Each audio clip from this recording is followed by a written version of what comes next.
Steppenwolf, Hermann Hesse. For madmen only. The day had gone by just as days go by.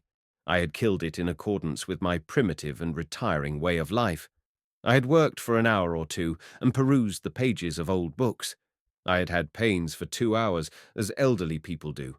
I had taken a powder and been very glad when the pains consented to disappear. I had lain in a hot bath and absorbed its kindly warmth. 3 times the post had come with undesired letters and circulars to look through. I had done my breathing exercises, but found it convenient today to omit the thought exercises. I had been for an hour's walk and seen the loveliest feathery cloud patterns penciled against the sky. That was very delightful. So was the reading of the old books. So was the lying in the warm bath. But, taken all in all, it had not been exactly a day of rapture. No, it had not even been a day brightened with happiness and joy. Rather, it had been just one of those days which for a long while now had fallen to my lot. The moderately pleasant, the wholly bearable and tolerable lukewarm days of a discontented middle-aged man. Days without special pains, without special cares, without particular worry, without despair. Days which put the question quietly of their own accord whether the time has not come to follow the example of Adalbert Stifter and have a fatal accident while shaving.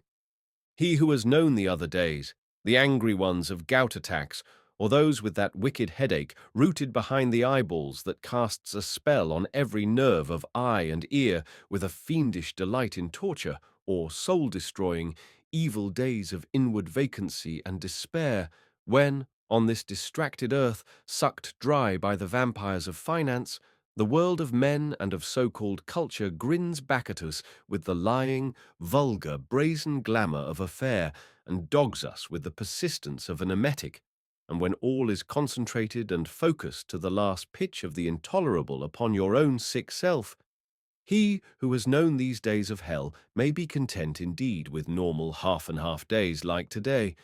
Thankfully, you sit by the warm stove.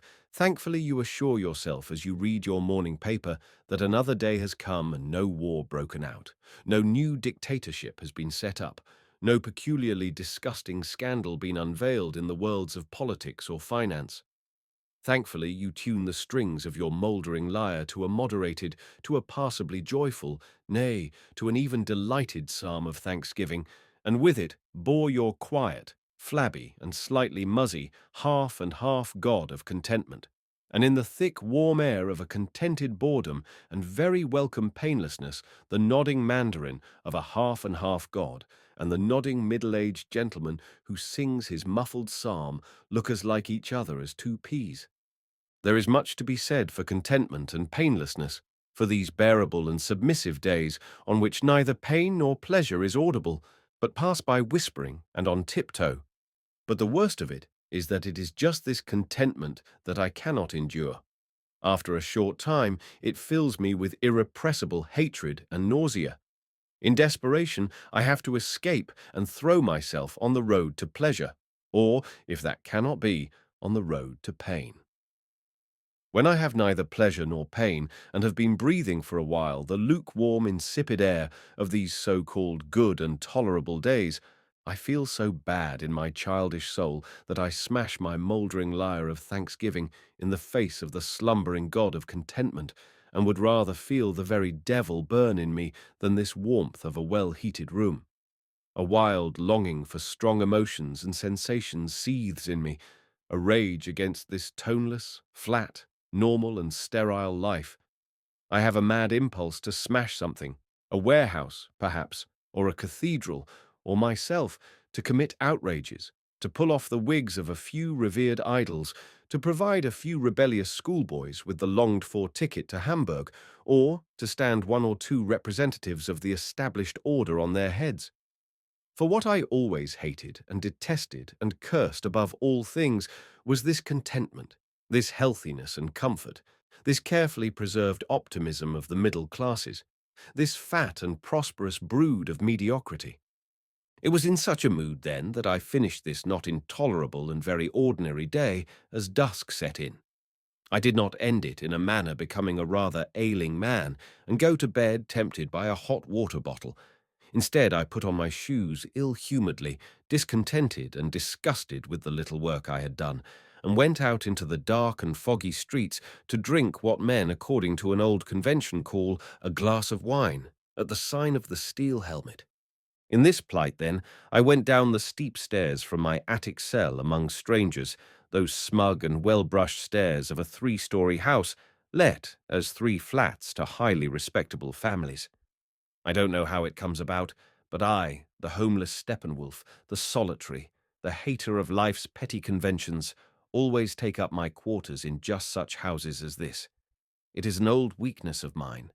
I live neither in palatial houses nor in those of the humble poor, but instead and deliberately in these respectable and wearisome and spotless middle-class homes which smell of turpentine and soap, and where there is a panic if you bang the door or come in with dirty shoes. The love of this atmosphere comes, no doubt, from the days of my childhood, and a secret yearning I have for something homelike drives me, though with little hope, to follow the same old stupid road. Then again, I like the contrast between my lonely, loveless, hunted, and thoroughly disorderly existence and this middle-class family life. I like to breathe in on the stairs this odour of quiet and order, of cleanliness and respectable domesticity. There is something in it that touches me in spite of my hatred for all it stands for. I like to step across the threshold of my room and leave it suddenly behind, to see, instead, cigar ash and wine bottles among the heaped-up books, and there is nothing but disorder and neglect, and where everything, books, manuscript, thoughts, is marked and saturated with the plight of lonely men, with the problem of existence, and with the yearning after a new orientation for an age that has lost its bearings. And now I came to the Araucaria. I must tell you that on the first floor of this house, the stairs pass by a little vestibule at the entrance to a flat, which, I am convinced, is even more spotlessly swept and garnished than the others. For this little vestibule shines with a superhuman housewifery. It is a little temple of order. On the parquet floor, where it seems desecration to tread, are 2 elegant stands, and on each a large pot. In the one grows an azalea, in the other a stately araucaria, a thriving, straight-grown baby tree, a perfect specimen, which to the last needle of the topmost twig reflects the pride of frequent ablutions. Sometimes, when I know that I am unobserved, I use this place as a temple. I take my seat on a step of the stairs above the araucaria, and resting a while with folded hands, I contemplate this little garden of order and let the touching air it has, and its somewhat ridiculous loneliness move me to the depths of my soul. I imagine behind this vestibule, in the sacred shadow, one may say, of the araucaria, a home full of shining mahogany, and a life full of sound respectability, early rising, attention to duty, restrained but cheerful family gatherings, Sunday church-going, early to bed. Affecting light-heartedness, I trod the moist pavements of the narrow streets. As though in tears and veiled, the lamps glimmered through the chill gloom and sucked their reflections slowly from the wet ground. The forgotten years of my youth came back to me. How I used to love the dark, sad evenings of late autumn and winter. How eagerly I imbibed their moods of loneliness and melancholy when, wrapped in my cloak, I strode for half the night through rain and storm, through the leafless winter landscape, lonely enough then too, but full of deep joy and full of poetry, which later I wrote down by candlelight sitting on the edge of my bed. All that was past now. The cup was emptied and would never be filled again. Was that a matter for regret? No, I did not regret the past. My regret was for the present day, for all the countless hours and days that I lost in mere passivity and that brought me nothing, not even the shocks of awakening. But thank God there were exceptions. There were now and then, though rarely, the hours that brought the welcome shock, pulled down the walls and brought me back again from my wanderings to the living heart of the world. Sadly and yet deeply moved, I set myself to recall the last of these experiences. It was at a concert of lovely old music. After 2 or 3 notes of the piano, the door was opened of a sudden to the other world. I sped through heaven and saw God at work. I suffered holy pains. I dropped all my defenses and was afraid of nothing in the world. I accepted all things, and to all things I gave up my heart. It did not last very long, a quarter of an hour perhaps, but it returned to me in a dream at night, and since, through all the barren days, I caught a glimpse of it now and then. Sometimes, for a minute or two, I saw it clearly, threading my life like a divine and golden track, but nearly always it was blurred in dirt and dust. Then again it gleamed out in golden sparks, as though never to be lost again, and yet was soon quite lost once more. Once it happened, as I lay awake at night, that I suddenly spoke in verses so beautiful and strange that I did not venture to think of writing them down, and then in the morning they vanished, and yet they lay hidden within me like the hard kernel within an old brittle husk. Once it came to me while reading a poet, while pondering a thought of Descartes, of Pascal. Again it shone out, and drove its gold track far into the sky, while I was in the presence of my beloved. Ah, but it is hard to find this track of the divine in the midst of this life we lead, in this besotted humdrum age of spiritual blindness, with its architecture, its business, its politics, its men.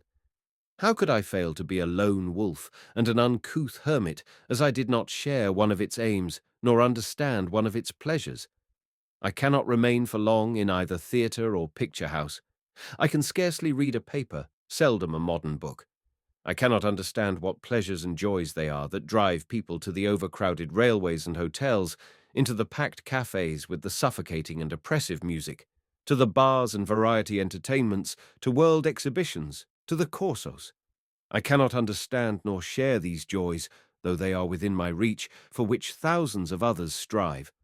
On the other hand, what happens to me in my rare hours of joy, what for me is bliss and life and ecstasy and exaltation, the world in general seeks at most in imagination. In life, it finds it absurd. And in fact, if the world is right, if this music of the cafes, these mass enjoyments, and these Americanized men who are pleased with so little are right, then I am wrong, I am crazy. I am in truth the Steppenwolf that I often call myself, that beast astray who finds neither home nor joy nor nourishment in a world that is strange and incomprehensible to him. With these familiar thoughts, I went along the wet street through one of the quietest and oldest quarters of the town. On the opposite side there stood in the darkness an old stone wall which I always noticed with pleasure. Old and serene, it stood between a little church and an old hospital, and often during the day I let my eyes rest on its rough surface. There were few such quiet and peaceful spaces in the centre of the town where from every square foot some lawyer or quack or doctor or barber or chiropodist shouted his name at you. This time, too, the wall was peaceful and serene, and yet something was altered in it. I was amazed to see a small and pretty doorway with a Gothic arch in the middle of the wall, for I could not make up my mind whether this doorway had always been there or whether it had just been made. It looked old, without a doubt, very old. Apparently this closed portal with its door of blackened wood had opened hundreds of years ago onto a sleepy convent yard, and did so still, even though the convent was no longer there. Probably I had seen it 100 times and simply not noticed it. Perhaps it had been painted afresh and caught my eye for that reason. I paused to examine it from where I stood without crossing over, as the street between was so deep in mud and water. From the sidewalk where I stood and looked across, it seemed to me in the dim light that a garland, or something gaily coloured, was festooned round the doorway, and now that I looked more closely, I saw over the portal a bright shield, on which, it seemed to me, there was something written. I strained my eyes, and at last, in spite of the mud and puddles, went across, and there over the door I saw a stain showing up faintly on the grey-green of the wall, and over the stain bright letters dancing and then disappearing, returning and vanishing once more. So that's it, thought I. They've disfigured this good old wall with an electric sign. Meanwhile I deciphered one or two of the letters as they appeared again for an instant, but they were hard to read even by guesswork, for they came with very irregular spaces between them and very faintly, and then abruptly vanished. Whoever hoped for any result from a display like that was not very smart. He was a Steppenwolf, poor fellow. Why have his letters playing on this old wall in the darkest alley of the old town on a wet night, with not a soul passing by? And why were they so fleeting, so fitful and illegible? But wait, at last I succeeded in catching several words on end. They were magic theatre. Entrance not for everybody. I tried to open the door, but the heavy old latch would not stir. The display, too, was over. It had suddenly ceased, sadly convinced of its uselessness. I took a few steps back, landing deep into the mud, but no more letters came. The display was over. For a long time I stood waiting in the mud, but in vain. Then, when I had given up and gone back to the alley, a few coloured letters were dropped here and there, reflected on the asphalt in front of me. I read, "For madmen only." My feet were wet, and I was chilled to the bone. Nevertheless, I stood waiting, nothing more. But while I waited, thinking how prettily the letters had danced in their ghostly fashion over the damp wall and the black sheen of the asphalt, a fragment of my former thoughts came suddenly to my mind. The similarity to the track of shining gold which suddenly vanishes and cannot be found. I was freezing and walked on following that track in my dreams, longing too for that doorway to an enchanted theatre, which was for madmen only. Meanwhile, I had reached the marketplace, where there is never a lack of evening entertainments.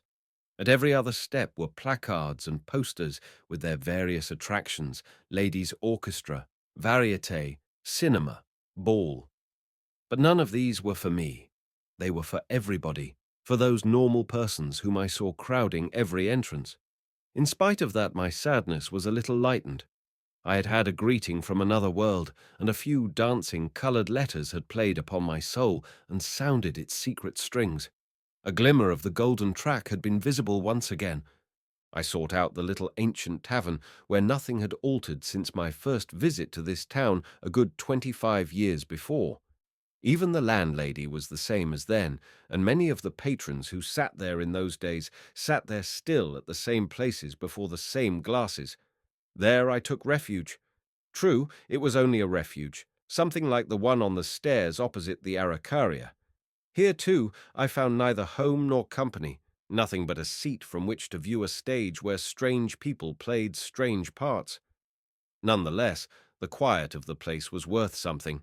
No crowds, no music, only a few peaceful townsfolk at bare wooden tables. No marble, no enamel, no plush, no brass, and before each his evening glass of good old wine. Perhaps this company of habitués, all of whom I knew by sight, were all regular Philistines and had in their Philistine dwellings their altars of the home dedicated to sheepish idols of contentment. Perhaps, too, they were solitary fellows who had been sidetracked, quiet, thoughtful topers of bankrupt ideals, lone wolves and poor devils like me. I could not say. Either homesickness or disappointment or need of change drew them there, the married to recover the atmosphere of his bachelor days, the old official to recall his student years. All of them were silent, and all were drinkers who would rather, like me, sit before a pint of Elsasser than listen to a ladies' orchestra. Here I cast anchor for an hour, or it might be two. With the first sip of Elsasser, I realized that I had eaten nothing that day since my morning roll. It is remarkable all that men can swallow. For a good 10 minutes I read a newspaper.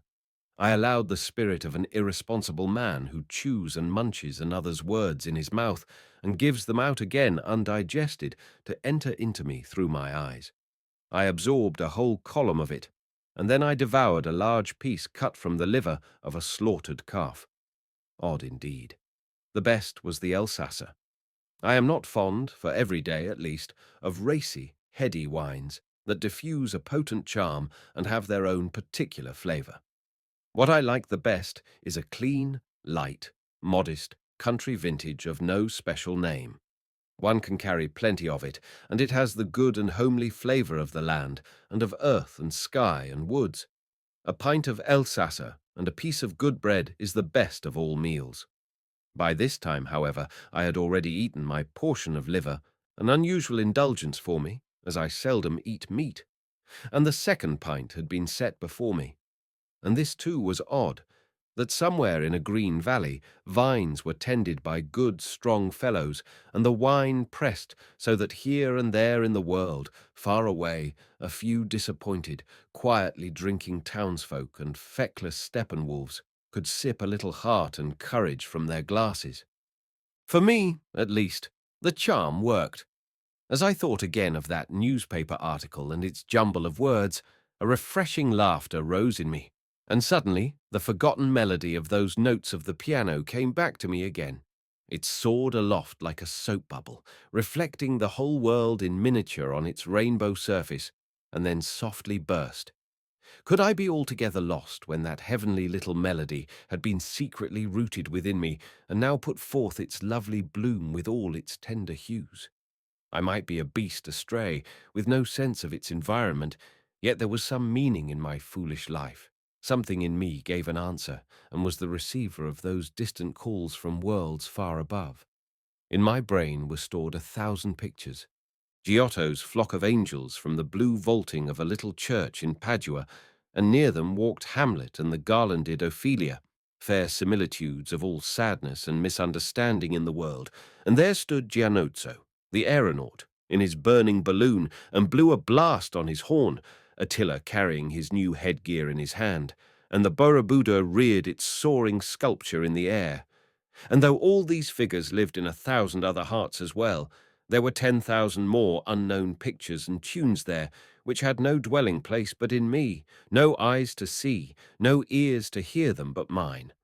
The old hospital wall, with its grey-green weathering, its cracks and stains in which 1,000 frescoes could be fancied, who responded to it, who looked into its soul, who loved it, who found the charm of its colours ever delicately dying away.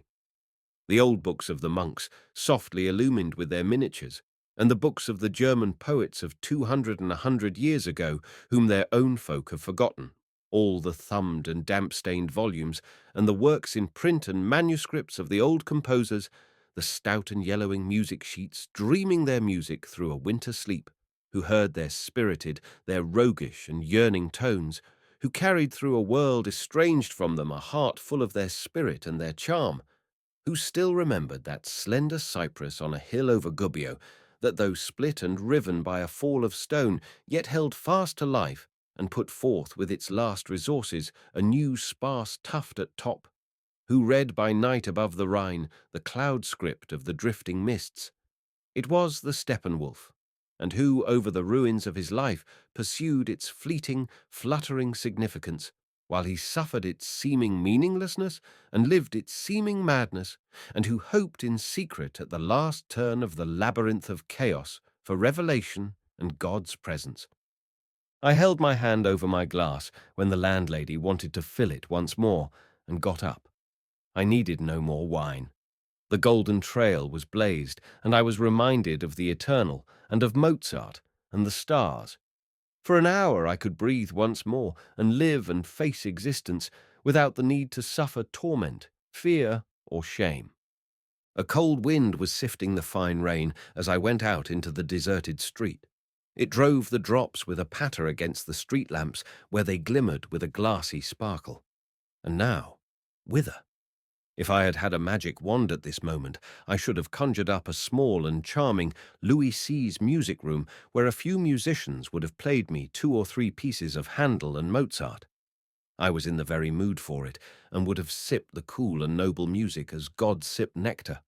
Oh, if I had had a friend at this moment, a friend in an attic room, dreaming by candlelight and with a violin lying ready at his hand. How I should have slipped up to him in his quiet hour, noiselessly climbing the winding stair to take him by surprise, and then with talk and music we should have held heavenly festival throughout the night. Once, in years gone by, I had often known such happiness, but this too time had taken away. Withered years lay between those days, and now I loitered as I wended my way homeward, turned up my collar, and struck my stick on the wet pavement.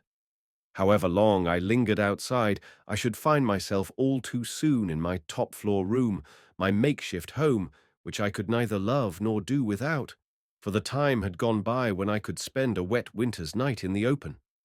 And now my prayer was not to let the good mood the evening had given me be spoilt, neither by the rain, nor by gout, nor by the araucaria, and though there was no chamber music to be had, nor a lonely friend with his violin, still that lovely melody was in my head, and I could play it through to myself after a fashion, humming the rhythm of it as I drew my breath.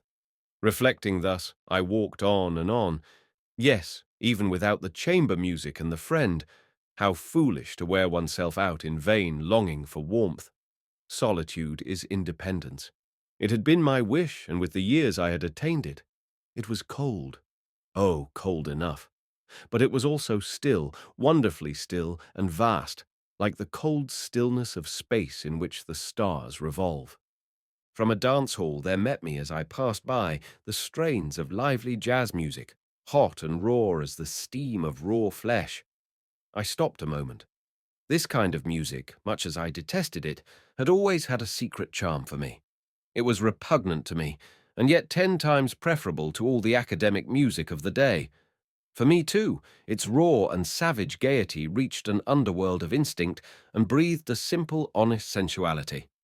I stood for a moment on the scent, smelling this shrill and blood-raw music, sniffing the atmosphere of the hall angrily and hankering after it a little too. One half of this music, the melody, was all pomade and sugar and sentimentality. The other half was savage, temperamental, and vigorous. Yet the two went artlessly well together and made a whole. It was the music of decline. There must have been such music in Rome under the later emperors. Compared with Bach and Mozart and real music, it was, naturally, a miserable affair. But so was all our art, all our thought, all our makeshift culture in comparison with real culture. And this music had the merit of a great sincerity. Amiably and unblushingly negroid, it had the mood of childlike happiness. There was something of the nigger in it, something of the American, who with all his strength seemed so boyishly fresh and childlike to us Europeans. Was Europe to become the same? Was it on the way already? Were we, the old connoisseurs, the reverers of Europe as it used to be, of genuine music and poetry, as once they were, nothing but a pig-headed minority suffering from a complex neurosis, whom tomorrow would forget or deride? Was all that we called culture, spirit, soul, all that we called beautiful and sacred, nothing but a ghost, long dead, which only a few fools like us took for true and living? Had it perhaps indeed never been true and living? Had all that we poor fools bothered our heads about never been anything but a phantom? I was now in the old quarter of the town. The little church stood up dim and grey and unreal. At once the experience of the evening came back to me, the mysterious Gothic doorway, the mysterious tablet above it, and the illuminated letters dancing in mockery. How did the writing run? Entrance not for everybody, and for madmen only. I scrutinized the old wall opposite in the secret hope that the magic night might begin again. The writing invite me, the madman. The little doorway give me admittance. There perhaps lay my desire, and there perhaps would my music be played. The dark stone wall looked back at me with composure, shut off in a deep twilight, sunk in a dream of its own, and there was no gateway anywhere and no pointed arch, only the dark, unbroken masonry. With a smile I went on, giving it a friendly nod. Sleep well, I will not awake you. The time will come when you will be pulled down or plastered with covetous advertisements. But for the present, there you stand, beautiful and quiet as ever, and I love you for it. From the black mouth of an alley, a man appeared with startling suddenness at my elbow, a lone man going his homeward way with weary step. He wore a cap and a blue blouse, and above his shoulders he carried a signboard fixed on a pole, and in front of him an open tray suspended by straps such as peddlers carry at fairs. He walked on wearily in front of me without looking round. Otherwise I should have bidden him a good evening and given him a cigar.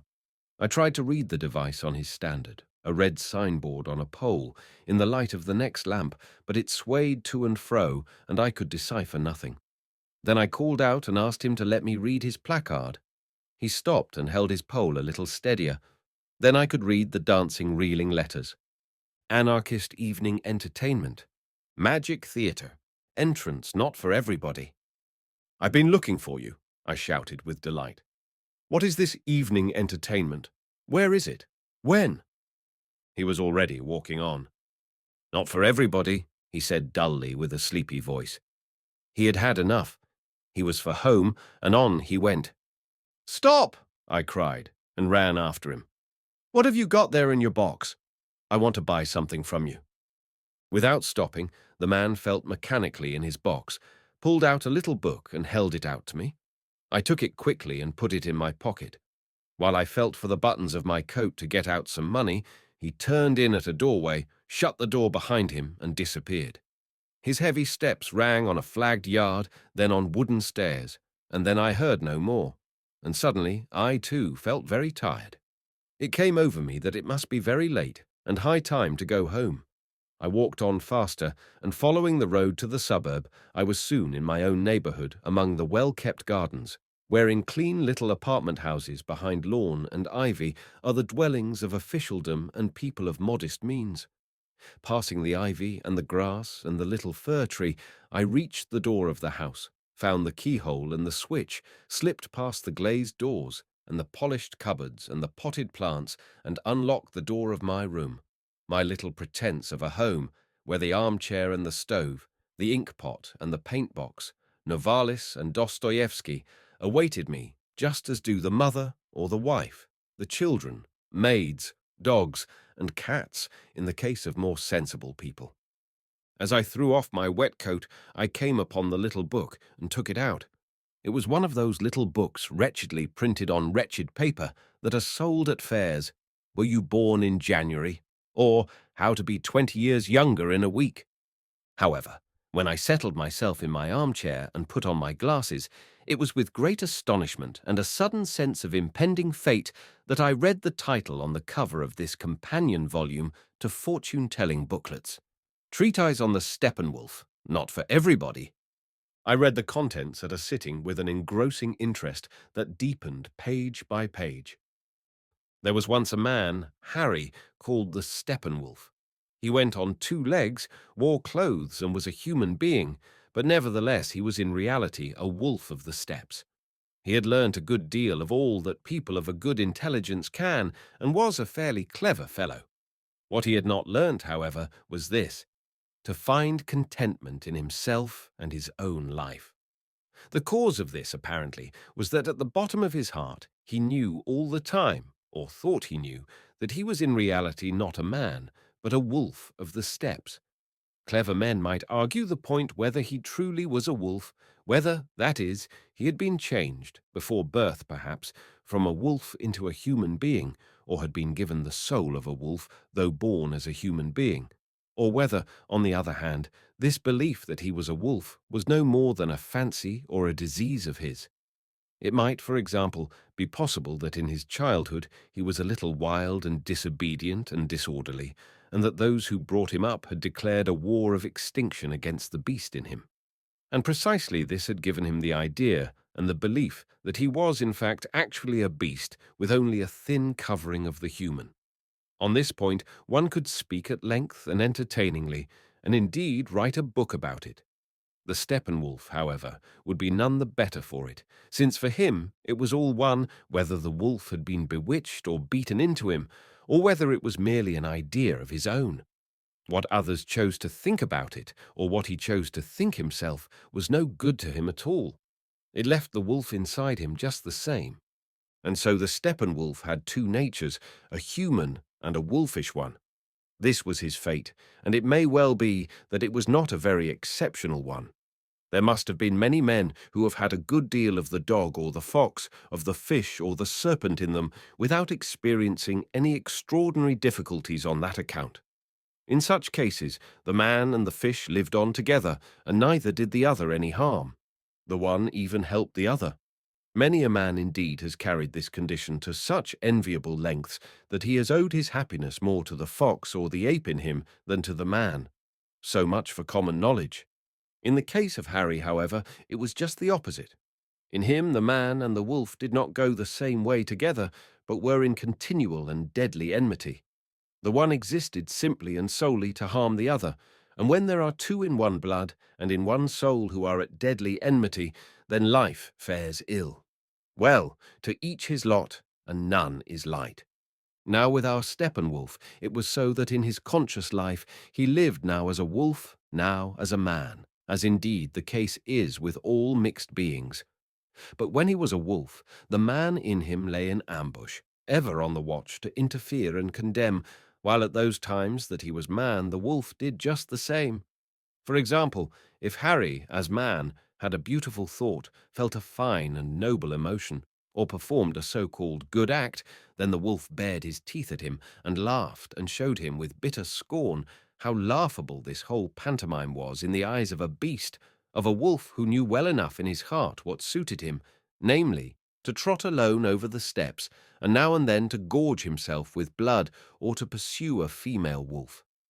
Then, wolfishly seen, all human activities became horribly absurd and misplaced, stupid and vain. But it was exactly the same when Harry felt and behaved as a wolf, and showed others his teeth, and felt hatred and enmity against all human beings and their lying and degenerate manners and customs. For then the human part of him lay in ambush, and watched the wolf, called him brute and beast, and spoiled and embittered for him all pleasure in his simple and healthy and wild wolf's being.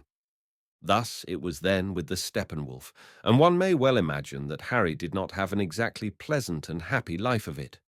This does not mean, however, that he was unhappy in any extraordinary degree, although it may have seemed so to himself all the same, inasmuch as every man takes the sufferings that fall to his share as the greatest. That cannot be said of any man. Even he who has no wolf in him may be none the happier for that. And even the unhappiest life has its sunny moments and its little flowers of happiness between sand and stone. So it was, then, with the Steppenwolf too. It cannot be denied that he was generally very unhappy, and he could make others unhappy also, that is, when he loved them or they him. For all who got to love him saw always only the one side in him. Many loved him as a refined and clever and interesting man, and were horrified and disappointed when they had come upon the wolf in him. And they had to, because Harry wished, as every sentient being does, to be loved as a whole, and therefore it was just with those whose love he most valued that he could least of all conceal and belie the wolf.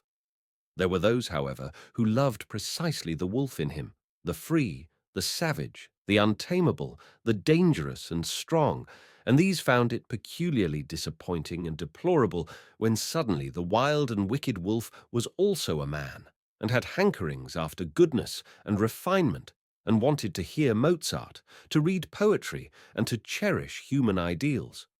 Usually these were the most disappointed and angry of all, and so it was that the Steppenwolf brought his own dual and divided nature into the destinies of others besides himself whenever he came into contact with them. Now, whoever thinks that he knows the Steppenwolf and that he can imagine to himself his lamentably divided life is nevertheless in error. He does not know all by a long way. He does not know that, as there is no rule without an exception, and as one sinner may under certain circumstances be dearer to God than 99 righteous persons, with Harry too there were now and then exceptions and strokes of good luck, and that he could breathe and think and feel sometimes as the wolf, sometimes as the man, clearly and without confusion of the two. And even on very rare occasions they made peace and lived for one another in such fashion that not merely did one keep watch whilst the other slept, but each strengthened and confirmed the other. In the life of this man, too, as well as in all things else in the world, daily use and the accepted and common knowledge seemed sometimes to have no other aim than to be arrested now and again for an instant and broken through in order to yield the place of honour to the exceptional and miraculous. Now, whether these short and occasional hours of happiness balanced and alleviated the lot of the Steppenwolf in such a fashion that in the upshot happiness and suffering held the scales even, or whether perhaps the short but intense happiness of those few hours outweighed all suffering and left a balance over, is again a question over which idle persons may meditate to their heart's content. Even the wolf brooded often thereover, and those were his idle and unprofitable days. In this connection, one thing more must be said. There are a good many people of the same kind as Harry. Many artists are of his kind. These persons all have two souls, two beings within them. There is God and the devil in them, the mother's blood and the father's, the capacity for happiness and the capacity for suffering. And in just such a state of enmity and entanglement towards and within each other as were the wolf and man in Harry. And these men, for whom life has no repose, live at times in their rare moments of happiness with such strength and indescribable beauty. The spray of their moment's happiness is flung so high and dazzlingly over the wide sea of suffering that the light of it, spreading its radiance, touches others too with its enchantment. Thus, like a precious, fleeting foam over the sea of suffering, arise all those works of art in which a single individual lifts himself for an hour so high above his personal destiny that his happiness shines like a star and appears to all who see it as something eternal and as a happiness of their own. All these men, whatever their deeds and works may be, have really no life. That is to say, their lives are not their own and have no form. They are not heroes, artists, or thinkers in the same way that other men are judges, doctors, shoemakers, or schoolmasters.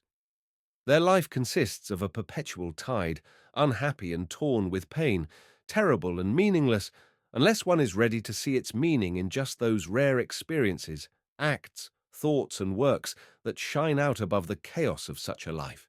To such men the desperate and horrible thought has come that perhaps the whole of human life is but a bad joke, a violent and ill-fated abortion of the primal mother, a savage and dismal catastrophe of nature. To them too, however, the other thought has come that man is perhaps not merely a half-rational animal, but a child of the gods and destined to immortality.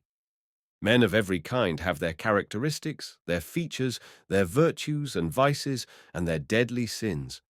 It was part of the sign manual of the Steppenwolf that he was a night prowler. The morning was a bad time of day for him. He feared it, and it never brought him any good.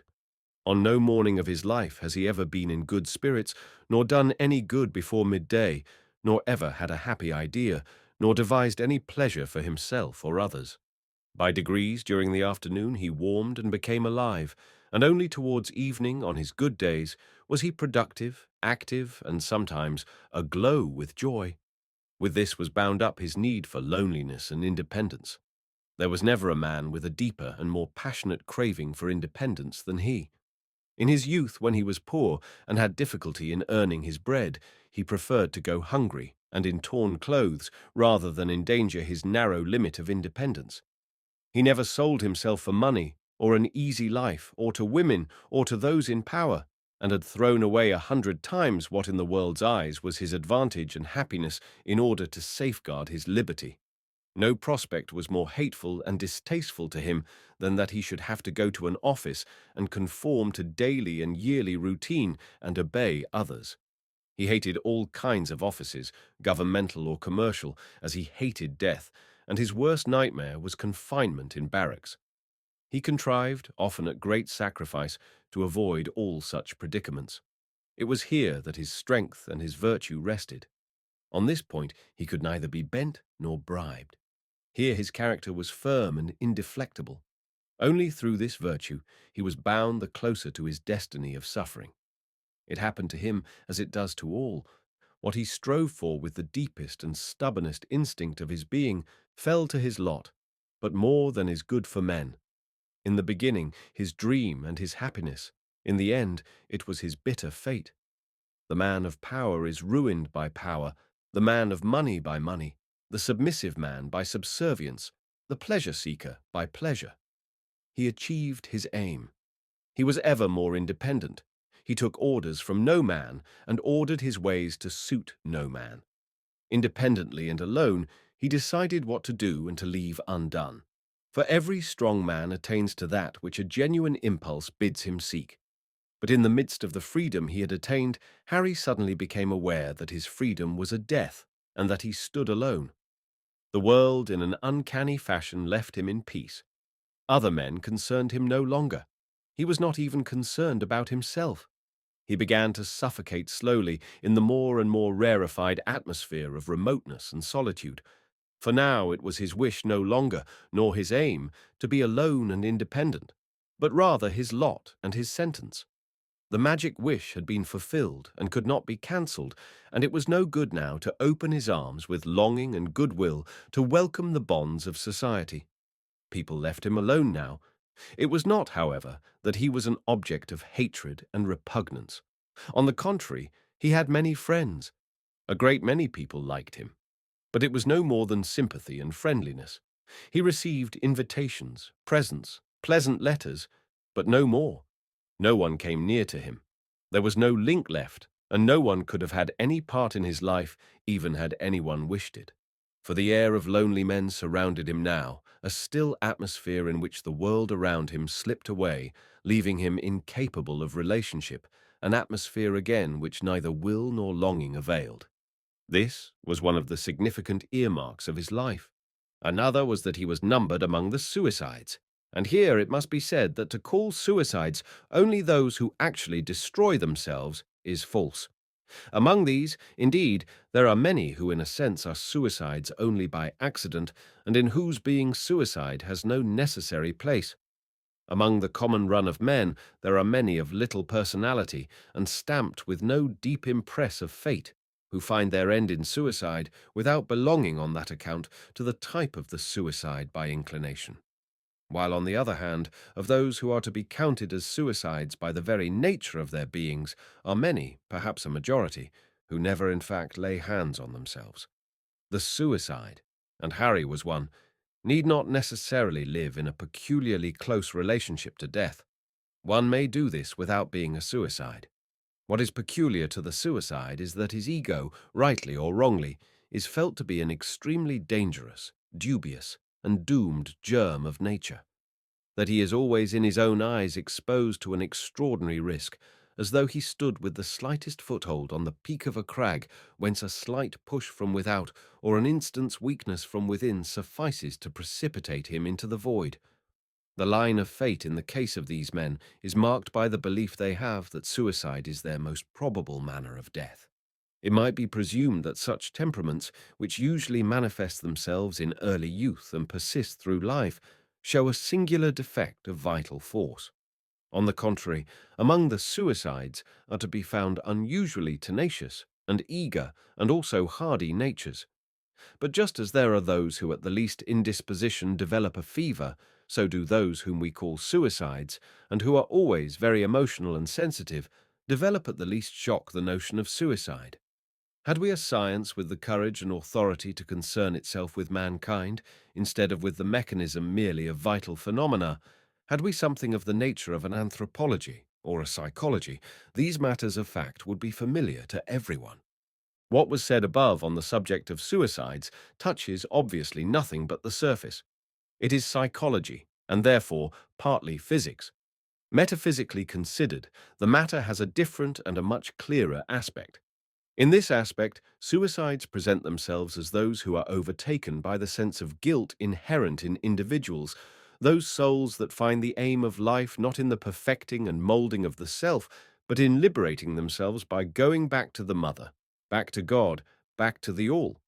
Many of these natures are wholly incapable of ever having recourse to real suicide, because they have a profound consciousness of the sin of doing so.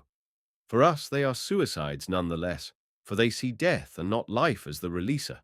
They are ready to cast themselves away and surrender, to be extinguished and to go back to the beginning.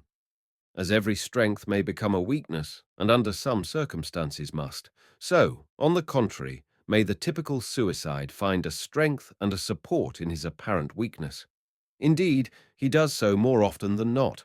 The case of Harry, the Steppenwolf, is one of these. As thousands of his like do, he found consolation and support, and not merely the melancholy play of youthful fancy, in the idea that the way to death was open to him at any moment. It is true that with him, as with all men of his kind, every shock, every pain, every untoward predicament at once called forth the wish to find an escape in death. By degrees, however, he fashioned for himself out of this tendency a philosophy that was actually serviceable to life. He gained strength through familiarity with the thought that the emergency exit stood always open, and became curious, too, to taste his suffering to the dregs. If it went too badly with him, he could feel sometimes with a grim, malicious pleasure. I am curious to see all the same just how much a man can endure. If the limit of what is bearable is reached, I have only to open the door to escape. There are a great many suicides to whom this thought imparts an uncommon strength. On the other hand, all suicides have the responsibility of fighting against the temptation of suicide. Every one of them knows very well in some corner of his soul that suicide, though a way out, is rather a mean and shabby one, and that it is nobler and finer to be conquered by life than to fall by one's own hand. Knowing this, with a morbid conscience whose source is much the same as that of the militant conscience of so-called self-contented persons, the majority of suicides are left to a protracted struggle against their temptation. They struggle as the kleptomaniac against his own vice. The Steppenwolf was not unfamiliar with this struggle. He had engaged in it with many a change of weapons. Finally, at the age of 47 or thereabouts, a happy and not unhumorous idea came to him from which he often derived some amusement. He appointed his 50th birthday as the day on which he might allow himself to take his own life. On this day, according to his mood, so he agreed with himself, it should be open to him to employ the emergency exit or not. Let happen to him what might, illness, poverty, suffering, and bitterness, there was a time limit. It could not extend beyond these few years, months, days whose number daily diminished, and in fact he bore much adversity, which previously would have cost him severer and longer tortures, and shaken him perhaps to the roots of his being, very much more easily. When, for any reason, it went particularly badly with him, when peculiar pains and penalties were added to the desolateness and loneliness and savagery of his life, he could say to his tormentors, "Only wait. 2 years, and I am your master." And with this he cherished the thought of the morning of his 50th birthday. Letters of congratulation would arrive, while he, relying on his razor, took leave of all his pains and closed the door behind him. Then gout in the joints, depression of spirits, and all pains of head and body could look for another victim.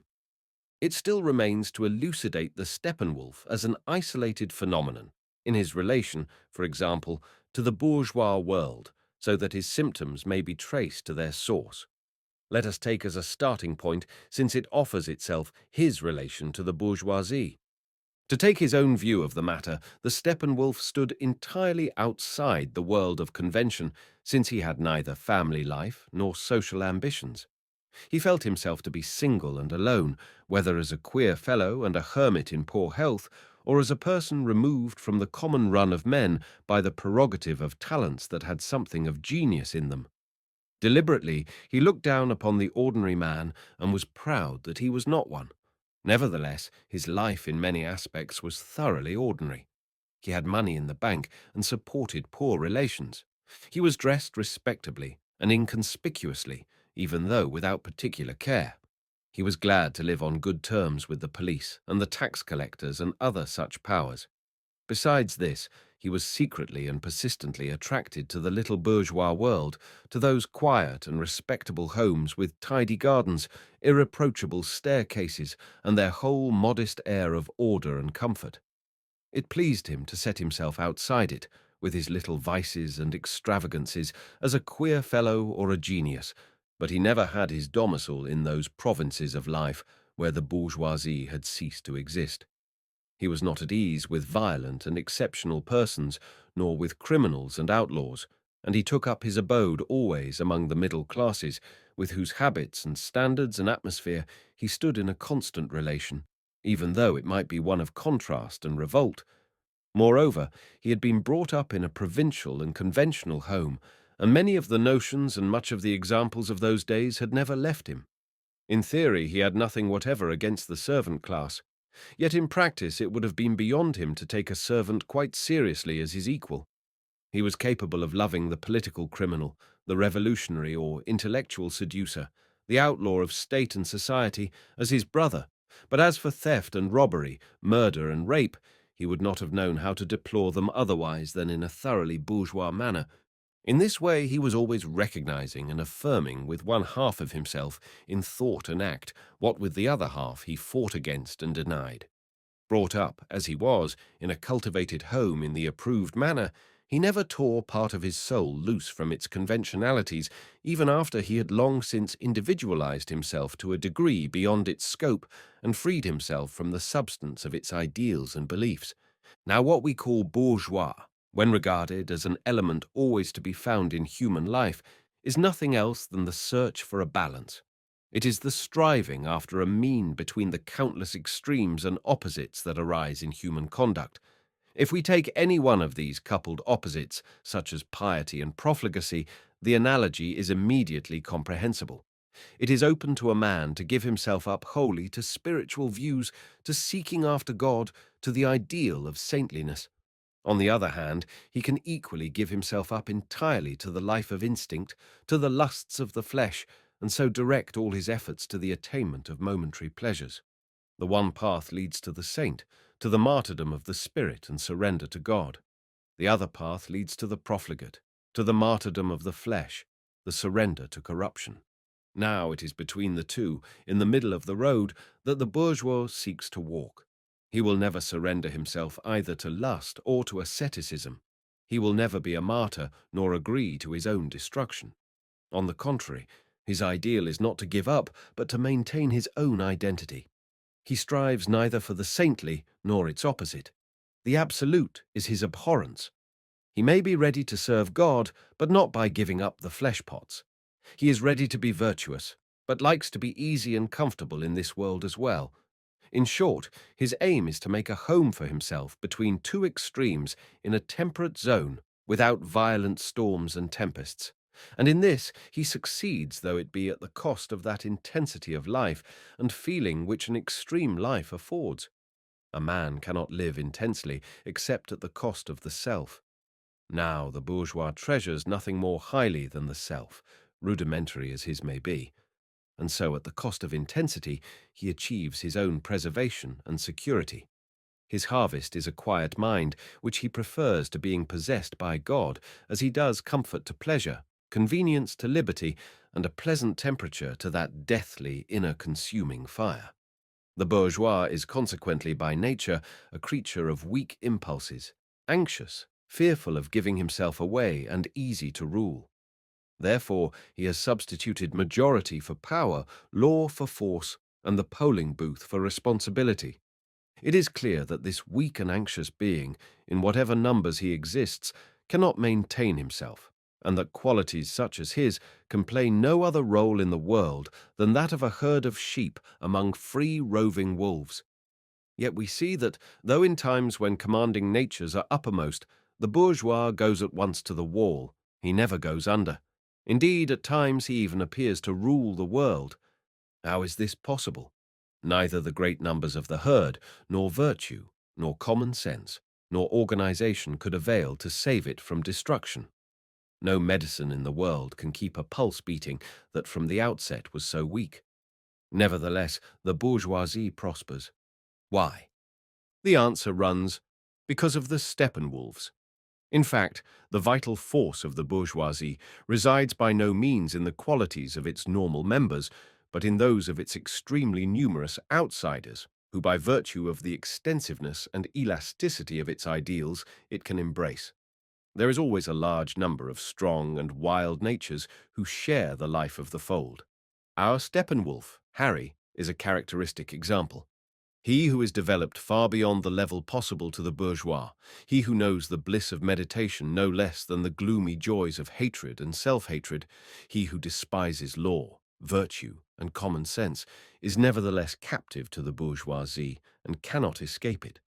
And so all through the mass of the real bourgeoisie are interposed numerous layers of humanity, many thousands of lives and minds, every one of whom, it is true, would have outgrown it and have obeyed the call to unconditioned life were they not fastened to it by sentiments of their childhood and infected for the most part with its less intense life.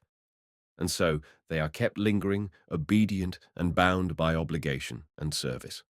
For with the bourgeoisie, the opposite of the formula for the great is true. He who is not against me is with me. If we now pause to test the soul of the Steppenwolf, we find him distinct from the bourgeois in the higher development of his individuality. For all extensions of the individuality revolve upon the self and tend to destroy it. We see that he had in him a strong impulse both to the saint and the profligate, and yet he could not, owing to some weakness or inertia, make the plunge into the untrammeled realms of space. The parent constellation of the bourgeoisie binds him with its spell. This is his place in the universe, and this his bondage. Most intellectuals and most artists belong to the same type.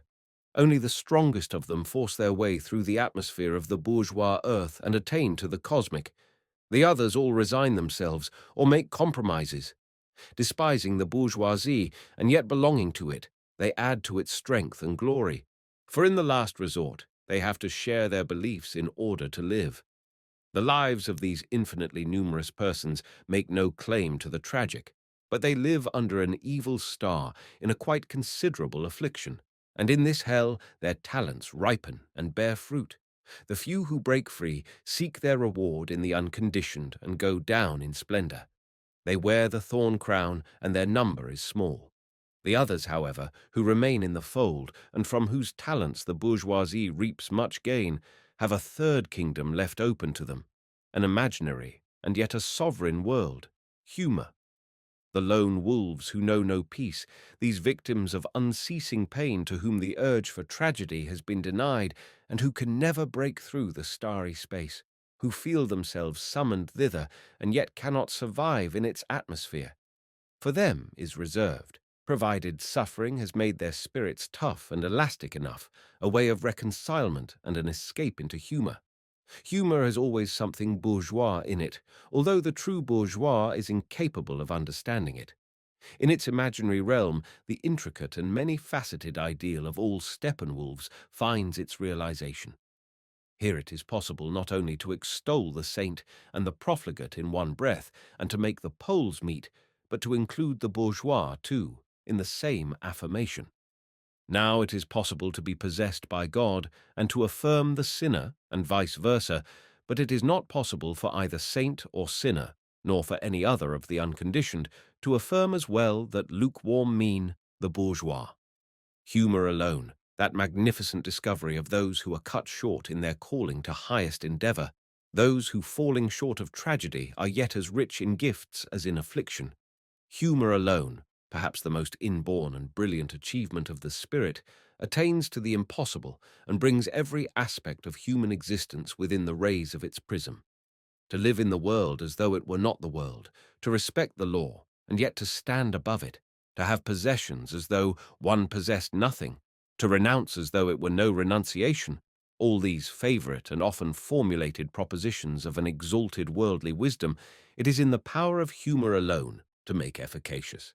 And supposing the Steppenwolf were to succeed, and he has gifts and resources in plenty, in decocting this magic draught in the sultry mazes of his hell, his rescue would be assured. Yet there is much lacking. The possibility, the hope only are there. Whoever loves him and takes his part may wish him this rescue. It would, it is true, keep him forever tied to the bourgeois world, but his suffering would be bearable and productive. His relation to the bourgeois world would lose its sentimentality, both in its love and its hatred, and his bondage to it would cease to cause him the continual torture of shame. To attain to this, or perhaps it may be, to be able at last to dare the leap into the unknown, a Steppenwolf must once have a good look at himself. He must look deeply into the chaos of his own soul and plumb its depths.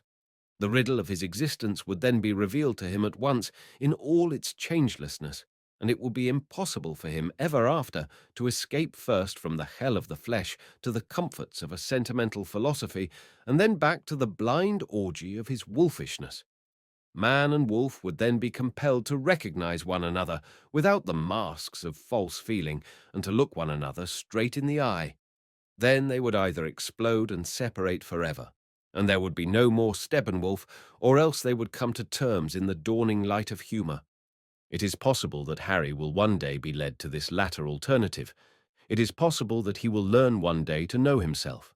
He may get hold of one of our little mirrors. He may encounter the immortals. He may find in one of our magic theatres the very thing that is needed to free his neglected soul. 1,000 such possibilities await him. His fate brings them on, leaving him no choice, for those outside of the bourgeoisie live in the atmosphere of these magic possibilities. A mere nothing suffices, and the lightning strikes. And all this is very well known to the Steppenwolf, even though his eye may never fall on this fragment of his inner biography.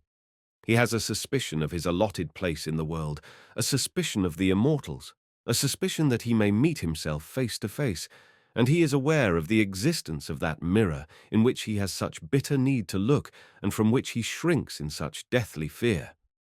For the close of our study, there is left one last fiction, a fundamental delusion to make clear. All interpretation, all psychology, all attempts to make things comprehensible require the medium of theories, mythologies, and lies, and a self-respecting author should not omit, at the close of an exposition, to dissipate these lies so far as may be in his power. If I say above or below, that is already a statement that requires explanation, since an above and a below exist only in thought, only as abstractions. The world itself knows nothing of above or below. So too, to come to the point, is the Steppenwolf of fiction. When Harry feels himself to be a werewolf and chooses to consist of two hostile and opposed beings, he is merely availing himself of a mythological simplification. He is no werewolf at all, and if we appeared to accept without scrutiny this lie which he invented for himself and believes in, and tried to regard him literally as a twofold being and a Steppenwolf, and so designated him, it was merely in the hope of being more easily understood with the assistance of a delusion, which we must now endeavour to put in its true light. The division into wolf and man, flesh and spirit, by means of which Harry tries to make his destiny more comprehensible to himself, is a very great simplification. It is a forcing of the truth to suit a plausible but erroneous explanation of that contradiction which this man discovers in himself, and which appears to himself to be the source of his by no means negligible sufferings. Harry finds in himself a human being, that is to say, a world of thoughts and feelings, of culture and tamed or sublimated nature, and besides this, he finds within himself also a wolf, that is to say, a dark world of instinct, of savagery and cruelty, of unsublimated or raw nature.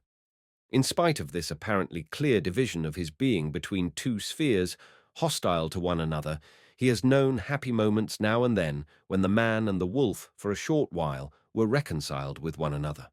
Suppose that Harry tried to ascertain in any single moment of his life, any single act, what part the man had in it and what part the wolf, he would find himself at once in a dilemma, and his whole beautiful wolf theory would go to pieces.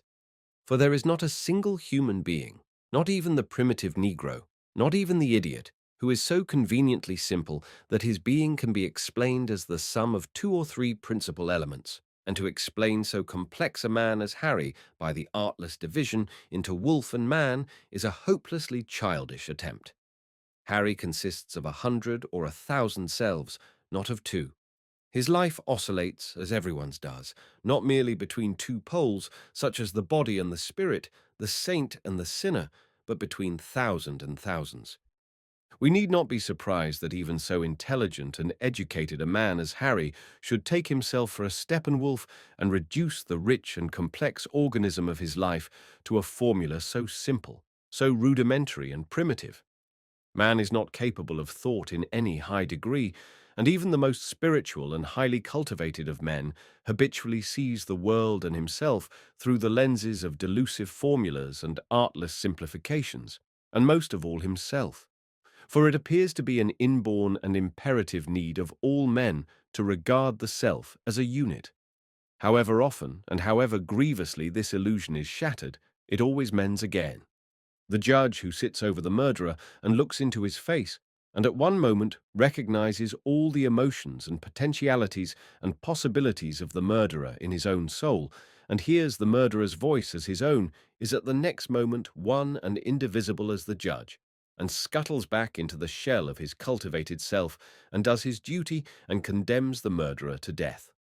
And if ever the suspicion of their manifold being dawns upon men of unusual powers and of unusually delicate perceptions, so that, as all genius must, they break through the illusion of the unity of the personality and perceive that the self is made up of a bundle of selves, they have only to say so, and at once the majority puts them under lock and key, calls science to aid, establishes schizomania, and protects humanity from the necessity of hearing the cry of truth from the lips of these unfortunate persons.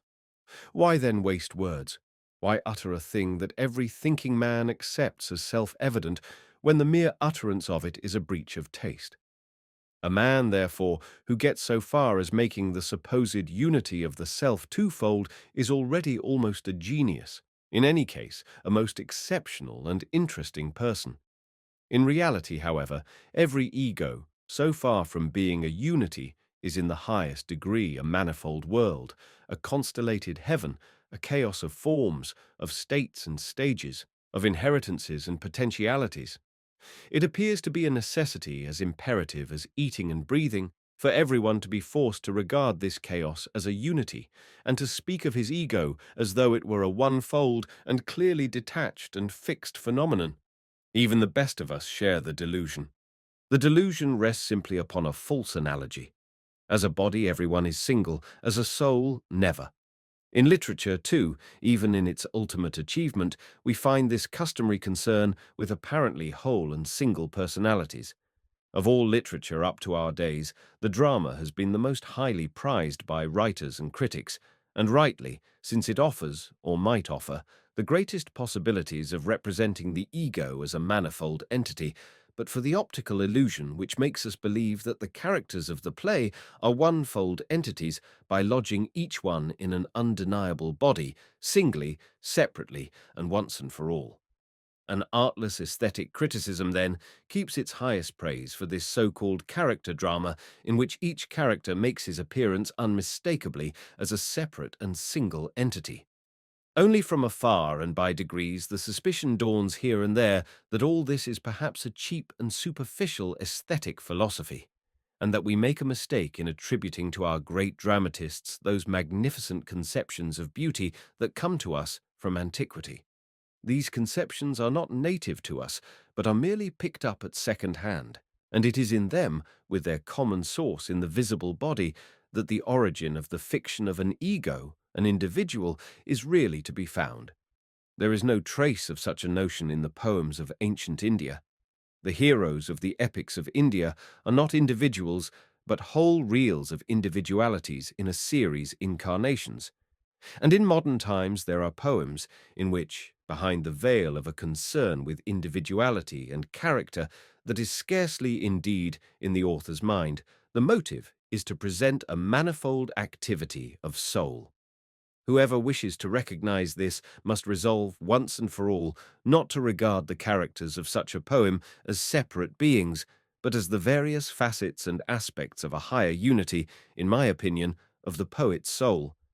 If Faust is treated in this way, Faust, Mephistopheles, Wagner, and the rest form a unity and a supreme individuality, and it is in this higher unity alone, not in the several characters, that something of the true nature of the soul is revealed.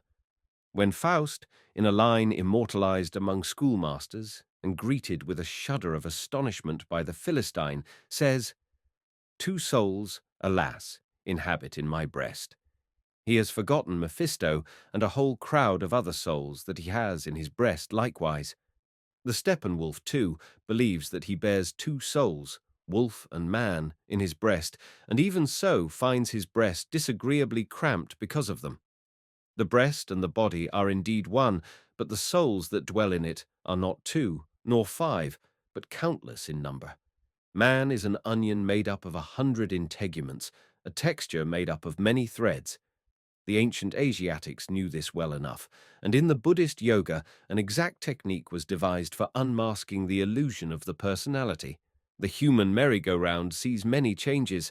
The illusion that cost India the efforts of thousands of years to unmask is the same illusion that the West has labored just as hard to maintain and strengthen. If we consider the Steppenwolf from this standpoint, it will be clear to us why he suffered so much under his ludicrous dual personality. He believes, like Faust, that two souls are far too many for a single breast and must tear the breast asunder. They are, on the contrary, far too few, and Harry does shocking violence to his poor soul when he endeavours to apprehend it by means of so primitive an image. Although he is a most cultivated person, he proceeds like a savage that cannot count further than two. He calls himself part wolf, part man, and with that, he thinks he has come to an end and exhausted the matter. With the man, he packs in everything spiritual and sublimated or even cultivated to be found in himself, and with the wolf all that is instinctive, savage, and chaotic. But things are not so simple in life as in our thoughts, nor so rough and ready as in our poor, idiotic language, and Harry lies about himself twice over when he employs this niggardly wolf theory. He assigns, we fear, whole provinces of his soul to the man which are a long way from being human, and parts of his being to the wolf that long ago have left the wolf behind. Like all men, Harry believes that he knows very well what man is, and yet does not know at all, although in dreams and other states not subject to control, he often has his suspicions. If only he might not forget them, but keep them, as far as possible at least, for his own. Man is not by any means of fixed and enduring form. This, in spite of suspicions to the contrary on the part of their wise men, was the ideal of the ancients. He is much more an experiment and a transition. He is nothing else than the narrow and perilous bridge between nature and spirit. His innermost destiny drives him on to the spirit and to God. His innermost longing draws him back to nature, the mother. Between the two forces, his life hangs tremulous and irresolute. What is commonly meant, meanwhile, by the word man is never anything more than a transient agreement, a bourgeois compromise.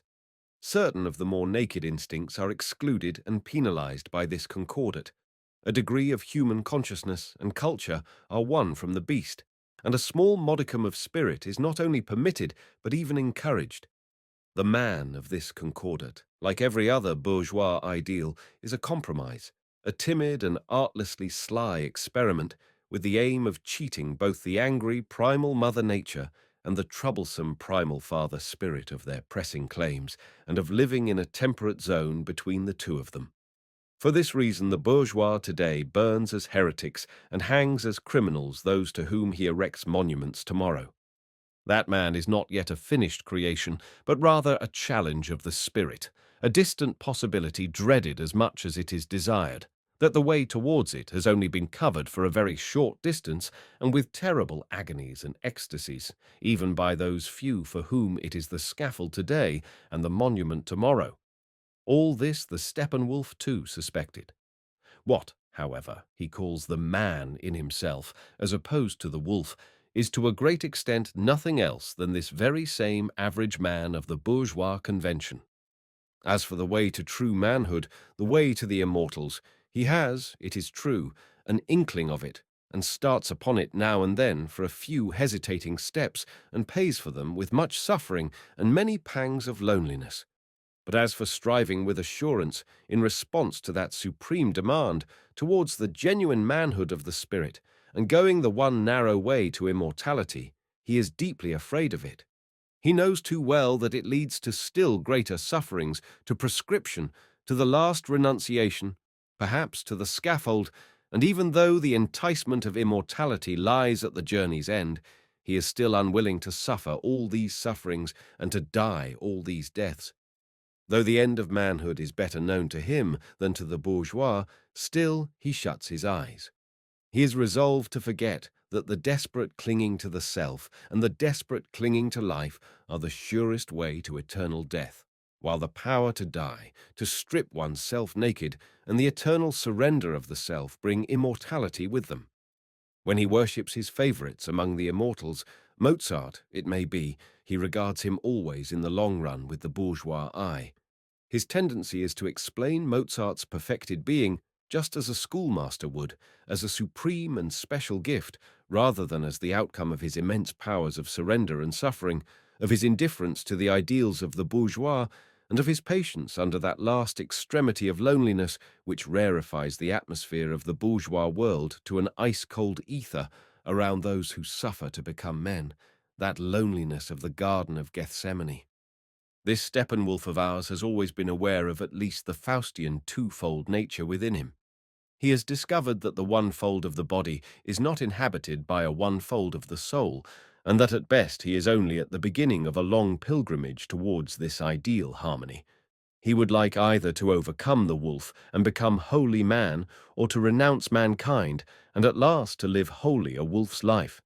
It may be presumed that he has never carefully watched a real wolf. Had he done so, he would have seen, perhaps, that even animals are not undivided in spirit. With them, too, the well-knit beauty of the body hides a being of manifold states and strivings. The wolf, too, has his abysses. The wolf, too, suffers. No, back to nature is a false track that leads nowhere but to suffering and despair. Harry can never turn back again and become wholly wolf, and could he do so, he would find that even the wolf is not of primeval simplicity, but already a creature of manifold complexity. Even the wolf has two, and more than two, souls in his wolf's breast, and he who desires to be a wolf falls into the same forgetfulness as the man who sings, "If I could be a child once more." He who sentimentally sings of blessed childhood is thinking of the return to nature and innocence and the origin of things, and has quite forgotten that these blessed children are beset with conflict and complexities and capable of all suffering. There is, in fact, no way back either to the wolf or to the child. From the very start, there is no innocence and no singleness. Every created thing, even the simplest, is already guilty, already multiple. It has been thrown into the muddy stream of being and may never more swim back again to its source. The way to innocence, to the uncreated, and to God leads on, not back to the wolf or to the child, but ever further into sin, ever deeper into human life. Suicide even, unhappy Steppenwolf, will not seriously serve your turn. You will find yourself embarked on the longer and wearier and harder road to human life. You will have to multiply many times your twofold being and complicate your complexities still further. Instead of narrowing your world and simplifying your soul, you will at last take the whole world into your soul, cost what it may, before you are through and come to rest. This is the road that Buddha and every great man has gone, whether consciously or not, insofar as fortune favored his quest. All births betoken the parting from the all, the confinement within limitation, the separation from God, the pangs of being born ever anew. The return into the all betokens the lifting of the personality through suffering till it reaches God, the expansion of the soul until it is able once more to embrace the all.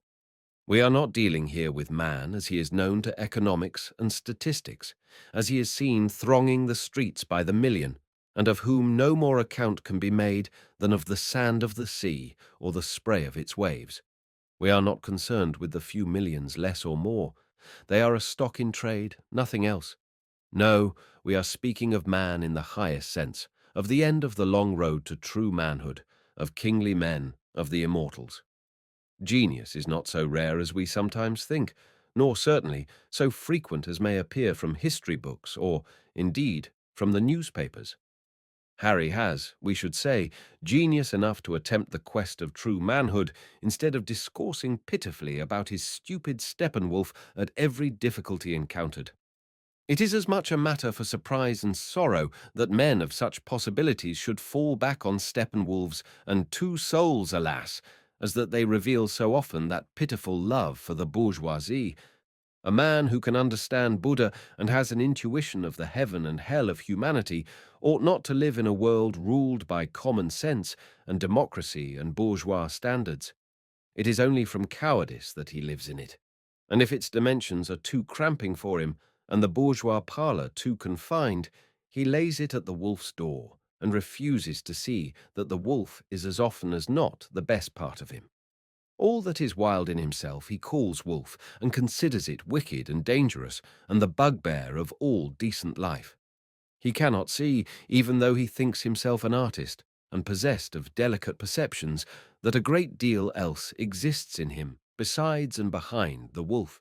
He cannot see that not all that bites is wolf, and that fox, dragon, tiger, ape, and bird of paradise are there also. Yet he allows this whole world, a Garden of Eden in which are manifestations of beauty and terror, of greatness and meanness, of strength and tenderness, to be huddled together and shut away by the wolf legend, just as is the real man in him by the shams and pretenses of a bourgeois existence. Man designs for himself a garden with 100 kinds of trees, 1,000 kinds of flowers, 100 kinds of fruit and vegetables. Suppose, then, that the gardener of this garden knew no other distinction than between edible and inedible. 9/10 of this garden would be useless to him. He would pull up the most enchanting flowers and hew down the noblest trees and even regard them with a loathing and envious eye. This is what the Steppenwolf does with the 1,000 flowers of his soul. What does not stand classified as either man or wolf he does not see at all. And consider all that he imputes to man, all that is cowardly and apish, stupid and mean, while to the wolf, only because he has not succeeded in making himself its master, is set down all that is strong and noble. Now we bid Harry goodbye and leave him to go on his way alone. Were he already among the immortals? Were he already there at the goal to which his difficult path seems to be taking him? With what amazement he would look back to all this coming and going, all this indecision and wild zigzag trail. With what a mixture of encouragement and blame, pity and joy he would smile at this Steppenwolf. When I had read to the end, it came to my mind that some weeks before I had written one night a rather peculiar poem, likewise about the Steppenwolf. I made a search among the snowdrift of papers on my writing table, found it, and read, "The wolf trots to and fro. The world lies deep in snow. The raven from the birch tree flies, but nowhere a hare, nowhere a roe. The roe, she is so dear, so sweet. If such a thing I might surprise, in my embrace my teeth would meet. What else is there beneath the skies? The lovely creature I would so treasure, and feast myself deep on her tender thigh. I would drink of her red blood full measure, then howl till the night went by. Even a hare I would not despise. Sweet enough its warm flesh in the night. Is everything to be denied? That could make life a little bright? The hair on my brush is getting grey. The sight is failing from my eyes. Years ago my dear mate died. And now I trot and dream of a roe. I trot and dream of a hare. I hear the wind of midnight howl. I cool with the snow my burning jowl, and on to the devil my wretched soul I bear. So now I had two portraits of myself before me, one a self-portrait in doggerel verse, as sad and sorry as myself, the other painted with the air of a lofty impartiality by one who stood outside and who knew more and yet less of me than I did myself. And both these pictures of myself, my dispirited and halting poem, and the clever study by an unknown hand, equally afflicted me. Both were right. Both gave the unvarnished truth about my shiftless existence. Both showed clearly how unbearable and untenable my situation was. Death was decreed for this Steppenwolf. He must, with his own hand, make an end of his detested existence, unless, molten in the fire of a renewed self-knowledge, he underwent a change and passed over to a self, new and undisguised. Alas, this transition was not unknown to me. I had often experienced it already, and always in times of the utmost despair. On each occasion of this terribly uprooting experience myself, as it then was shattered to fragments. Each time deep-seated powers had shaken and destroyed it. Each time there had followed the loss of a cherished and particularly beloved part of my life that was true to me no more. Once I had lost my profession and livelihood. I had had to forfeit the esteem of those who before had touched their caps to me. Next, my family life fell in ruins overnight, when my wife, whose mind was disordered, drove me from house and home. Love and confidence had changed of a sudden to hate and deadly enmity, and the neighbours saw me go with pitying scorn. It was then that my solitude had its beginning. Years of hardship and bitterness went by. I had built up the ideal of a new life. inspired by the asceticism of the intellect. I had attained a certain serenity and elevation of life once more, submitting myself to the practice of abstract thought and to a rule of austere meditation. But this mould, too, was broken and lost at one blow all its exalted and noble intent. A whirl of travel drove me afresh over the earth. Fresh sufferings were heaped up and fresh guilt, and every occasion when a mask was torn off, an ideal broken, was preceded by this hateful vacancy and stillness, this deathly constriction and loneliness and unrelatedness, this waste and empty hell of lovelessness and despair, such as I had now to pass through once more. It is true that every time my life was shattered in this way, I had in the end gained something, some increase in liberty and in spiritual growth and depth, but with it went an increased loneliness, an increasing chill of severance and estrangement. Looked at with the bourgeois eye, my life had been a continuous descent from one shattering to the next that left me more remote at every step from all that was normal, permissible, and healthful. The passing years had stripped me of my calling, my family, my home. I stood outside all social circles, alone, beloved by none, mistrusted by many, in unceasing and bitter conflict with public opinion and morality. And though I lived in a bourgeois setting, I was all the same an utter stranger to this world in all I thought and felt. Religion, country, family, state, all lost their value and meant nothing to me any more. The pomposity of the sciences, societies, and arts disgusted me. My views and tastes and all that I thought, once the shining adornments of a gifted and sought-after person, had run to seed in neglect and were looked at askance. Granting that I had, in the course of all my painful transmutations, made some invisible and unaccountable gain, I had had to pay dearly for it, and at every turn my life was harsher, more difficult, lonely, and perilous. In truth, I had little cause to wish to continue in that way which led on into ever thinner air, like the smoke in Nietzsche's harvest song. Oh yes, I had experienced all these changes and transmutations that fate reserves for her difficult children, her ticklish customers. I knew them only too well. I knew them as well as a zealous but unsuccessful sportsman knows the stands at a shoot, as an old gambler on the exchange knows each stage of speculation, the scoop, the weakening market, the break and bankruptcy. Was I really to live through all this again? All this torture, all this pressing need, all these glimpses into the paltriness and worthlessness of my own self, the frightful dread lest I succumb, and the fear of death. Wasn't it better and simpler to prevent a repetition of so many sufferings and to quit the stage? Certainly, it was simpler and better. Whatever the truth of all that was said in the little book on the Steppenwolf about suicides, no one could forbid me the satisfaction of invoking the aid of a gas stove or a razor or revolver, and so sparing myself this repetition of a process whose bitter agony I had had to drink often enough, surely, and to the dregs. No, in all conscience, there was no power in the world that could prevail with me to go through the mortal terror of another encounter with myself, to face another reorganization, a new incarnation, when at the end of the road there was no peace or quiet, but forever destroying the self in order to renew the self. Let suicide be as stupid, cowardly, shabby as you please, call it an infamous and ignominious escape. Still, any escape, even the most ignominious, from this treadmill of suffering was the only thing to wish for. No stage was left for the noble and heroic heart. Nothing was left but the simple choice between a slight and swift pang and an unthinkable, a devouring and endless suffering. I had played Don Quixote often enough in my difficult, crazed life, had put honor before comfort and heroism before reason. There was an end of it. Daylight was dawning through the window panes, the leaden, infernal daylight of a rainy winter's day, when at last I got to bed. I took my resolution to bed with me. At the very last, however, on the last verge of consciousness in the moment of falling asleep, the remarkable passage in the Steppenwolf pamphlet which deals with the immortals flashed through me.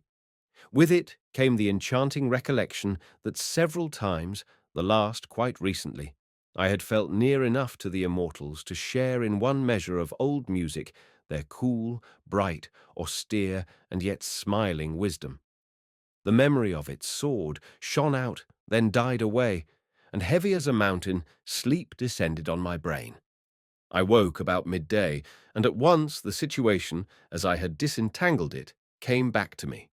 There lay the little book on my bedside table, and my poem.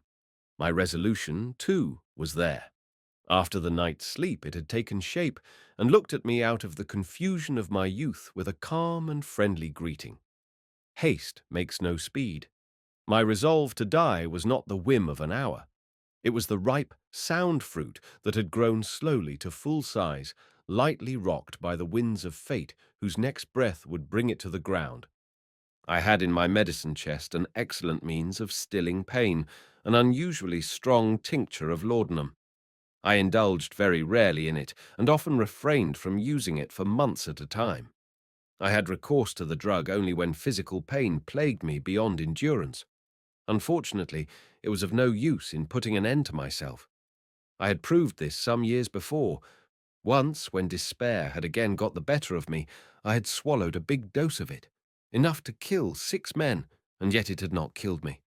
I fell asleep, it is true, and lay for several hours completely stupefied, but then, to my frightful disappointment, I was half awakened by violent convulsions of the stomach, and fell asleep once more.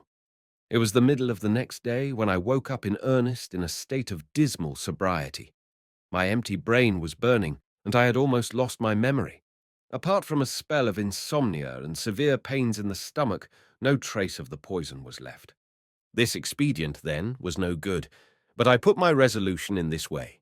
The next time I felt that I must have recourse to the opium, I might allow myself to use big means instead of small, that is, a death of absolute certainty with a bullet or a razor. Then I could be sure. As for waiting till my 50th birthday, as the little book wittily prescribed, this seemed to me much too long a delay. There were still 2 years till then. Whether it were a year hence or a month, were it even the following day, the door stood open. I cannot say that the resolution altered my life very profoundly. It made me a little more indifferent to my afflictions, a little freer in the use of opium and wine, a little more inquisitive to know the limits of endurance, but that was all. The other experiences of that evening had a stronger after-effect. I read the Steppenwolf treatise through again many times, now submitting gratefully to an invisible magician because of his wise conduct of my destiny, now with scorn and contempt for its futility, and the little understanding it showed of my actual disposition and predicament. All that was written there of Steppenwolves and suicides was very good, no doubt, and very clever.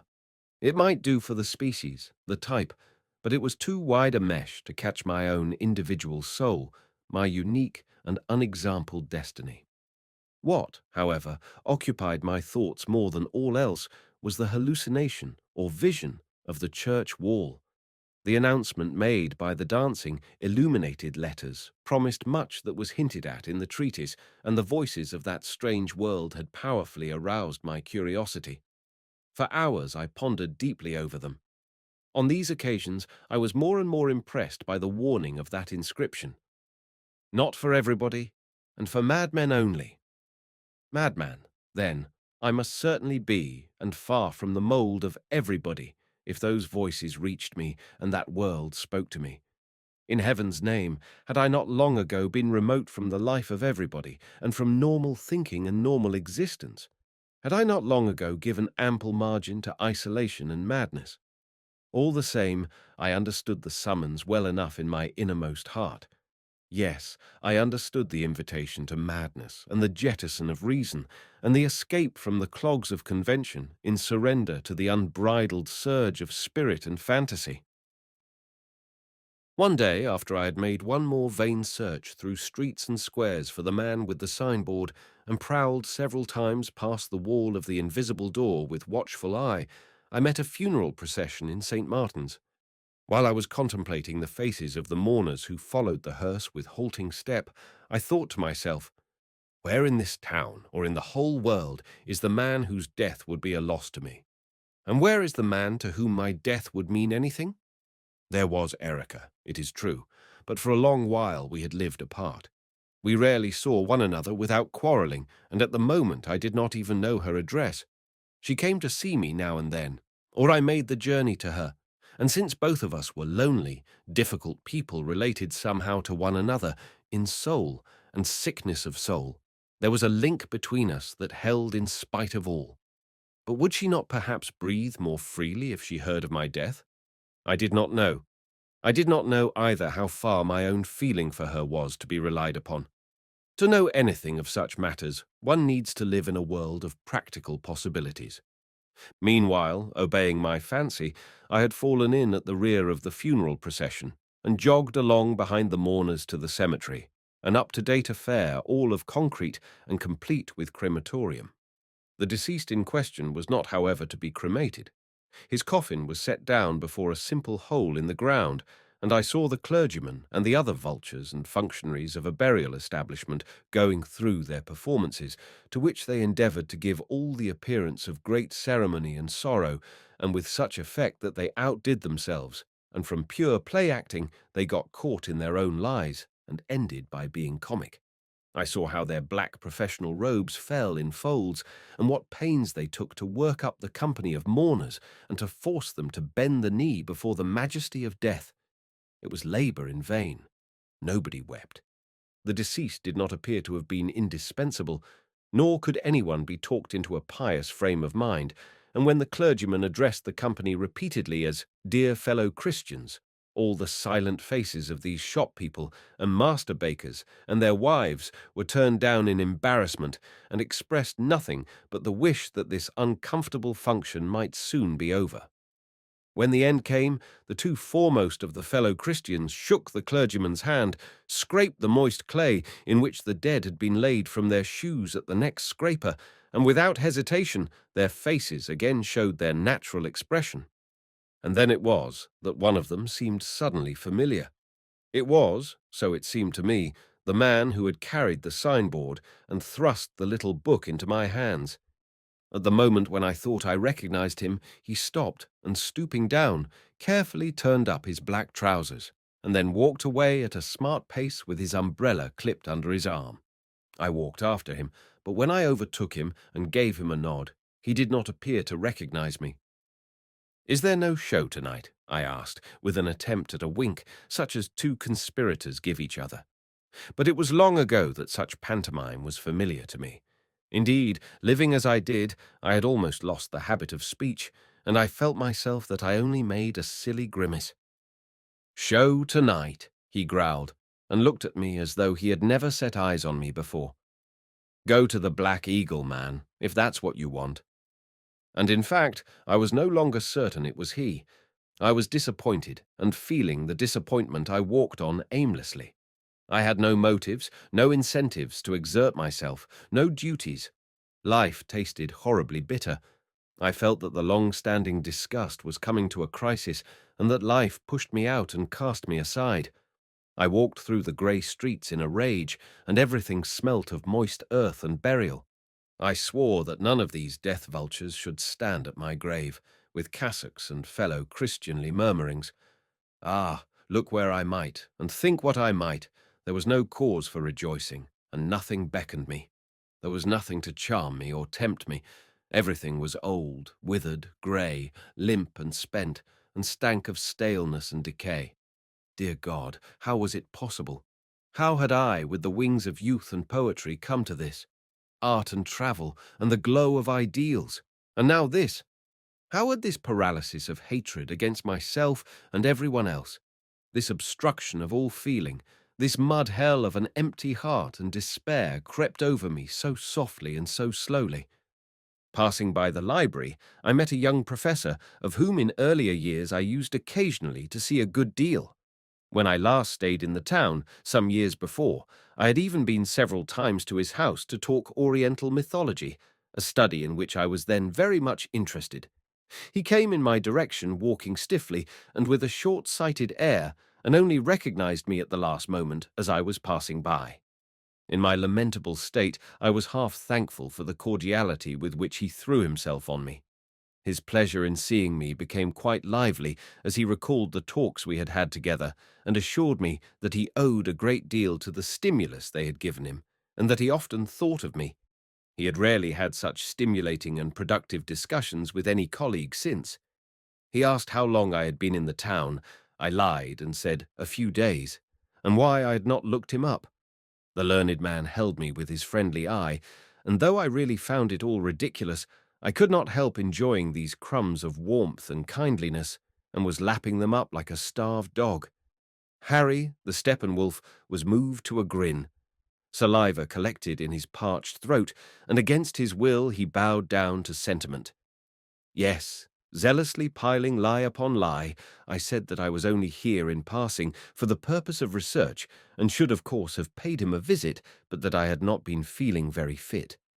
And when he went on to invite me very heartily to spend the evening with him, I accepted with thanks and sent my greetings to his wife, until my cheeks fairly ached with the unaccustomed efforts of all these forced smiles and speeches. And while I, Harry Haller, stood there in the street, flattered and surprised and studiously polite, and smiling into the good fellow's kindly, short-sighted face, there stood the other Harry, too, at my elbow, and grinned likewise. He stood there and grinned as he thought what a funny, crazy, dishonest fellow I was, to show my teeth in rage and curse the whole world one moment, and, the next, to be falling all over myself in the eagerness of my response to the first amiable greeting of the first good honest fellow who came my way, to be wallowing like a suckling pig in the luxury of a little pleasant feeling and friendly esteem. Thus stood the two Harrys, neither playing a very pretty part, over against the worthy professor, mocking one another, watching one another, and spitting at one another, while, as always in such predicaments, the eternal question presented itself whether all this was simple stupidity and human frailty, a common depravity, or whether this sentimental egoism and perversity, this slovenliness and two-facedness of feeling, was merely a personal idiosyncrasy of the Steppenwolfs. And if this nastiness was common to men in general, I could rebound from it with renewed energy into hatred of all the world. But if it was a personal frailty, it was good occasion for an orgy of hatred of myself. While my two selves were thus locked in conflict, the professor was almost forgotten, and when the oppressiveness of his presence came suddenly back to me, I made haste to be relieved of it. I looked after him for a long while as he disappeared into the distance along the leafless avenue with the good-natured and slightly comic gait of an ingenuous idealist. Within me, the battle raged furiously. Mechanically, I bent and unbent my stiffened fingers as though to fight the ravages of a secret poison, and at the same time had to realize that I had been nicely framed. Round my neck was the invitation for 8:30, with all its obligations of politeness, of talking shop, and of contemplating another's domestic bliss. And so home, in wrath. Once there, I poured myself out some brandy and water, swallowed some of my gout pills with it, and lying on the sofa, tried to read. No sooner had I succeeded in losing myself for a moment in Sophia's journey from Memel to Saxony, a delightful old book of the 18th century, than the invitation came over me of a sudden and reminded me that I was neither shaved nor dressed. Why, in heaven's name, had I brought all this on myself? Well, get up, so I told myself. Lather yourself, scrape your chin till it bleeds, dress, and show an amiable disposition towards your fellow men. And while I lathered my face, I thought of that sordid hole in the clay of the cemetery into which some unknown person had been lowered that day. I thought of the pinched faces of the bald fellow Christians, and I could not even laugh. There, in that sordid hole in the clay, I thought, to the accompaniment of stupid and insincere ministrations, and the no less stupid and insincere demeanour of the group of mourners, in the discomforting sight of all the metal crosses and marble slabs and artificial flowers of wire and glass, ended not only that unknown man, and tomorrow or the day after, myself as well, buried in the soil with a hypocritical show of sorrow. No, there and so ended everything. All our striving, all our culture, all our beliefs, all our joy and pleasure in life, already sick and soon to be buried there too. Our whole civilization was a cemetery where Jesus Christ and Socrates, Mozart and Haydn, Dante and Goethe were but the indecipherable names on mouldering stones, and the mourners who stood round affecting a pretence of sorrow would give much to believe in these inscriptions which once were holy, or at least to utter one heartfelt word of grief and despair about this world that is no more. And nothing was left them but the embarrassed grimaces of a company round a grave. As I raged on like this, I cut my chin in the usual place and had to apply a caustic to the wound, and even so there was my clean collar, scarce put on, to change again, and all this for an invitation that did not give me the slightest pleasure. And yet a part of me began play-acting again, calling the professor a sympathetic fellow, yearning after a little talk and intercourse with my fellow men, reminding me of the professor's pretty wife, prompting me to believe that an evening spent with my pleasant host and hostess would be in reality positively cheering, helping me to clap some court plaster to my chin, to put on my clothes and tie my tie well, and gently putting me, in fact, far from my genuine desire of staying at home. Whereupon it occurred to me, so it is with everyone. Just as I dress and go out to visit the professor and exchange a few more or less insincere compliments with him, without really wanting to at all, so it is with the majority of men day by day and hour by hour in their daily lives and affairs. Without really wanting to at all, they pay calls and carry on conversations, sit out their hours at desks and on office chairs, and it is all compulsory, mechanical, and against the grain, and it could all be done or left undone just as well by machines. And indeed, it is this never-ceasing machinery that prevents their being, like me, the critics of their own lives, and recognizing the stupidity and shallowness, the hopeless tragedy and waste of the lives they lead, and the awful ambiguity grinning over it all. And they are right, right 1,000 times to live as they do, playing their games and pursuing their business, instead of resisting the dreary machine and staring into the void as I do who have left the track. Let no one think that I blame other men, though now and then in these pages I scorn and even deride them, or that I accuse them of the responsibility of my personal misery.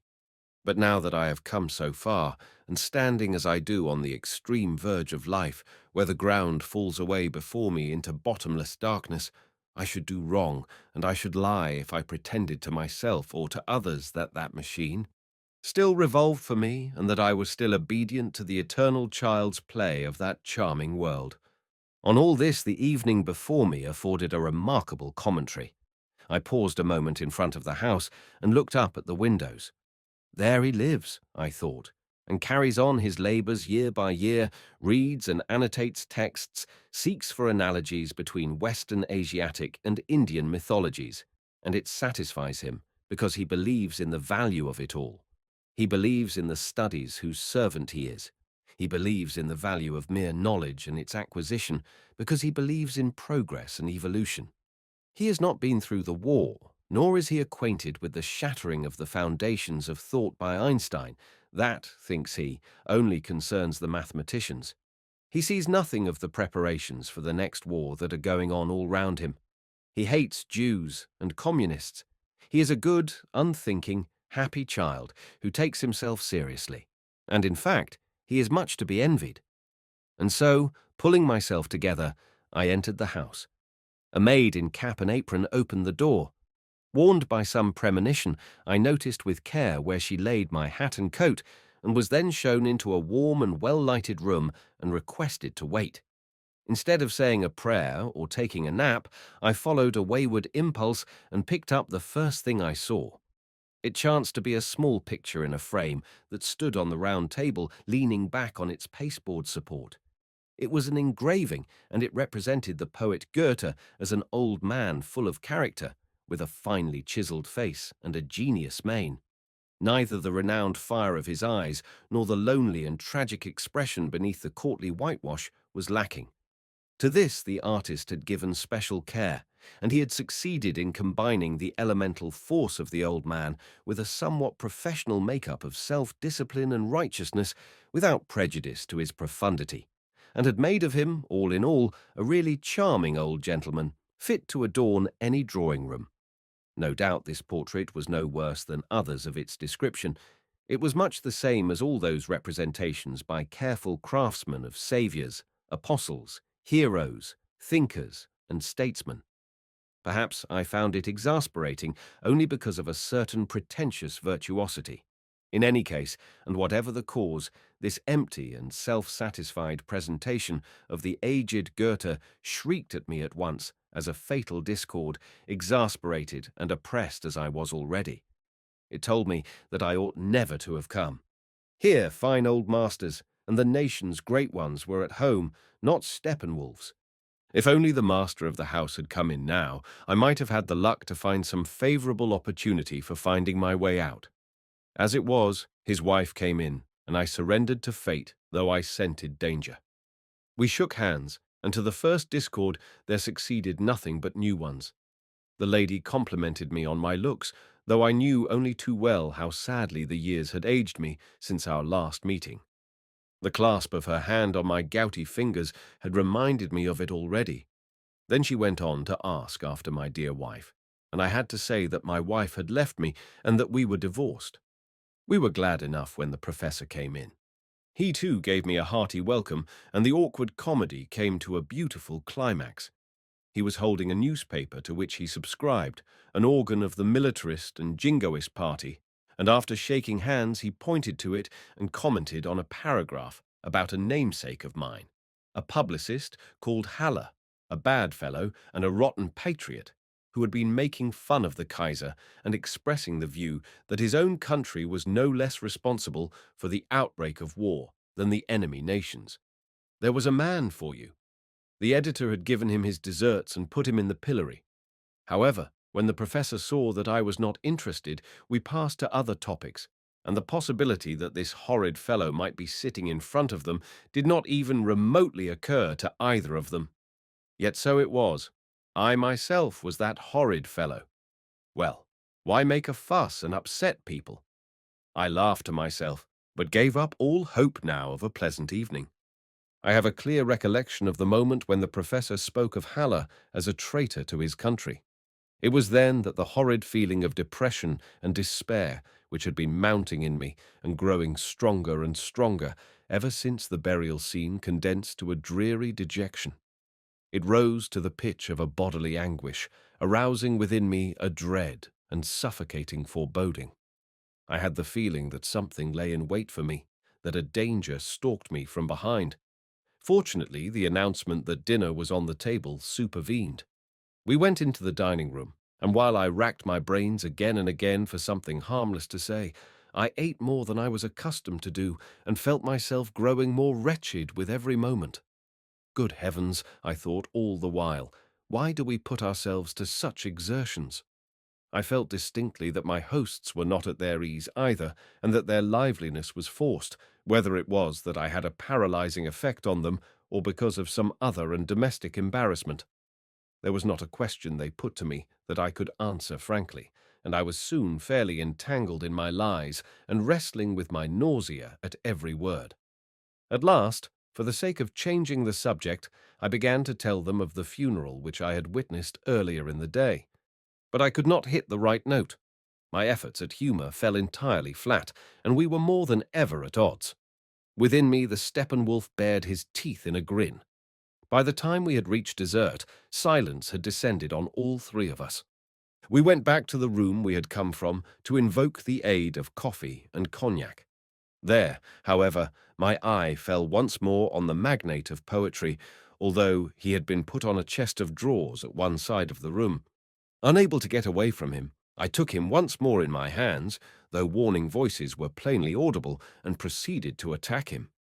I was as though obsessed by the feeling that the situation was intolerable and that the time had come either to warm my hosts up, to carry them off their feet and put them in tune with myself, or else to bring about a final explosion. Let us hope, said I, that Goethe did not really look like this. This conceited air of nobility, the great man ogling the distinguished company, and beneath the manly exterior what a world of charming sentimentality. Certainly there is much to be said against him. I have a good deal against his venerable pomposity myself, but to represent him like this, No, that is going too far. The lady of the house finished pouring out the coffee with a deeply wounded expression and then hurriedly left the room, and her husband explained to me with mingled embarrassment and reproach that the picture of Goethe belonged to his wife and was one of her dearest possessions. And even if, objectively speaking, you are right, though I don't agree with you, you need not have been so outspoken. There you are right, I admitted. Unfortunately, it is a habit, a vice of mine, always to speak my mind as much as possible, as indeed Goethe did too, in his better moments. In this chaste drawing-room, Goethe would certainly never have allowed himself to use an outrageous, a genuine and unqualified expression. I sincerely beg your wife's pardon, and your own. Tell her, please, that I am a schizomaniac. And now, if you will allow me, I will take my leave. To this he made objections in spite of his perplexity. He even went back to the subject of our former discussions and said once more how interesting and stimulating they had been, and how deep an impression my theories about Mithras and Krishna had made on him at the time. He had hoped that the present occasion would have been an opportunity to renew these discussions. I thanked him for speaking as he did. Unfortunately, my interest in Krishna had vanished, and also my pleasure in learned discussions. Further, I had told him several lies that day. For example, I had been many months in the town, and not a few days, as I had said. I lived, however, quite by myself, and was no longer fit for decent society. For in the first place, I was nearly always in a bad temper and afflicted with the gout, and in the second place, usually drunk. Lastly, to make a clean slate, and not to go away, at least, as a liar, it was my duty to inform him that he had grievously insulted me that evening. He had endorsed the attitude taken up by a reactionary paper towards Haller's opinions, a stupid bull-necked paper, fit for an officer on half-pay, not for a man of learning. This bad fellow and rotten patriot, Haller, however, and myself were one and the same person, and it would be better for our country and the world in general if at least the few people who were capable of thought stood for reason and the love of peace instead of heading wildly with a blind obsession for a new war. And so I would bid him goodbye. With that I got up and took leave of Goethe and of the professor. I seized my hat and coat from the rack outside and left the house. Loud in my soul the wolf howled his glee, and between my two selves there opened an immense field of operations. For it was at once clear to me that this disagreeable evening had much more significance for me than for the indignant professor. For him it was a disillusionment and a petty outrage. For me it was a final failure and flight. It was my leave-taking from the respectable, moral and learned world, and a complete triumph for the Steppenwolf. I was sent flying and beaten from the field, bankrupt in my own eyes, dismissed without a shred of credit or a ray of humour to comfort me. I had taken leave of the world in which I had once found a home, the world of convention and culture, in the manner of the man with a weak stomach who has given up pork. In a rage I went on my way beneath the street lamps, in a rage and sick unto death. What a hideous day of shame and wretchedness it had been from morning to night, from the cemetery to the scene with the professor. For what? And why? Was there any sense in taking up the burden of more such days as this, or of sitting out any more such suppers? There was not. This very night I would make an end of the comedy, go home and cut my throat. No more tarrying. I paced the streets in all directions, driven on by wretchedness. Naturally, it was stupid of me to bespatter the drawing-room ornaments of the worthy folk, stupid and ill-mannered, but I could not help it, and even now I could not help it. I could not bear this tame, lying, well-mannered life any longer.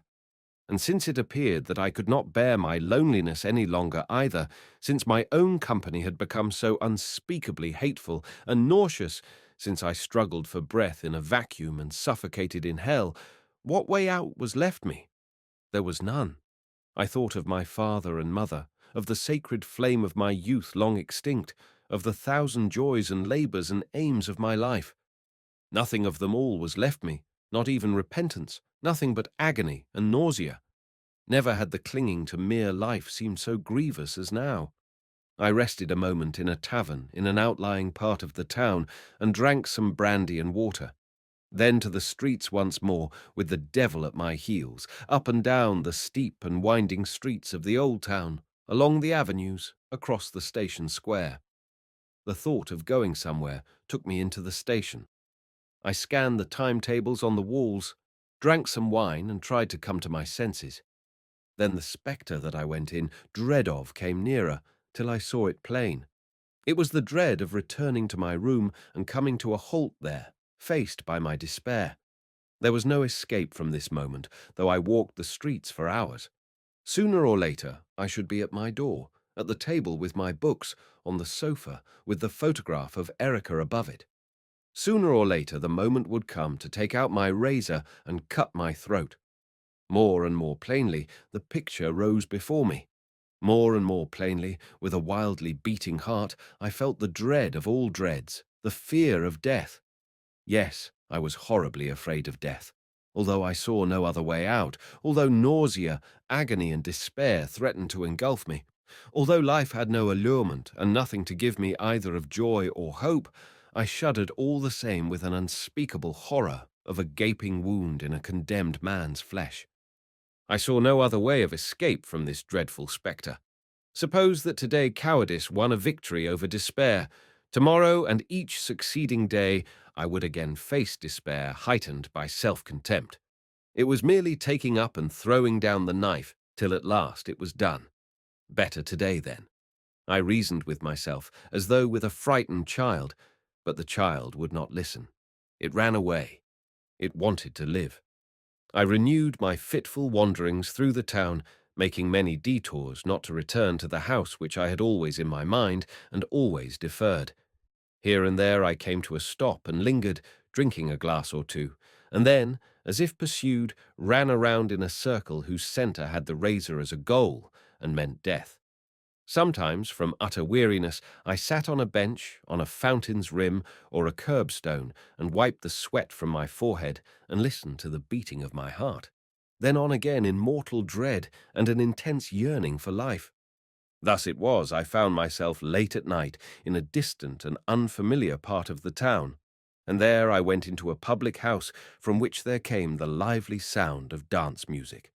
Over the entrance as I went in, I read "The Black Eagle" on the old signboard. Within I found it was a free night, crowds, smoke, the smell of wine, and the clamour of voices, with dancing in a room at the back, whence issued the frenzy of music. I stayed in the nearer room, where there were none but simple folk, some of them poorly dressed, whereas behind in the dance hall smart people were also to be seen. Carried forward by the crowd, I soon found myself near the bar, wedged against a table at which sat a pale and pretty girl against the wall. She wore a thin dance frock, cut very low, and a withered flower in her hair. She gave me a friendly and observant look as I came up, and with a smile moved to one side to make room for me.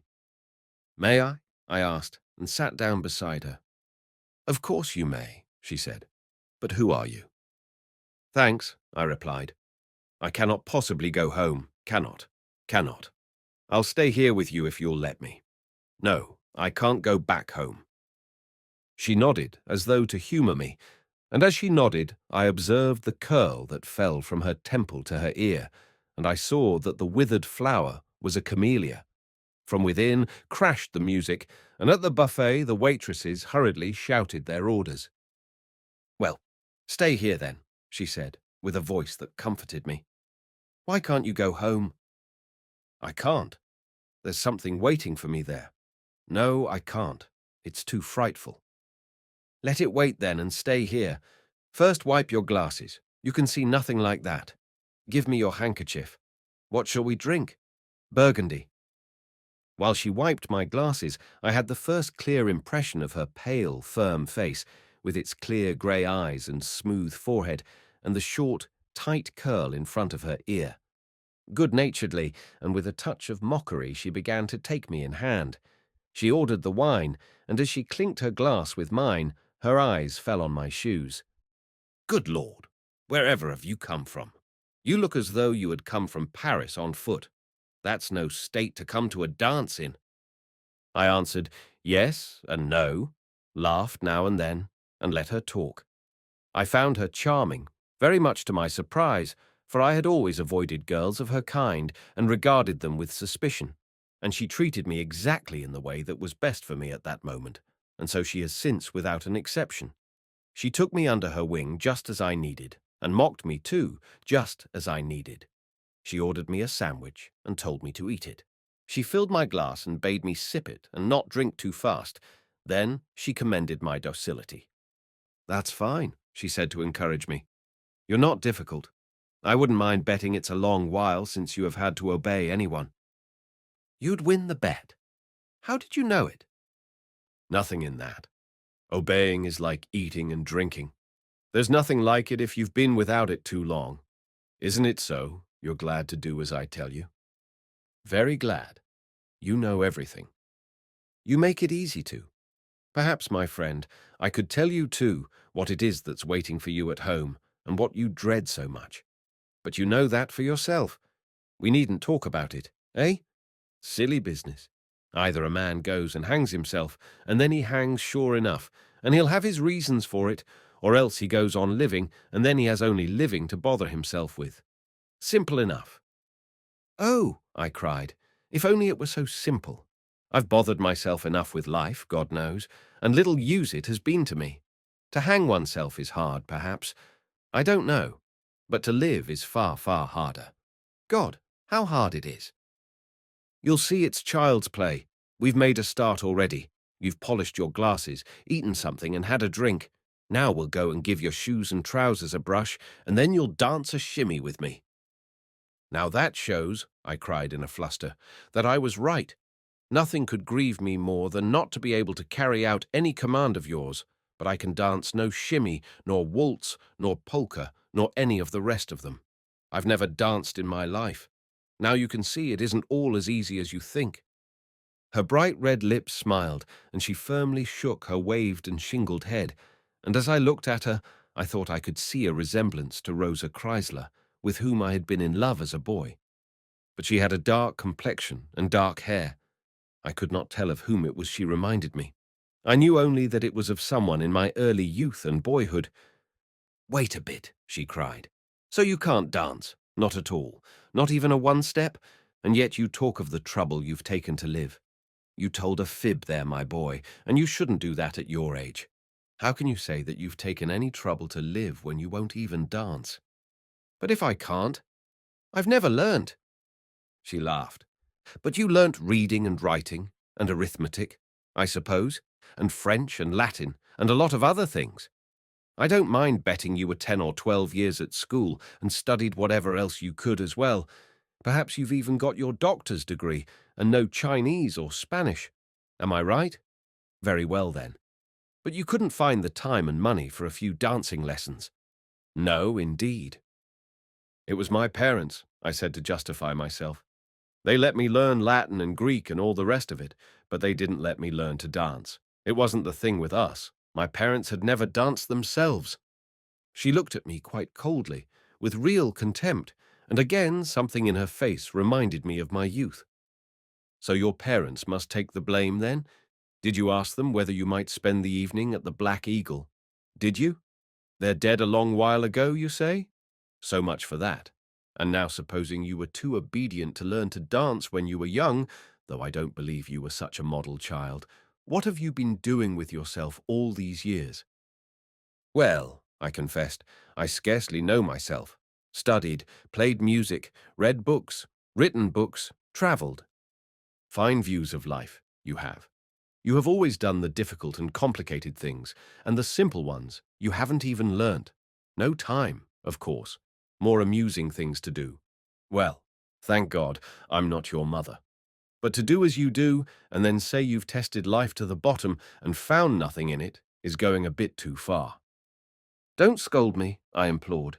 "It isn't as if I didn't know I was mad." "Oh, don't make a song of your sufferings. You are no madman, Professor. You're not half mad enough to please me.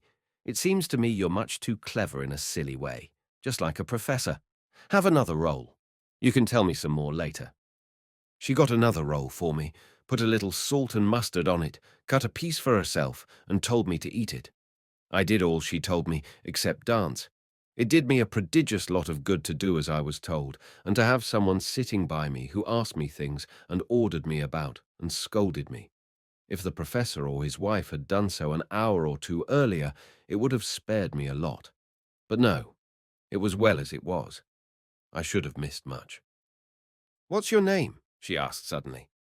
"Harry." Harry, a babyish sort of name. And a baby you are, Harry, in spite of your few grey hairs. You're a baby, and you need someone to look after you. I'll say no more of dancing, but look at your hair. Have you no wife, no sweetheart? I haven't a wife any longer. We are divorced. A sweetheart, yes, but she doesn't live here. I don't see her very often. We don't get on very well. She whistled softly.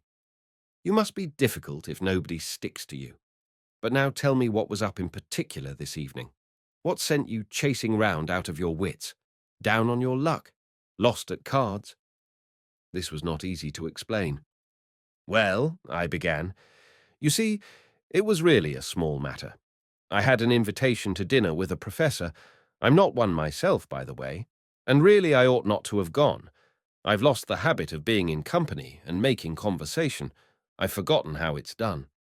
As soon as I entered the house, I had the feeling something would go wrong, and when I hung my hat on the peg, I thought to myself that perhaps I should want it sooner than I expected.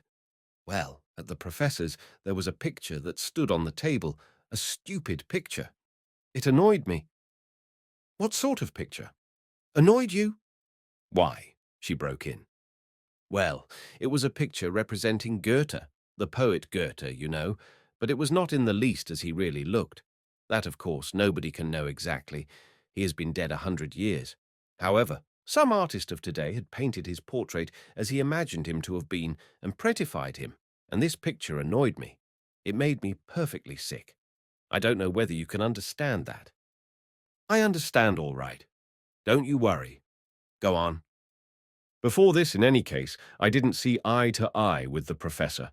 Like nearly all professors, he is a great patriot, and during the war did his bit in the way of deceiving the public with the best intentions, of course. I, however, am opposed to war. But that's all one. To continue my story, there was not the least need for me to look at the picture. Certainly not. But in the first place, it made me sorry because of Goethe, whom I love very dearly, and then, besides, I thought, well, I had better say just how I thought or felt. There I was, sitting with people as one of themselves, and believing that they thought of Goethe as I did, and had the same picture of him in their minds as I, and there stood that tasteless, false, and sickly affair, and they thought it lovely, and had not the least idea that the spirit of that picture and the spirit of Goethe were exact opposites. They thought the picture splendid, and so they might for all I cared, but for me it ended, once and for all, any confidence, any friendship, any feeling of affinity I could have for these people. In any case, my friendship with them did not amount to very much, and so I got furious and sad too when I saw that I was quite alone with no one to understand me. Do you see what I mean? It is very easy to see. And next, did you throw the picture at them? No, but I was rather insulting and left the house.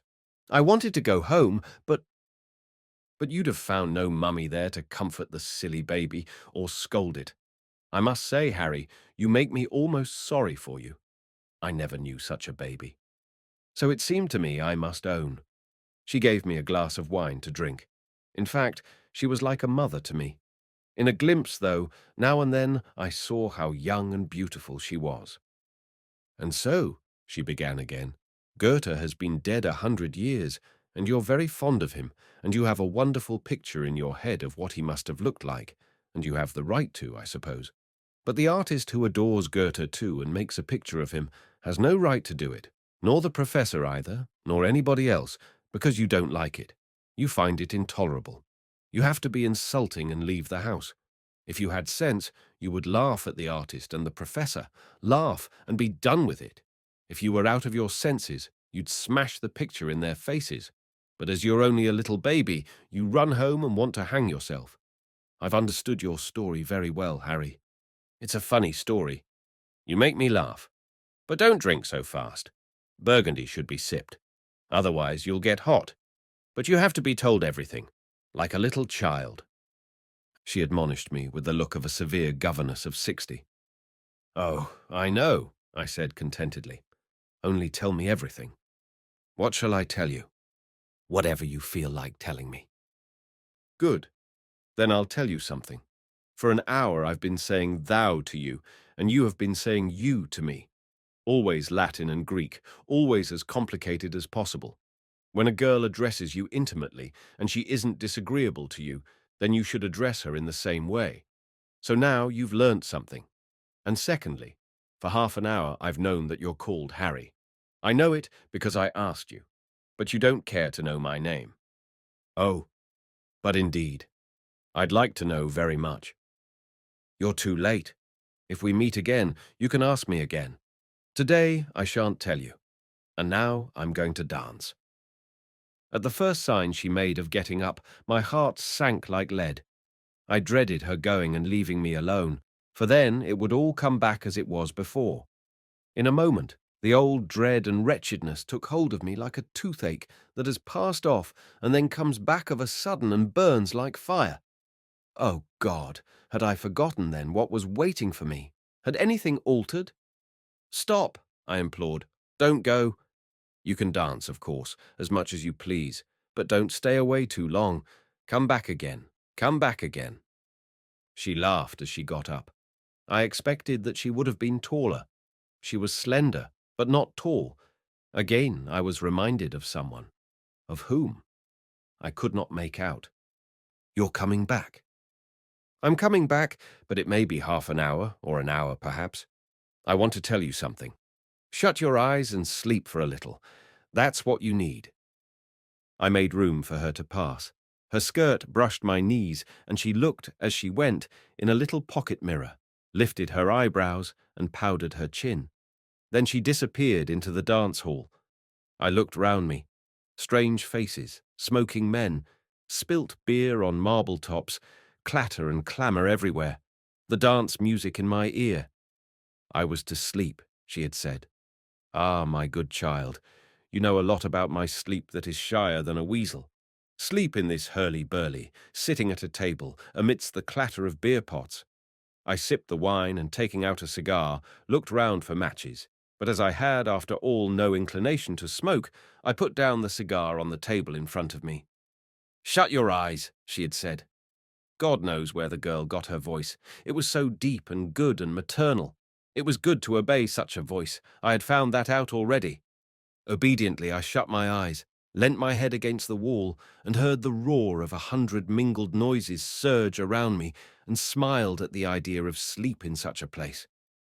I made up my mind to go to the door of the dance hall, and from there catch a glimpse of my beautiful girl as she danced. I made a movement to go, then felt at last how unutterably tired out I was from my hours of wandering, and remained seated, and thereupon I fell asleep as I had been told. I slept greedily, thankfully, and dreamt more lightly and pleasantly than I had for a long while. I dreamt that I was waiting in an old-fashioned anteroom. At first I knew no more than that my audience was with some excellency or other. Then it came to me that it was Goethe who was to receive me. Unfortunately, I was not there quite on a personal call. I was a reporter, and this worried me a great deal, and I could not understand how the devil I had got into such a fix. Besides this, I was upset by a scorpion that I had seen a moment before trying to climb up my leg. I had shaken myself free of the black crawling beast, but I did not know where it had got to next, and did not dare make a grab after it. Also, I was not very sure whether I had been announced by a mistake to Matthison instead of to Goethe, and him again I mixed up in my dream with Bürger, for I took him for the author of the poem to Molly. Moreover, I would have liked extremely to meet Molly. I imagined her wonderful, tender, musical. If only I were not here at the orders of that cursed newspaper office.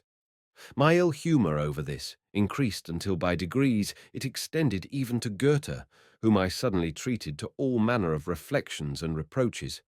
It was going to be a lively interview. The scorpion, however, dangerous though he was, and hidden no doubt somewhere within an inch of me, was all the same not so bad, perhaps. Possibly he might even betoken something friendly. It seemed to me extremely likely that he had something to do with Molly. He might be a kind of messenger from her, or an heraldic beast, dangerously and beautifully emblematic of woman and sin. Might not his name perhaps be Vulpius? But at that moment a flunky threw open the door. I rose and went in. There stood old Goethe, short and very erect, and on his classic breast, sure enough, was the corpulent star of some order. Not for a moment did he relax his commanding attitude, his air of giving audience and of controlling the world from that museum of his at Weimar. Indeed, he had scarcely looked at me before. With a nod and a jerk like an old raven, he began pompously, "Now, you young people have, I believe, very little appreciation of us and our efforts." "You are quite right," said I, chilled by his ministerial glance. "We young people have indeed very little appreciation of you. You are too pompous for us, Excellency, too vain and pompous, and not outright enough. That is, no doubt, at the bottom of it. Not outright enough." The little old man bent his erect head forward, and as his hard mouth with its official folds relaxed in a little smile and became enchantingly alive, my heart gave a sudden bound, for all at once the poem came to my mind, "The Dusk with Folding Wing," and I remembered that it was from the lips of this man that the poem came. Indeed, at this moment I was entirely disarmed and overwhelmed, and would have chosen of all things to kneel before him, but I held myself erect and heard him say with a smile, "Oh, so you accuse me of not being outright. What a thing to say! Will you explain yourself a little more fully?" I was very glad indeed to do so. Like all great spirits, Herr von Goethe, you have clearly recognized and felt the riddle and the hopelessness of human life, with its moments of transcendence that sink again to wretchedness, and the impossibility of rising to one fair peak of feeling, except at the cost of many days' enslavement to the daily round. And then the ardent longing for the realm of the spirit in eternal and deadly war with the equally ardent and holy love of the lost innocence of nature. The whole frightful suspense in vacancy and uncertainty. This condemnation to the transient that can never be valid, that is ever experimental and dilettantish. In short, the utter lack of purpose to which the human state is condemned, to its consuming despair. You have known all this, yes, and said as much over and over again. Yet you gave up your whole life to preaching its opposite, giving utterance to faith and optimism, and spreading before yourself and others the illusion that our spiritual strivings mean something and endure. You have lent a deaf ear to those that plumb the depths and suppress the voices that told the truth of despair, and not in yourself only, but also in Kleist and Beethoven. Year after year you lived on at Weimar, accumulating knowledge and collecting objects, writing letters and gathering them in, as though in your old age you had found the real way to discover the eternal in the momentary, though you could only mummify it, and to spiritualize nature, though you could only hide it with a pretty mask. This is why we reproach you with insincerity." The old bigwig kept his eyes musingly on mine, smiling as before. Then, to my surprise, he asked, "You must have a strong objection, then, to the magic flute of Mozart." And before I could protest, he went on, "The magic flute presents life to us as a wondrous song. It honors our feelings, transient as they are, as something eternal and divine. It agrees neither with Herr von Kleist nor with Herr Beethoven. It preaches optimism and faith." I know, I cried in a rage. God knows why you hit of all things on the magic flute that is dearer to me than anything else in the world. But Mozart did not live to be 82. He did not make pretensions in his own life to the enduring and the orderly and to exalted dignity as you did. He did not think himself so important. He sang his divine melodies and died. He died young, poor and misunderstood. I lost my breath. 1,000 things ought to have been said in 10 words. My forehead began to sweat. Goethe, however, said very amiably, "It may be unforgivable that I live to be 82. My satisfaction on that account was, however, less than you may think. You are right that a great longing for survival possessed me continually. I was in continual fear of death and continually struggling with it.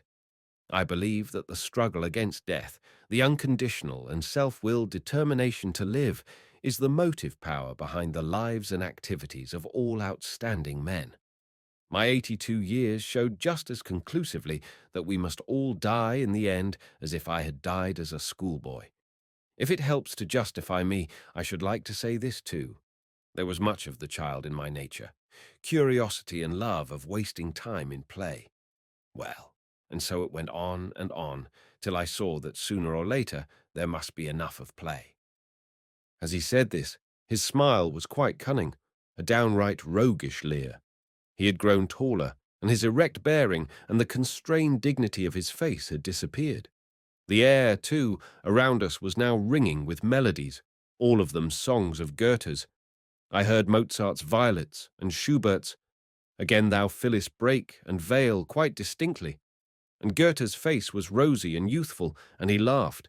And now he resembled Mozart like a brother, now Schubert, and the star on his breast was composed entirely of wildflowers. A yellow primrose blossomed luxuriantly in the middle of it. It did not altogether suit me to have the old gentleman avoid my questions and accusations in this sportive manner, and I looked at him reproachfully. At that, he bent forward and brought his mouth, which had now become quite like a child's, close to my ear and whispered softly into it. You take the old Goethe much too seriously, my young friend. You should not take old people who are already dead seriously. It does them injustice. We immortals do not like things to be taken seriously. We like joking. Seriousness, young man, is an accident of time.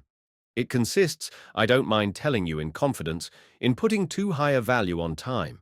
I, too, once put too high a value on time. For that reason I wished to be 100 years old. In eternity, however, there is no time, you see. Eternity is a mere moment, just long enough for a joke. And indeed, there was no saying another serious word to the man. He capered joyfully and nimbly up and down, and made the primrose shoot out from his star like a rocket, and then he made it shrink and disappear. While he flickered to and fro with his dance steps and figures, it was borne in upon me that he at least had not neglected learning to dance. He could do it wonderfully. Then I remembered the scorpion, or Molly rather, and I called out to Goethe, "Tell me, is Molly there?" Goethe laughed aloud. He went to his table and opened a drawer, took out a handsome leather or velvet box, and held it open under my eyes.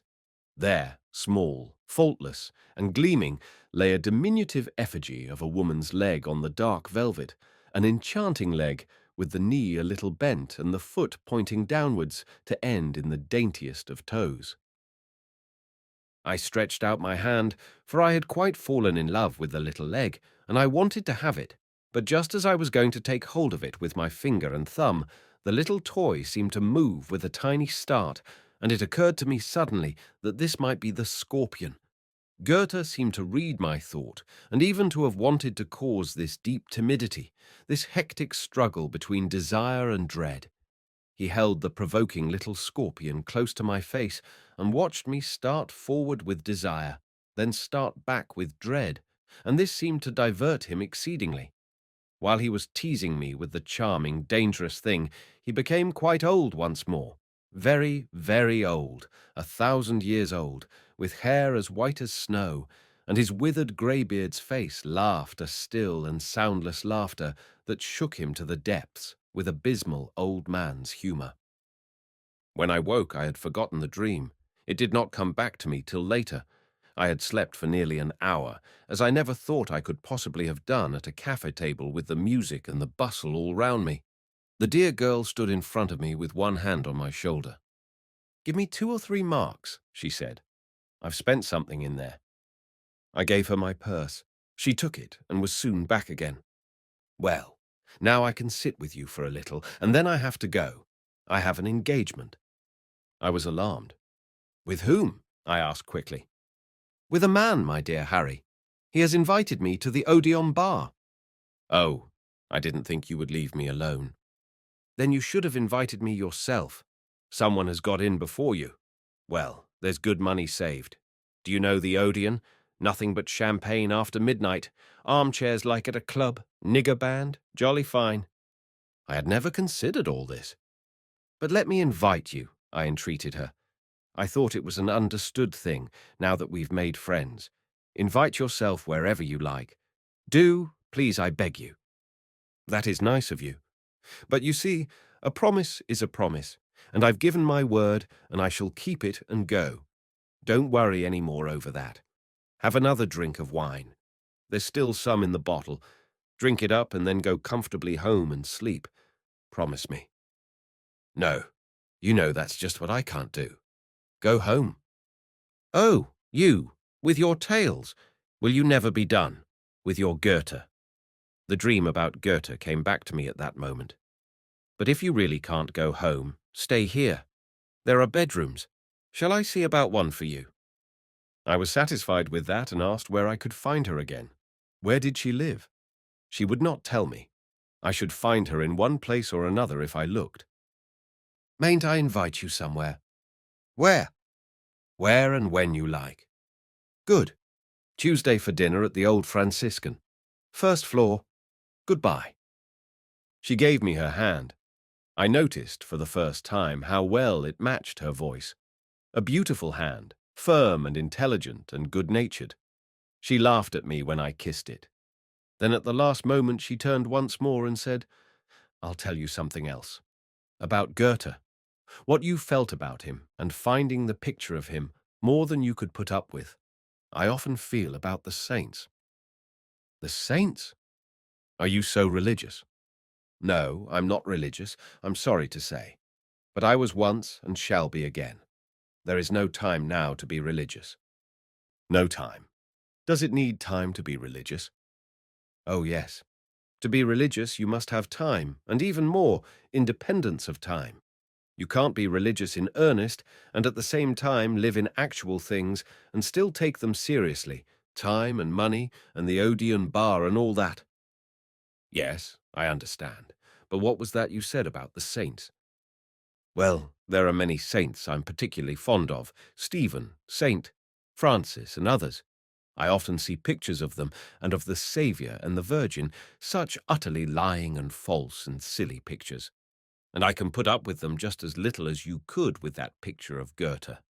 When I see one of those sweet and silly saviours or St. Francis's and see how other people find them beautiful and edifying, I feel it is an insult to the real Saviour, and it makes me think, why did he live and suffer so terribly if people find a picture as silly as that satisfactory to them? But in spite of this, I know that my own picture of the Saviour or St. Francis is only a human picture and falls short of the original, and that the Saviour himself would find the picture I have of him within me just as stupid as I do those sickly reproductions.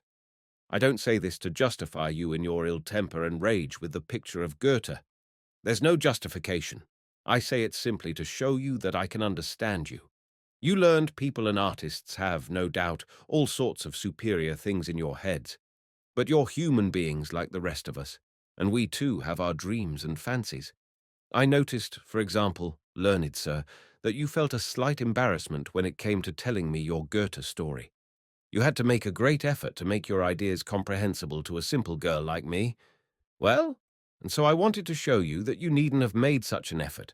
I understand you all right, and now I've finished, and your place is in bed. She went away, and an old house porter took me up 2 flights of stairs, but first he asked me where my luggage was, and when he heard that I hadn't any, I had to pay down what he called sleep money. Then he took me up an old dark staircase to a room upstairs and left me alone.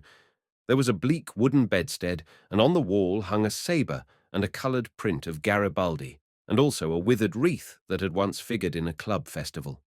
I would have given much for pyjamas. At any rate, there was water and a small towel, and I could wash. Then I lay down on the bed in my clothes, and leaving the light on, gave myself up to my reflections. So I had settled accounts with Goethe.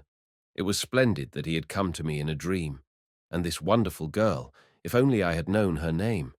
All of a sudden, there was a human being, a living human being, to shatter the death that had come down over me like a glass case, and to put out a hand to me, a good and beautiful and warm hand. All of a sudden there were things that concerned me again, which I could think of with joy and eagerness. All of a sudden a door was thrown open through which life came in. Perhaps I could live once more and once more be a human being. My soul that had fallen asleep in the cold and nearly frozen breathed once more and sleepily spread its weak and tiny wings. Goethe had been with me. A girl had bidden me eat and drink and sleep, and had shown me friendship, and had laughed at me, and had called me a silly little boy. And this wonderful friend had talked to me of the saints, and shown me that even when I had outdone myself in absurdity, I was not alone. I was not an incomprehensible and ailing exception. There were people akin to me. I was understood. Should I see her again? Yes, for certain. She could be relied upon. A promise is a promise. And before I knew, I was asleep once more and slept 4 or 5 hours. It had gone 10 when I woke. My clothes were all creases. I felt utterly exhausted.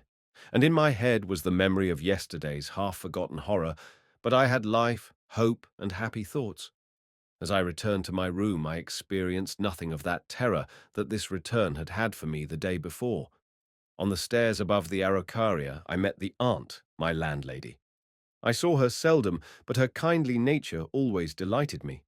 The meeting was not very propitious, for I was still unkempt and uncombed after my night out, and I had not shaved. I greeted her and would have passed on. As a rule, she always respected my desire to live alone and unobserved. Today, however, as it turned out, a veil between me and the outer world seemed to be torn aside, a barrier fallen. She laughed and stopped. "You have been on a spree, Mr. Haller. You were not in bed last night. You must be pretty tired." "Yes," I said, and was forced to laugh too. "There was something lively going on last night, and as I did not like to shock you, I slept at an hotel. My respect for the repose and dignity of your house is great. I sometimes feel like a foreign body in it." "You are poking fun, Mr. Haller." "Only at myself."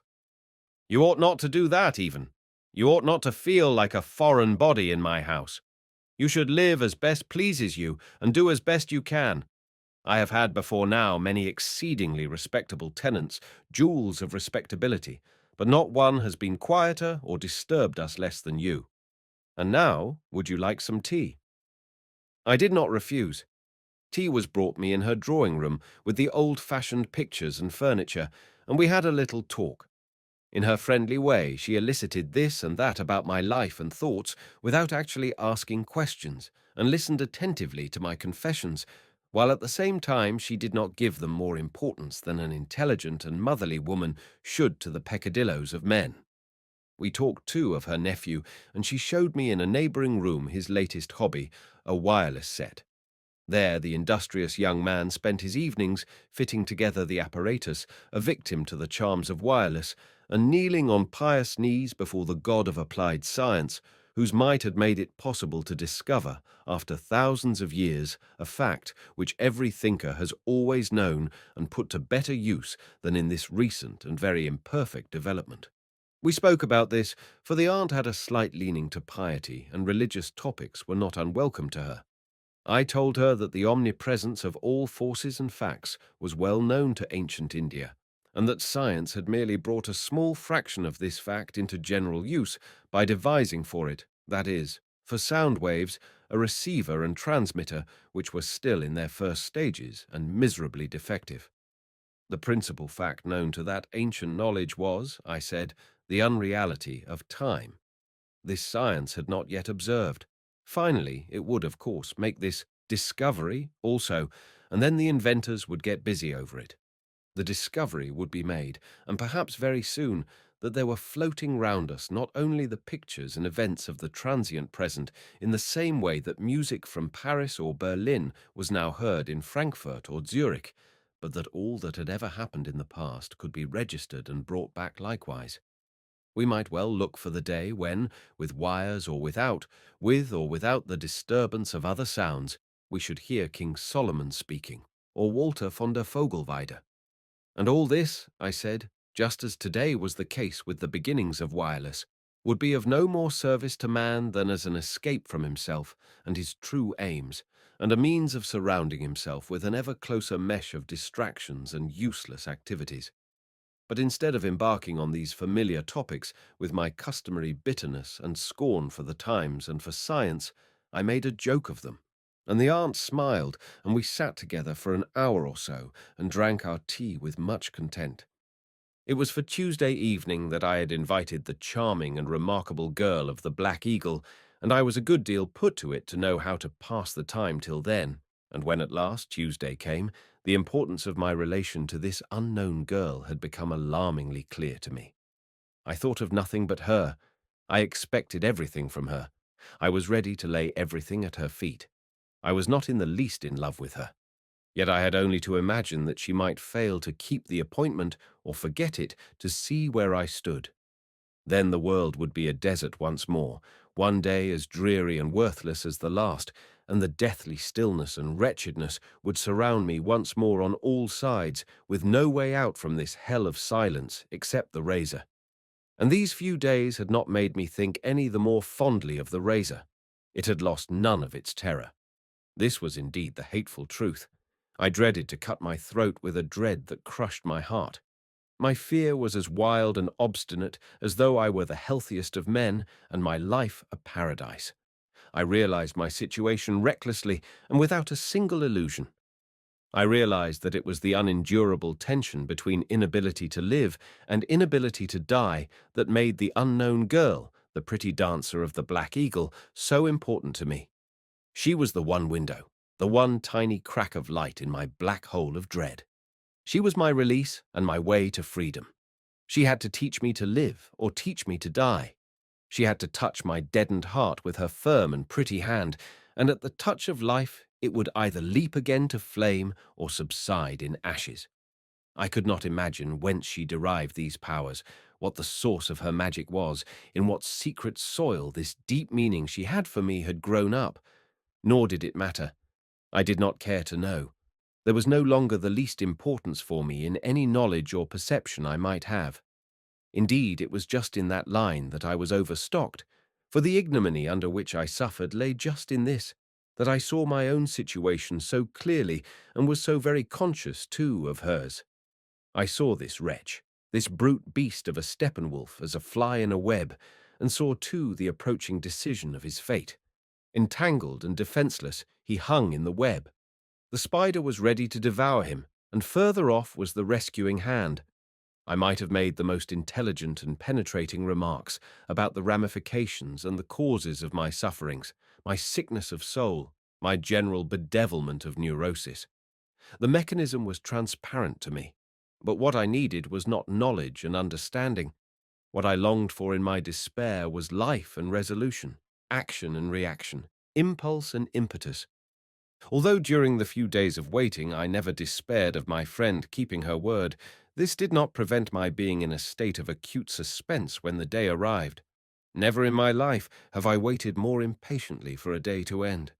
And while the suspense and impatience were almost intolerable, they were at the same time of wonderful benefit to me. It was unimaginably beautiful and new for me, who for a long while had been too listless to await anything or to find joy in anything. Yes, it was wonderful to be running here and there all day long in restless anxiety and intense expectation, to be anticipating the meeting and the talk and the outcome that the evening had in store, to be shaving and dressing with peculiar care, new linen, new tie, new laces in my shoes. Whoever this intelligent and mysterious girl might be, and however she got into this relation to myself, was all one. She was there. The miracle had happened. I had found a human being once more and a new interest in life. All that mattered was that the miracle should go on, that I should surrender myself to this magnetic power and follow this star. Unforgettable moment when I saw her once more. I sat in the old-fashioned and comfortable restaurant at a small table that I had quite unnecessarily engaged by telephone and studied the menu.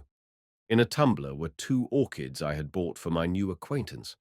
I had a good while to wait, but I was sure she would come and was no longer agitated. And then she came. She stopped for a moment at the cloakroom and greeted me only by an observant and rather quizzical glance from her clear grey eyes. Distrustful, I took care to see how the waiter behaved towards her. No, there was nothing confidential, no lack of distance. He was scrupulously respectful, and yet they knew each other. She called him Emile. She laughed with pleasure when I gave her the orchids. "That's sweet of you, Harry. You wanted to make me a present, didn't you, and weren't sure what to choose. You weren't quite sure you would be right in making me a present. I might be insulted, and so you chose orchids, and though they're only flowers, they're dear enough. So I thank you ever so much. And by the way, I'll tell you now that I won't take presents from you. I live on men, but I won't live on you. But how you have altered. No one would know you. The other day you looked as if you had been cut down from a gallows, and now you're very nearly a man again. And now, have you carried out my orders?" "What orders?" "You've never forgotten?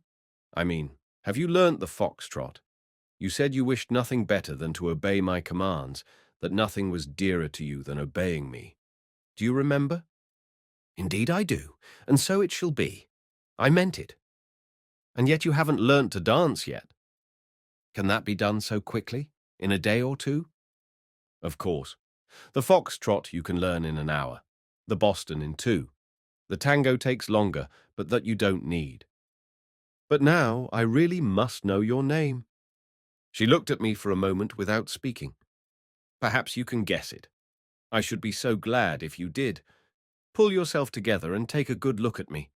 Hasn't it ever occurred to you that sometimes my face is just like a boy's? Now, for example." Yes, now that I looked at her face carefully, I had to admit she was right. It was a boy's face. And after a moment, I saw something in her face that reminded me of my own boyhood and of my friend of those days. His name was Hermann. For a moment it seemed that she had turned into this Hermann. "If you were a boy," said I in amazement, "I should say your name was Hermann." "Who knows? Perhaps I am one and am simply in woman's clothing," she said, joking. "Is your name Hermine?" She nodded, beaming, delighted at my guess. At that moment, the waiter brought the food, and we began to eat. She was as happy as a child. Of all the things that pleased and charmed me about her, the prettiest and most characteristic was her rapid changes from the deepest seriousness to the drollest merriment, and this without doing herself the least violence, with the facility of a gifted child. Now, for a while, she was merry, and chaffed me about the foxtrot, trod on my feet under the table, enthusiastically praised the meal, remarked on the care I had taken dressing, though she also had many criticisms to make on my appearance. Meanwhile, I asked her, "How did you manage to look like a boy and make me guess your name?" "Oh, you did all that yourself. Doesn't your learning reveal to you that the reason why I please you and mean so much to you is because I am a kind of looking-glass for you, because there's something in me that answers you and understands you? Really, we ought all to be such looking-glasses to each other, and answer and correspond to each other, but such owls as you are a bit peculiar.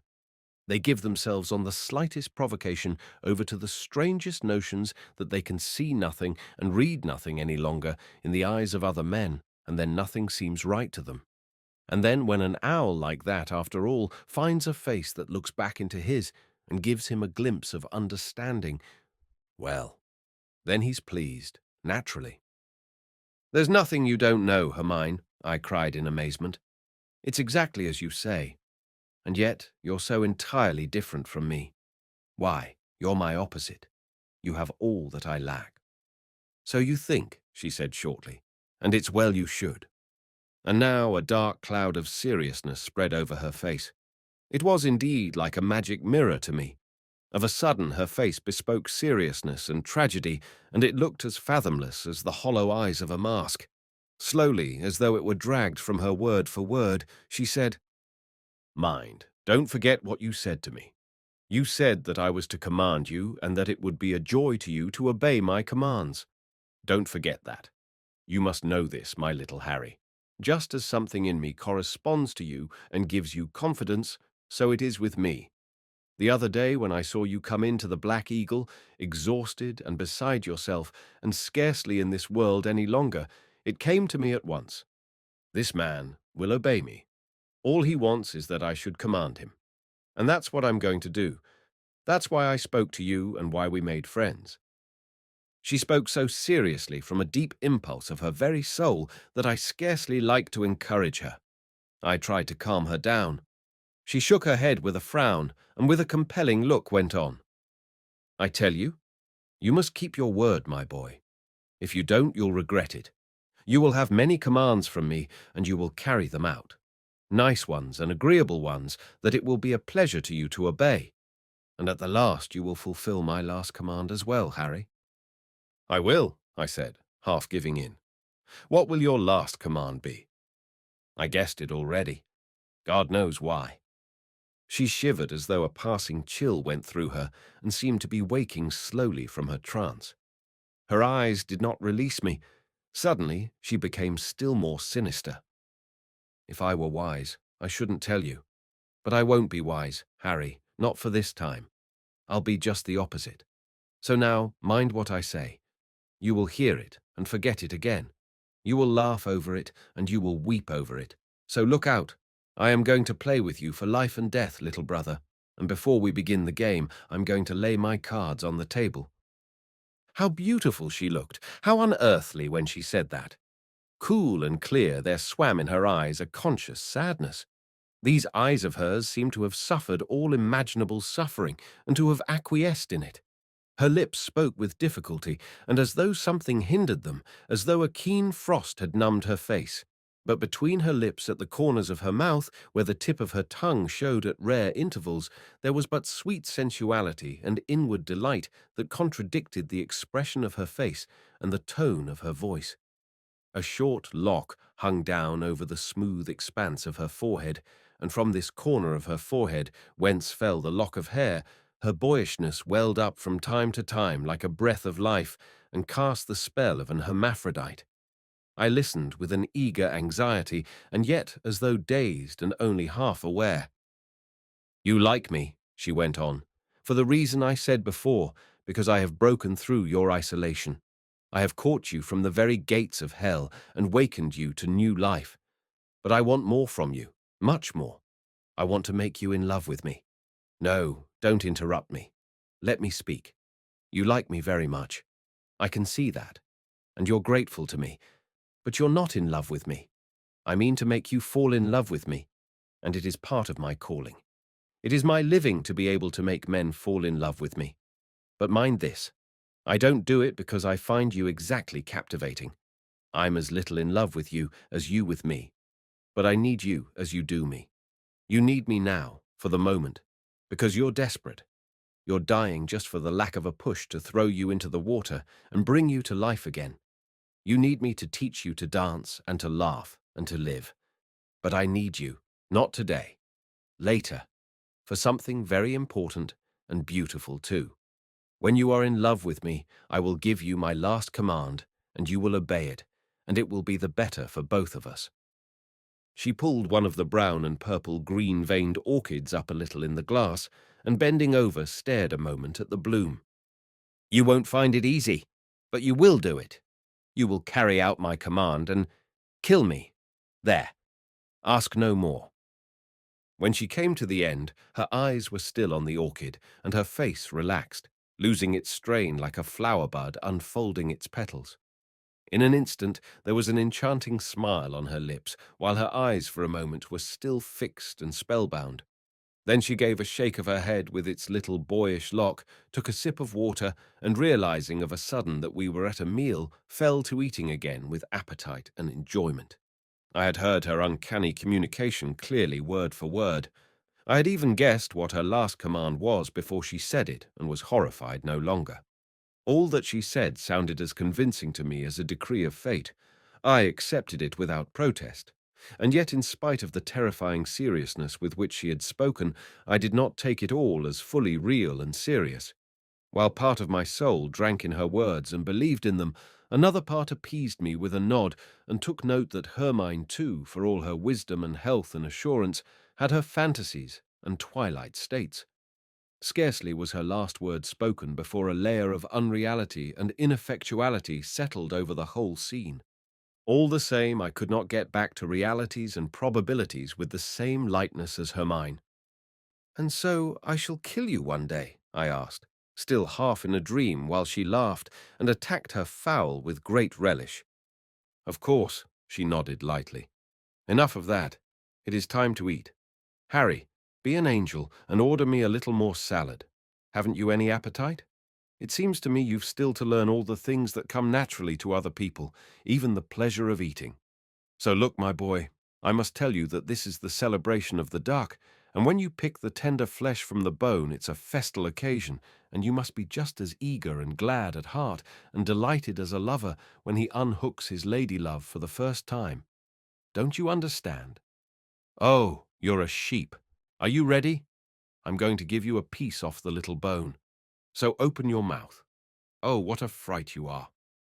There he goes, squinting round the room, in case anyone sees him taking a bite from my fork. Don't be afraid, you prodigal son. I won't make a scandal. But it's a poor fellow who can't take his pleasure without asking other people's permission. The scene that had gone before became more and more unreal. I was less and less able to believe that these were the same eyes that a moment before had been fixed in a dread obsession. But in this, her mind was like life itself, one moment succeeding to the next, and not one to be foreseen. Now she was eating, and the duck and the salad, the sweet and the liqueur were the important thing, and each time the plates were changed, a new chapter began. Yet though she played at being a child, she had seen through me completely, and though she made me her pupil, there and then in the game of living for each fleeting moment, she seemed to know more of life than is known to the wisest of the wise. It might be the highest wisdom or the merest artlessness. It is certain in any case that life is quite disarmed by the gift to live so entirely in the present, to treasure with such eager care every flower by the wayside and the light that plays on every passing moment.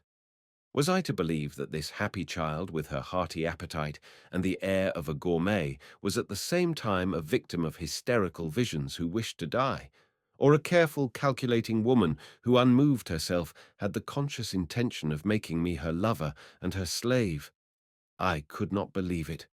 No, her surrender to the moment was so simple and complete that the fleeting shadows and agitation to the very depths of the soul came to her no less than every pleasurable impulse, and were lived as fully. Though I saw Hermine only for the second time that day, she knew everything about me, and it seemed to me quite impossible that I could ever have a secret from her. Perhaps she might not understand everything of my spiritual life, might not perhaps follow me in my relation to music, to Goethe, to Novalis or Baudelaire. This too, however, was open to question.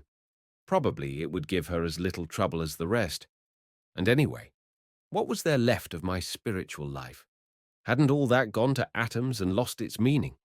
As for the rest, my more personal problems and concerns, I had no doubt that she would understand them all. I should very soon be talking to her about the Steppenwolf and the treatise and all the rest of it, though till now it had existed for myself alone and never been mentioned to a single soul. Indeed, I could not resist the temptation of beginning forthwith. "Hermine," I said, "an extraordinary thing happened to me the other day. An unknown man gave me a little book, the sort of thing you'd buy at a fair, and inside I found my whole story and everything about me.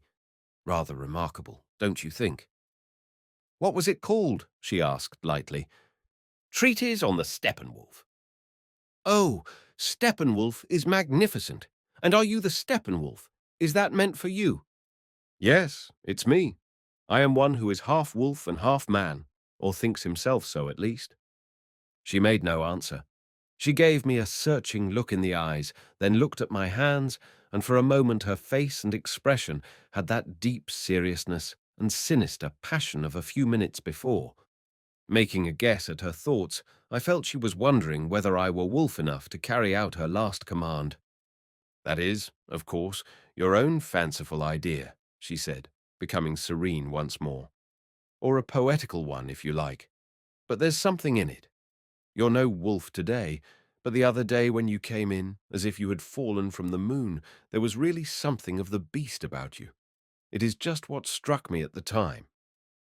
She broke off as though surprised by a sudden idea. How absurd those words are, such as beast and beast of prey. One should not speak of animals in that way. They may be terrible sometimes, but they're much more right than men. How do you mean? Right? Well, look at an animal, a cat, a dog, or a bird, or one of those beautiful great beasts in the zoo, a puma or a giraffe. You can't help seeing that all of them are right. They're never in any embarrassment. They always know what to do and how to behave themselves. They don't flatter, and they don't intrude. They don't pretend. They are as they are, like stones or flowers or stars in the sky.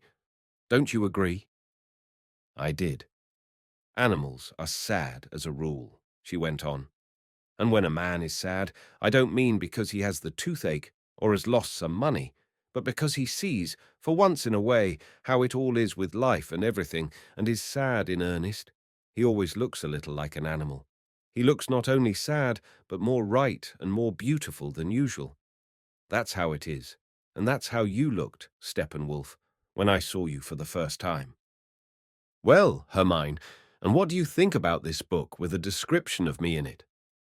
Oh, I can't always be thinking. We'll talk about it another time. You can give it me to read one day, or, no, if I ever start reading again, give me one of the books you've written yourself. She asked for coffee, and for a while seemed absent-minded and distraught. Then she suddenly beamed and seemed to have found the clue to her speculations. "Hello," she cried, delighted. "Now I've got it." "What have you got?" "The foxtrot. I've been thinking about it all the evening. Now tell me, have you a room where we two could dance sometimes? It doesn't matter if it's small, but there mustn't be anybody underneath to come up and play hell if his ceiling rocks a bit." "Well, that's fine. You can learn to dance at home." "Yes," I said in alarm. "So much the better. But I thought music was required." "Of course it's required. You've got to buy that. At the most, it won't cost as much as a course of lessons. You save that because I'll give them myself. This way we have the music whenever we like, and at the end we have the gramophone into the bargain." "The gramophone?" "Of course. You can buy a small one and a few dance records." "Splendid," I cried. "And if you bring it off and teach me to dance, the gramophone is yours as an honorarium. Agreed?" I brought it out very pat, but scarcely from the heart. I could not picture the detested instrument in my study among my books, and I was by no means reconciled to the dancing either. It had been in my mind that I might try how it went for a while, though I was convinced that I was too old and stiff and would never learn now. And to go at it, hammer and tongs, as she proposed, seemed to me altogether too sudden and uncompromising. As an old and fastidious connoisseur of music, I could feel my gorge rising against the gramophone and jazz and modern dance music. It was more than anyone could ask of me to have dance tunes that were the latest rage of America let loose upon the sanctum where I took refuge with Novalis and Jean-Paul, and to be made to dance to them. But it was not anyone who asked it of me. It was Hermine, and it was for her to command, and for me to obey. Of course, I obeyed. We met at a cafe on the following afternoon.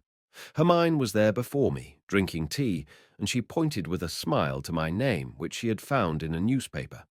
It was one of the reactionary jingo papers of my own district, in which from time to time violently abusive references to me were circulated. During the war I had been opposed to it, and, after, I had from time to time counselled quiet and patience and humanity, and a criticism that began at home. And I had resisted the nationalist jingoism that became every day more pronounced, more insane and unrestrained. Here, then, was another attack of this kind, badly written, in part the work of the editor himself, and in part stolen from articles of a similar kind, in papers of similar tendencies to his own. It is common knowledge that no one writes worse than these defenders of decrepit ideas.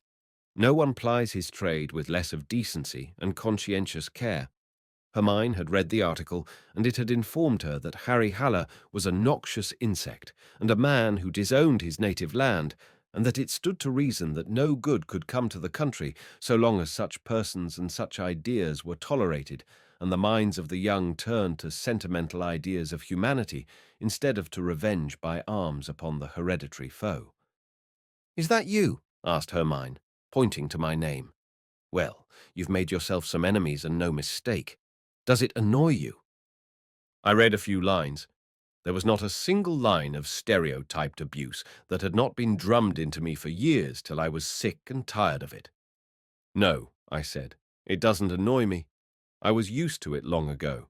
Now and again I have expressed the opinion that every nation and even every person would do better, instead of rocking himself to sleep with political catchwords about war guilt, to ask himself how far his own faults and negligences and evil tendencies are guilty of the war and all the other wrongs of the world, and that there lies the only possible means of avoiding the next war.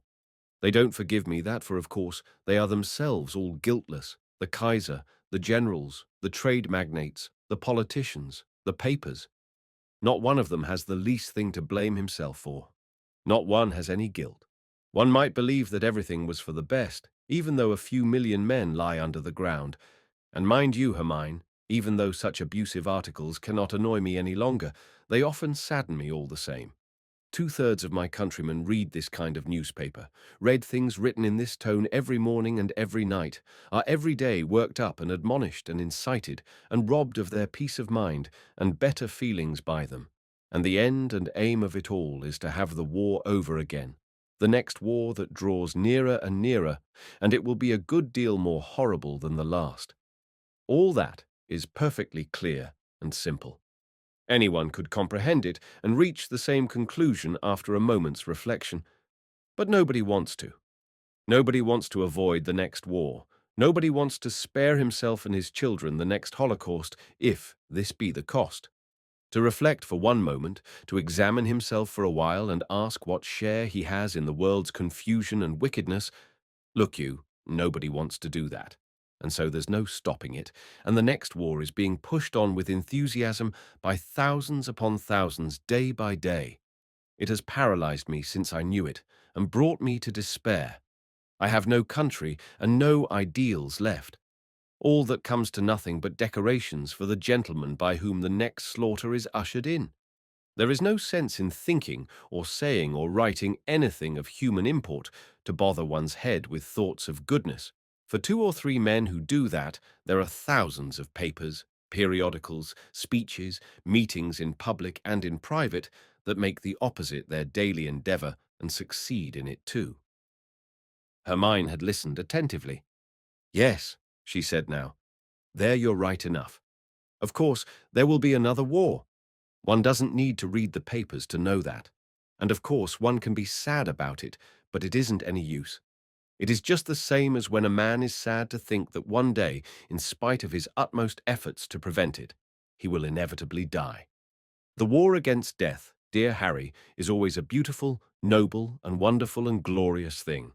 And so it follows is the war against war. But it is always hopeless and quixotic too." "That is perhaps true," I cried heatedly. "But truths like that we must all soon be dead, and so it is all one and the same, make the whole of life flat and stupid. Are we then to throw everything up and renounce the spirit altogether, and all effort and all that is human, and let ambition and money rule forever, while we await the next mobilization over a glass of beer?" Remarkable the look that Hermine now gave me, a look full of amusement, full of irony and roguishness and fellow-feeling, and at the same time so grave, so wise, so unfathomably serious. "You shan't do that," she said, in a voice that was quite maternal. "Your life will not be flat and dull, even though you know that your war will never be victorious. It is far flatter, Harry, to fight for something good and ideal, and to know all the time that you are bound to attain it. Are ideals attainable? Do we live to abolish death? No, we live to fear it, and then again to love it. And just for death's sake, it is that our spark of life glows for an hour now and then so brightly. You're a child, Harry. Now, do as I tell you and come along. We've a lot to get done today. I'm not going to bother myself any more today about the war or the papers either. What about you?" Oh, no. I had no wish to. We went together. It was our first walk in the town, to a music shop, and looked at gramophones. We turned them on and off and heard them play, and when we had found one that was very suitable and nice and cheap, I wanted to buy it. Hermine, however, was not for such rapid transactions. She pulled me back, and I had to go off with her in search of another shop, and there, too, look at and listen to gramophones of every shape and size, from the dearest to the cheapest, before she finally agreed to return to the first shop and buy the machine we first thought of. "You see," I said, "it would have been as simple to have taken it at once." "Think so? And then perhaps tomorrow we should have seen the very same one in a shop window at 20 francs less. And besides, it's fun buying things, and you have to pay for your fun. You've a lot to learn yet." We got a porter to carry the purchase home. Hermine made a careful inspection of my room. She commended the stove and the sofa, tried the chairs, picked up the books, stood a long while in front of the photograph of Erica. We had put the gramophone on a chest of drawers among piles of books, and now my instruction began. Hermine turned on a foxtrot, and after showing me the first steps, began to take me in hand. I trotted obediently round with her, colliding with chairs, hearing her directions and failing to understand them, treading on her toes and being as clumsy as I was conscientious. After the second dance, she threw herself on the sofa and laughed like a child. "Oh, how stiff you are! Just go straight ahead as if you were walking. There's not the least need to exert yourself. Why, I should think you have made yourself positively hot, haven't you? No, let's rest 5 minutes. Dancing, don't you see, is every bit as easy as thinking, when you can do it, and much easier to learn. Now you can understand why people won't get the habit of thinking and prefer calling Herr Haller a traitor to his country and waiting quietly for the next war to come along." In an hour she was gone, assuring me that it would go better next time. I had my own thoughts about that, and I was sorely disappointed over my stupidity and clumsiness. It did not seem to me that I had learnt anything whatever, and I did not believe that it would go better next time. No, one had to bring certain qualities to dancing that I was entirely without: gaiety, innocence, frivolity, elasticity. Well, I had always thought so. But there, the next time it did in fact go better. I even got some fun out of it, and at the end of the lesson, Hermine announced that I was now proficient in the foxtrot. But when she followed it up by saying that I had to dance with her the next day at a restaurant, I was thrown into a panic and resisted the idea with vehemence. She reminded me coolly of my oath of obedience and arranged a meeting for tea on the following day at the Balance Hotel. That evening I sat in my room and tried to read, but I could not. I was in dread of the morrow. It was a most horrible thought that I, an elderly, shy, touchy crank, was to frequent one of those modern deserts of jazz music, a te dansant, and a far more horrible thought that I was to figure there as a dancer, though I did not in the least know how to dance. And I own I laughed at myself and felt shame in my own eyes when, alone in the quiet of my studious room, I turned on the machine and softly, in stockinged feet, went through the steps of my dance. A small orchestra played every other day at the Balance Hotel, and tea and whiskey were served. I made an attempt at bribing Hermine. I put cakes before her and proposed a bottle of good wine, but she was inflexible. "You're not here for your amusement today. It is a dancing lesson." I had to dance with her 2 or 3 times, and during an interval she introduced me to the saxophone player, a dark and good-looking youth of Spanish or South American origin, who, she told me, could play on all instruments and talk every language in the world. This signor appeared to know Hermine well and to be on excellent terms with her. He had 2 saxophones of different sizes in front of him, which he played on by turns, while his darkly gleaming eyes scrutinized the dancers and beamed with pleasure. I was surprised to feel something like jealousy of this agreeable and charming musician. Not a lover's jealousy, for there was no question of love between Hermine and me, but a subtler jealousy of their friendship, for he did not seem to me so eminently worthy of the interest and even reverence with which she so conspicuously distinguished him. I apparently was to meet some queer people, I thought to myself in ill humor. Then Hermine was asked to dance again, and I was left alone to drink tea and listen to the music, a kind of music that I had never till that day known how to endure. Good God, I thought, So now I am to be initiated and made to feel at home in this world of idlers and pleasure seekers, a world that is utterly strange and repugnant to me, and that to this day I have always carefully avoided and utterly despised, a smooth and stereotyped world of marble-top tables, jazz music, cocottes, and commercial travellers. Sadly, I swallowed my tea and stared at the crowd of second-rate elegance. Two beautiful girls caught my eye. They were both good dancers. I followed their movements with admiration and envy. How elastic, how beautiful and gay and certain their steps. Soon Hermine appeared once more. She was not pleased with me. She scolded me and said that I was not there to wear such a face and sit idling at tea tables. I was to pull myself together, please, and dance. What? I knew no one? That was not necessary. Were there, then, no girls there who met with my approval? I pointed out one of the two, and the more attractive, who happened at the moment to be standing near us. She looked enchanting in her pretty velvet dress, with her short, luxuriant blonde hair and her rounded, womanly arms. Hermine insisted that I should go up to her forthwith and ask her to dance. I shrank back in despair. "Indeed, I cannot do it," I said in my misery. "Of course, if I were young and good-looking, but for a stiff old hack like me who can't dance for the life of him, she would laugh at me." Hermine looked at me contemptuously. "And that I should laugh at you, of course, doesn't matter. What a coward you are. Everyone risks being laughed at when he addresses a girl. That's always at stake. So take the risk, Harry, and if the worst come to the worst, let yourself be laughed at. Otherwise, it's all up with my belief in your obedience." She was obdurate. I got up automatically and approached the young beauty just as the music began again. "As a matter of fact, I'm engaged for this one," she said, and looked me up and down with her large, clear eyes. "But my partner seems to have got stranded at the bar over there, so come along." I grasped her and performed the first steps, still in amazement that she had not sent me about my business. She was not long in taking my measure and in taking charge of me. She danced wonderfully, and I caught the infection. I forgot for the moment all the rules I had conscientiously learnt and simply floated along. I felt my partner's taut hips, her quick and pliant knees, and looking in her young and radiant face, I owned to her that this was the first time in my life that I had ever really danced. She smiled encouragement and replied to my enchanted gaze and flattering words with a wonderful compliance, not of words, but of movements whose soft enchantment brought us more closely and delightfully in touch.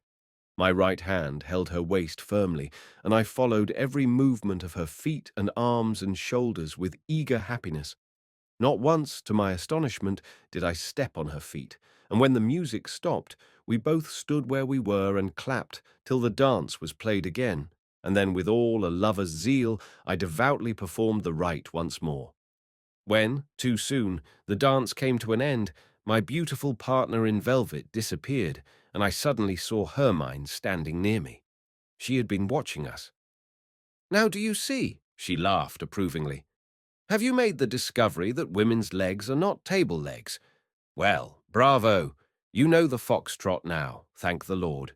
Tomorrow we'll get on to the Boston, and in 3 weeks there's the masked ball at the Globe Rooms." We had taken seats for the interval when the charming young Herr Pablo, with a friendly nod, sat down beside Hermine. He seemed to be very intimate with her. As for myself, I must own that I was not by any means delighted with the gentleman at this first encounter.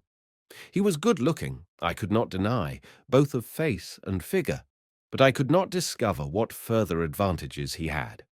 Even his linguistic accomplishments sat very lightly on him, to such an extent, indeed, that he did not speak at all beyond uttering such words as please, thanks, you bet, rather, and hello. These, certainly, he knew in several languages. No, he said nothing, this Signor Pablo, nor did he even appear to think much, this charming caballero. His business was with the saxophone in the jazz band, and to this calling he appeared to devote himself with love and passion. Often during the course of the music he would suddenly clap with his hands, or permit himself other expressions of enthusiasm, such as singing out, "Oh, oh, oh, ha, ha, hallo." Apart from this, however, he confined himself to being beautiful, to pleasing women, to wearing collars and ties of the latest fashion, and a great number of rings on his fingers. His manner of entertaining us consisted in sitting beside us, in smiling upon us, in looking at his wristwatch, and in rolling cigarettes, at which he was an expert. His dark and beautiful Creole eyes and his black locks hid no romance, no problems, no thoughts. Closely looked at, this beautiful demigod of love was no more than a complacent and rather spoilt young man with pleasant manners. I talked to him about his instrument and about tone colors in jazz music, and he must have seen that he was confronted by one who had the enjoyment of a connoisseur for all that touched on music. But he made no response, and while I, in compliment to him, or rather to Hermine, embarked upon a musicianly justification of jazz, he smiled amiably upon me and my efforts. Presumably, he had not the least idea that there was any music but jazz, or that any music had ever existed before it. He was pleasant, certainly, pleasant and polite, and his large, vacant eyes smiled most charmingly. Between him and me, however, there appeared to be nothing whatever in common. Nothing of all that was perhaps important and sacred to him could be so for me as well. We came of contrasted races and spoke languages in which no two words were akin. Later, nevertheless, Hermine told me a remarkable thing. She told me that Pablo, after a conversation about me, had said that she must treat me very nicely, for I was so very unhappy. And when she asked what brought him to that conclusion, he said, "Poor, poor fellow. Look at his eyes. Doesn't know how to laugh." When the dark-eyed young man had taken his leave of us and the music began again, Hermine stood up.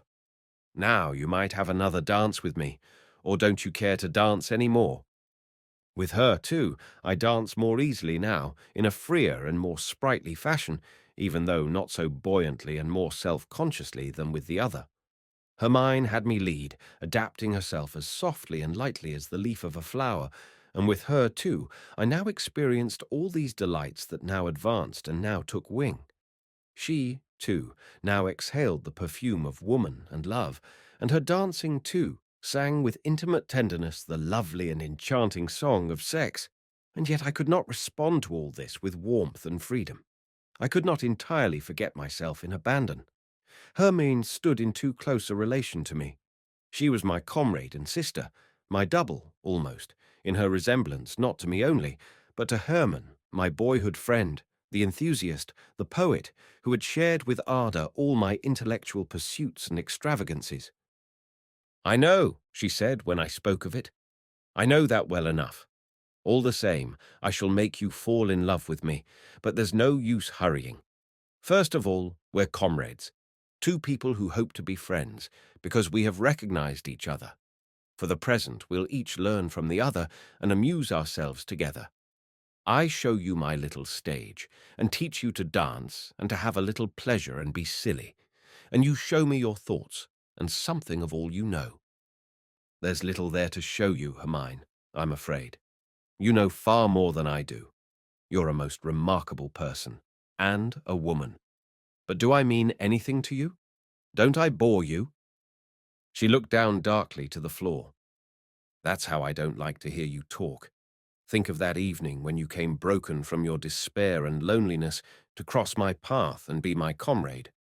Why was it, do you think, I was able to recognize you and understand you? Why, Hermine? Tell me." "Because it's the same for me as for you, because I am alone exactly as you are, because I'm as little fond of life and men and myself as you are, and can put up with them as little. There are always a few such people who demand the utmost of life, and yet cannot come to terms with its stupidity and crudeness." You, I cried in deep amazement.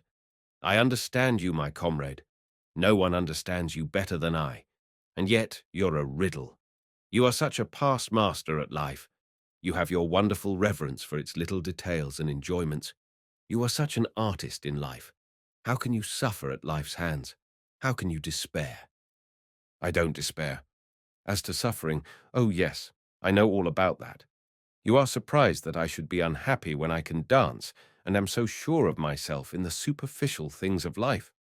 And I, my friend, am surprised that you are so disillusioned with life when you are at home with the very things in it that are the deepest and most beautiful: spirit, art, and thought.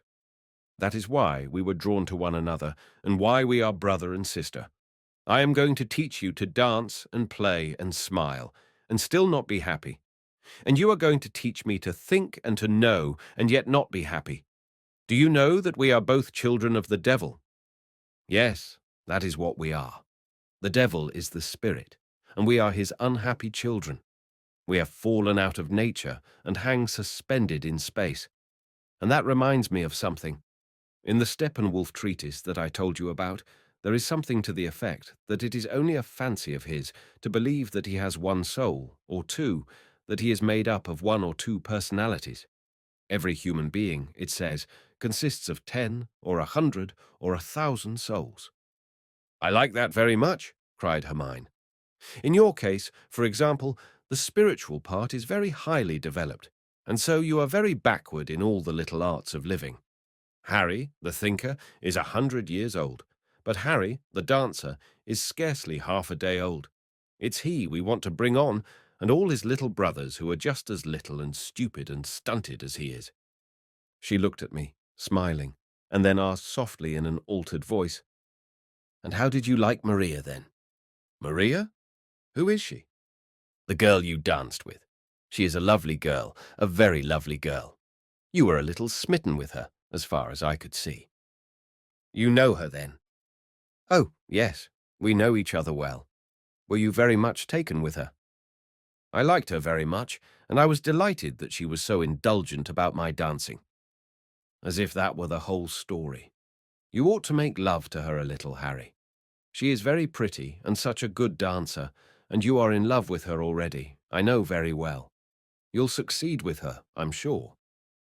Believe me, I have no such aspiration. There you're lying a little. Of course, I know that you have an attachment. There is a girl somewhere or other whom you see once or twice a year in order to have a quarrel with her. Of course, it's very charming of you to wish to be true to this estimable friend of yours, but you must permit me not to take it so very seriously. I suspect you of taking love frightfully seriously. That is your own affair. You can love as much as you like in your ideal fashion for all I care. All I have to worry about is that you should learn to know a little more of the little arts and lighter sides of life. In this sphere, I am your teacher, and I shall be a better one than your ideal love ever was. You may be sure of that. It's high time you slept with a pretty girl again, Steppenwolf. Hermine, I cried in torment. You have only to look at me. I am an old man. You're a child. You were too lazy to learn to dance till it was nearly too late, and in the same way you were too lazy to learn to love. As for ideal and tragic love, that I don't doubt, you can do marvelously, and all honor to you. Now you will learn to love a little in an ordinary human way. We have made a start. You will soon be fit to go to a ball, but you must know the Boston first, and we'll begin on that tomorrow. I'll come at 3. How did you like the music, by the way? Very much indeed. Well, there's another step forward, you see. Up to now, you couldn't stand all this dance and jazz music. It was too superficial and frivolous for you. Now you have seen that there's no need to take it seriously, and that it can all the same be very agreeable and delightful. And by the way, the whole orchestra would be nothing without Pablo. He conducts it and puts fire into it. Just as the gramophone contaminated the aesthetic and intellectual atmosphere of my study, and just as the American dances broke in as strangers and disturbers, yes, and as destroyers, into my carefully tended garden of music, so, too, from all sides there broke in new and dreaded and disintegrating influences upon my life that, till now, had been so sharply marked off and so deeply secluded. The Steppenwolf treatise, and Hermann too, were right in their doctrine of the 1,000 souls. Every day new souls kept springing up beside the host of old ones, making clamorous demands and creating confusion. And now I saw as clearly as in a picture what an illusion my former personality had been. The few capacities and pursuits in which I had happened to be strong had occupied all my attention. and I had painted a picture of myself as a person who was in fact nothing more than a most refined and educated specialist in poetry, music, and philosophy. And as such I had lived, leaving all the rest of me to be a chaos of potentialities, instincts, and impulses which I found an encumbrance and gave the label of Steppenwolf. Meanwhile, though cured of an illusion, I found this disintegration of the personality by no means a pleasant and amusing adventure. On the contrary, it was often exceedingly painful, often almost intolerable. Often the sound of the gramophone was truly fiendish to my ears in the midst of surroundings where everything was tuned to so very different a key.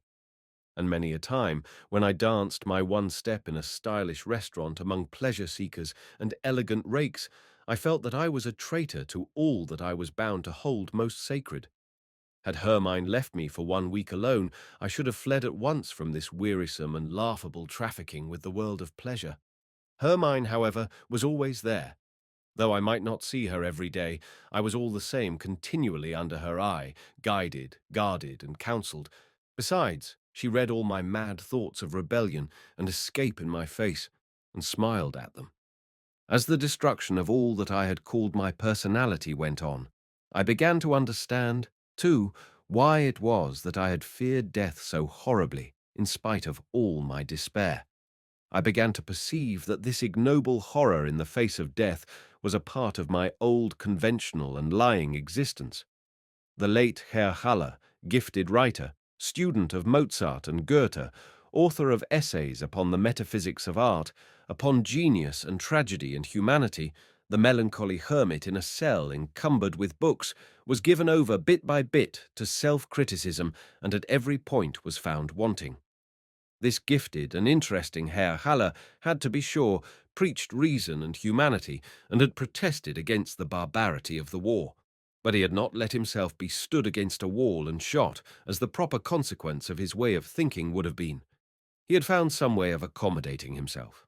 One, of course, that was outwardly reputable and noble, but still a compromise and no more. He was, further, opposed to the power of capital, and yet he had industrial securities lying at his bank, and spent the interest from them without a pang of conscience. And so it was all through. Harry Haller had, to be sure, rigged himself out finely as an idealist and contemner of the world, as a melancholy hermit and growling prophet. At bottom, however, he was a bourgeois who took exception to a life like Hermine's, and fretted himself over the nights thrown away in a restaurant and the money squandered there, and had them on his conscience. Instead of longing to be freed and completed, he longed, on the contrary, most earnestly to get back to those happy times when his intellectual trifling had been his diversion and brought him fame. Just so, those newspaper readers, whom he despised and scorned, longed to get back to the ideal time before the war, because it was so much more comfortable than taking a lesson from those who had gone through it. Oh, the devil! He made one sick, this Herr Haller.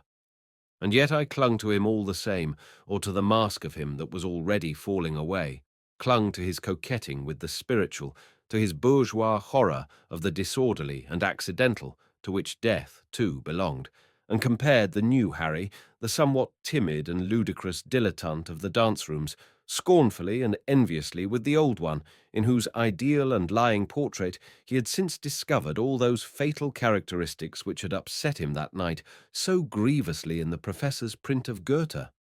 He himself, the old Harry, had been just such a bourgeois idealization of Goethe, a spiritual champion whose all-too-noble gaze shone with the unction of elevated thought and humanity, until he was almost overcome by his own nobleness of mind.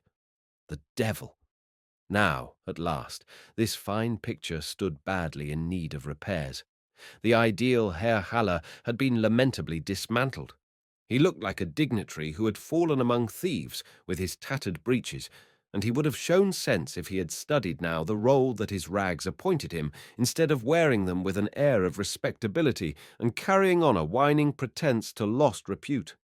I was constantly finding myself in the company of Pablo, the musician, and my estimate of him had to be revised, if only because Hermine liked him so much and was so eager for his company. Pablo had left on me the impression of a pretty nonentity, a little bow, and somewhat empty at that, as happy as a child for whom there are no problems, whose joy it is to dribble into his toy trumpet, and who is kept quiet with praises and chocolate. Pablo, however, was not interested in my opinions. They were as indifferent to him as my musical theories.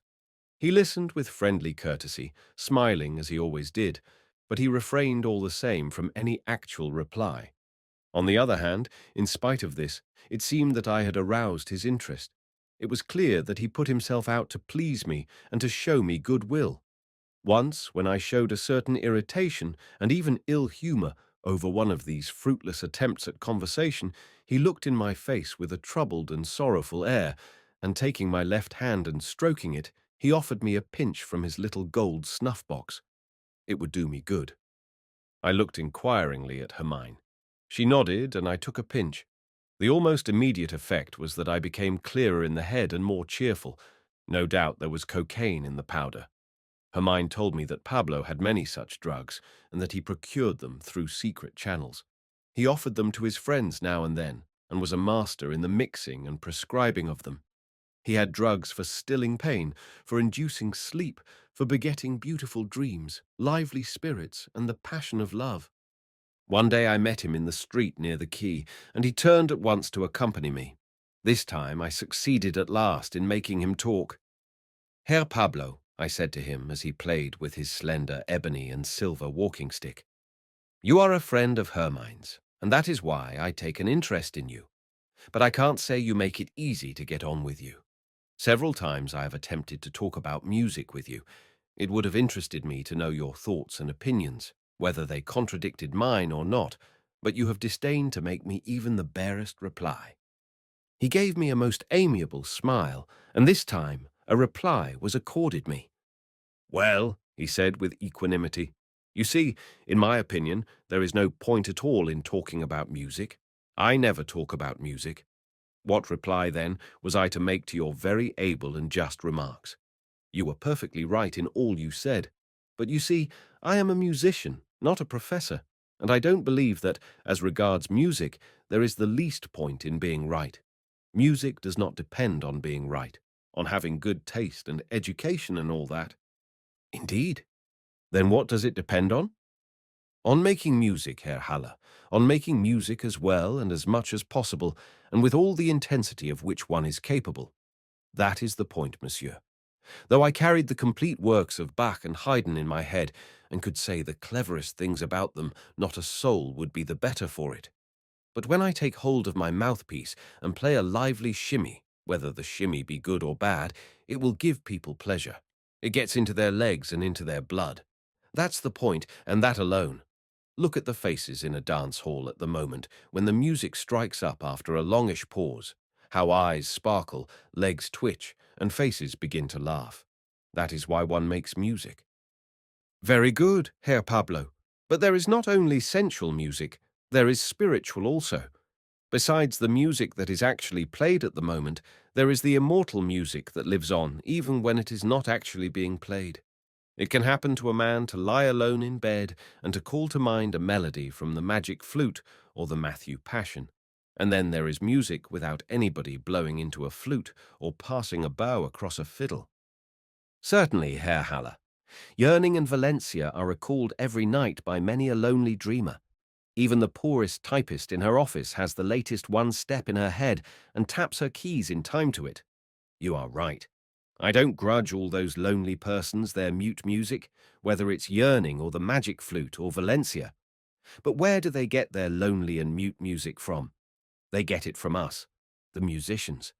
It must first have been played and heard, it must have got into the blood, before anyone at home in his room can think of it and dream of it." "Granted," I said coolly. "All the same, it won't do to put Mozart and the latest foxtrot on the same level, and it is not one and the same thing whether you play people divine and eternal music or cheap stuff of the day that is forgotten tomorrow." When Pablo observed from my tone that I was getting heated, he at once put on his most amiable expression, and touching my arm caressingly, he gave an unbelievable softness to his voice. "Ah, my dear sir, you may be perfectly right with your levels. I have nothing to say to your putting Mozart and Haydn and Valencia on what levels you please. It is all one to me. It is not for me to decide about levels. I shall never be asked about them. Mozart, perhaps, will still be played in 100 years, and Valencia in 2 will be played no more. We can well leave that, I think, in God's hands. God is good and has the span of all our days in his hands, and that of every waltz and foxtrot too. He is sure to do what is right. We musicians, however, we must play our parts according to our duties and our gifts. We have to play what is actually in demand, and we have to play it as well and as beautifully and as expressively as ever we can. With a sigh, I gave it up. There was no getting past the fellow. At many moments the old and the new, pain and pleasure, fear and joy were quite oddly mixed with one another. Now I was in heaven, now in hell, generally in both at once. The old Harry and the new lived at one moment in bitter strife, at the next in peace. Many a time the old Harry appeared to be dead and done with, to have died and been buried, and then of a sudden there he was again, giving orders and tyrannizing and contradictory, till the little new young Harry was silent for very shame and let himself be pushed to the wall. At other times the young Harry took the old by the throat and squeezed with all his might. There was many a groan, many a death struggle, many a thought of the razor blade. Often, however, suffering and happiness broke over me in one wave. One such moment was when a few days after my first public exhibition of dancing, I went into my bedroom at night, and to my indescribable astonishment, dismay, horror, and enchantment, found the lovely Maria lying in my bed. Of all the surprises that Hermine had prepared for me, this was the most violent, for I had not a moment's doubt that it was she who had sent me this bird of paradise. I had not, as usually, been with Hermine that evening. I had been to a recital of old church music in the cathedral, a beautiful, though melancholy, excursion into my past life, to the fields of my youth, the territory of my ideal self. Beneath the lofty Gothic of the church, whose netted vaulting swayed with a ghostly life in the play of the sparse lights, I heard pieces by Buxtehude, Pachelbel, Bach, and Haydn. I had gone the old beloved way once more. I had heard the magnificent voice of a Bach singer, with whom in the old days, when we were friends, I had enjoyed many a memorable musical occasion. The notes of the old music, with its eternal dignity and sanctity, had called to life all the exalted enchantment and enthusiasm of youth. I had sat in the lofty choir, sad and abstracted, a guest for an hour of this noble and blessed world which once had been my home. During a Haydn duet, the tears had come suddenly to my eyes. I had not waited for the end of the concert. Dropping the thought I had had of seeing the singer again, what evenings I had once spent with the artistes after such concerts, and stealing away out of the cathedral, I had wearily paced the dark and narrow streets, where here and there behind the windows of the restaurants' jazz orchestras were playing the tunes of the life I had now come to live. Oh, what a dull maze of error I had made of my life! For long during this night's walk, I had reflected upon the significance of my relation to music, and not for the first time recognized this appealing and fatal relation as the destiny of the entire German spirit. In the German spirit, the matriarchal link with nature rules in the form of the hegemony of music to an extent unknown in any other people. We intellectuals, instead of opposing ourselves to this tendency like men, and rendering obedience to the spirit, the logos, the word, and gaining a hearing for it, are all dreaming of a speech without words that utters the inexpressible and gives form to the formless. Instead of playing his part as truly and honestly as he could, the German intellectual has constantly rebelled against the word and against reason and courted music. And so the German spirit, carousing in music, in wonderful creations of sound, and wonderful beauties of feeling and mood that were never pressed home to reality, has left the greater part of its practical gifts to decay. None of us intellectuals is at home in reality. We are strange to it and hostile.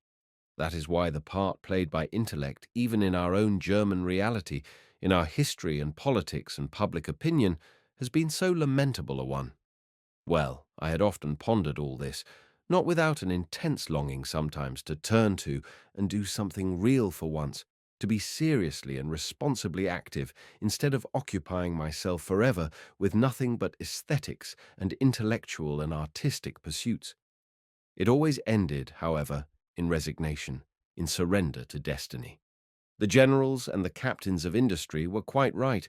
There was nothing to be made of us intellectuals. We were a superfluous, irresponsible lot of talented chatterboxes for whom reality had no meaning. With a curse, I came back to the razor. So, full of thoughts and the echoes of the music, my heart weighed down with sadness and the longing of despair for life and reality and sense, and all that was irretrievably lost. I had got home at last, climbed my stairs, put on the light in my sitting room, tried in vain to read, thought of the appointment which compelled me to drink whiskey and dance at the Cecil Bar on the following evening, thought with malice and bitterness not only of myself, but of Hermann too. She might be good and have the best and kindest intentions, and she might be a wonderful person, but she would have done better all the same to let me go to perdition instead of sweeping me into this whirligig of frivolities where I should never be any other than an alien and where the best in me was demoralized and had been lowered. And so I had sadly put out the light and taken myself to my bedroom and sadly begun to undress. And then I was surprised by an unaccustomed smell. There was a faint aroma of scent, and looking round, I saw the lovely Maria lying in my bed, smiling and a little startled, with large blue eyes. "Maria!" I said, and my first thoughts were that my landlady would give me notice when she knew of it. "I've come," she said softly. "Are you angry with me?" "No, no. I see Hermann gave you the key. Isn't that it?" "Oh, it does make you angry. I'll go again." "No, lovely Maria. Stay. Only just tonight. I'm very sad. I can't be jolly tonight. Perhaps tomorrow I'll be better again." I was bending over her, and she took my head in her large, firm hands and, drawing it down, gave me a long kiss. Then I sat down on the bed beside her and took her hands and asked her to speak low in case we were heard, and looked at her beautiful, full, rounded face that lay so strangely and wonderfully on my pillow like a large flower. She drew my hand slowly to her lips and laid it beneath the clothes on her warm and evenly breathing breast. "You don't need to be jolly," she said. "Hermine told me that you had troubles. Anyone can understand that. Tell me then, do I please you still? The other day, when we were dancing, you were very much in love with me." I kissed her eyes, her mouth and neck and breasts. A moment ago I had thought of Hermine with bitterness and reproach. Now I held her gift in my hands and was thankful. Maria's caresses did not harm the wonderful music I had heard that evening. They were its worthy fulfillment. Slowly I drew the clothes from her lovely body till my kisses reached her feet. When I lay down beside her, her flower face smiled back at me, omniscient and bountiful. During this night by Maria's side I did not sleep much, but my sleep was as deep and peaceful as a child's, and between sleeping I drank of her beautiful warm youth and heard, as we talked softly, a number of curious tales about her life and Hermine's. I had never known much of this side of life. Only in the theatrical world, occasionally, in earlier years, had I come across similar existences, women as well as men who lived half for art and half for pleasure. Now, for the first time, I had a glimpse into this kind of life, remarkable alike for its singular innocence and singular corruption. These girls, mostly from poor homes, but too intelligent and too pretty to give their whole lives to some ill-paid and joyless way of gaining their living, all lived sometimes on casual work, sometimes on their charm and easy virtue. Now and then, for a month or two, they sat at a typewriter, at times were the mistresses of well-to-do men of the world, receiving pocket money and presents, lived at times in furs and motor cars, at other times in attics, and though a good offer might under some circumstances induce them to marry, they were not at all eager for it. Many of them had little inclination for love and gave themselves very unwillingly, and then only for money and at the highest price. Others, and Maria was one of them, were unusually gifted in love and unable to do without it. They lived solely for love, and besides their official and lucrative friends had other love affairs as well. assiduous and busy, care-ridden and light-hearted, intelligent and yet thoughtless, these butterflies lived a life at once childlike and raffiné, independent, not to be bought by everyone, finding their account in good luck and fine weather, in love with life, and yet clinging to it far less than the bourgeois, always ready to follow a fairy prince to his castle, always certain, though scarcely conscious of it, that a difficult and sad end was in store for them. During that wonderful first night and the days that followed, Maria taught me much. She taught me the charming play and delights of the senses, but she gave me also new understanding, new insight, new love. The world of the dance and pleasure resorts, the cinemas, bars, and hotel lounges that for me, the hermit and aesthete, had always about it something trivial, forbidden, and degrading, was for Maria and Hermine and their companions the world pure and simple. It was neither good nor bad, neither loved nor hated. In this world their brief and eager lives flowered and faded. They were at home in it and knew all its ways. They loved a champagne or a special dish at a restaurant as one of us might a composer or poet, and they lavished the same enthusiasm and rapture and emotion on the latest craze in dances or the sentimental cloying song of a jazz singer as one of us on Nietzsche or Hamsun. Maria talked to me about the handsome saxophone player, Pablo, and spoke of an American song that he had sung them sometimes, and she was so carried away with admiration and love as she spoke of it that I was far more moved and impressed than by the ecstasies of any highly cultured person over artistic pleasures of the rarest and most distinguished quality. I was ready to enthuse in sympathy, be the song what it might.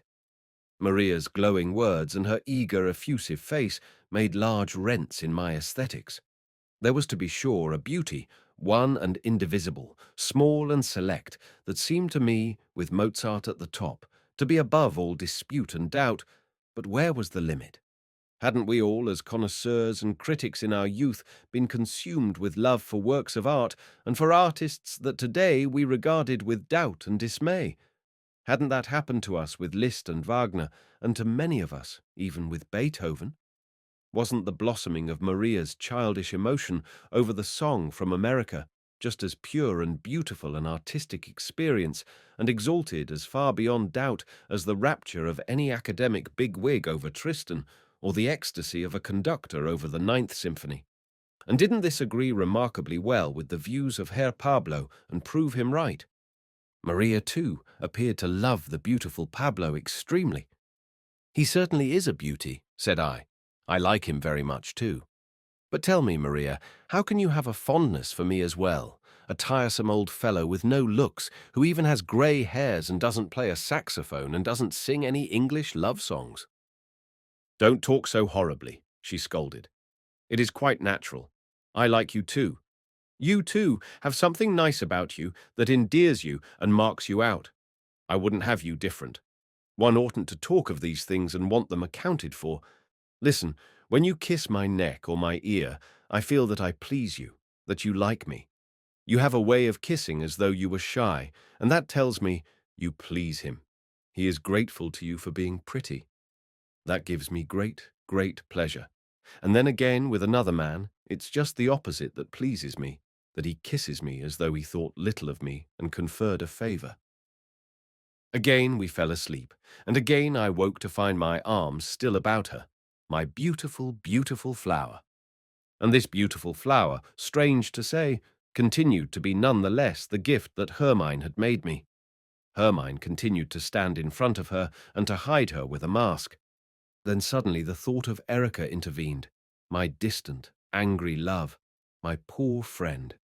She was hardly less pretty than Maria, even though not so blooming, and she was more constrained and not so richly endowed in the little arts of making love.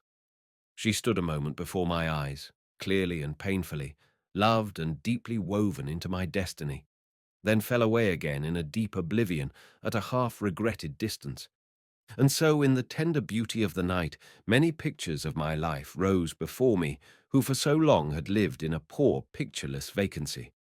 Now, at the magic touch of Eros, the source of them was opened up and flowed in plenty.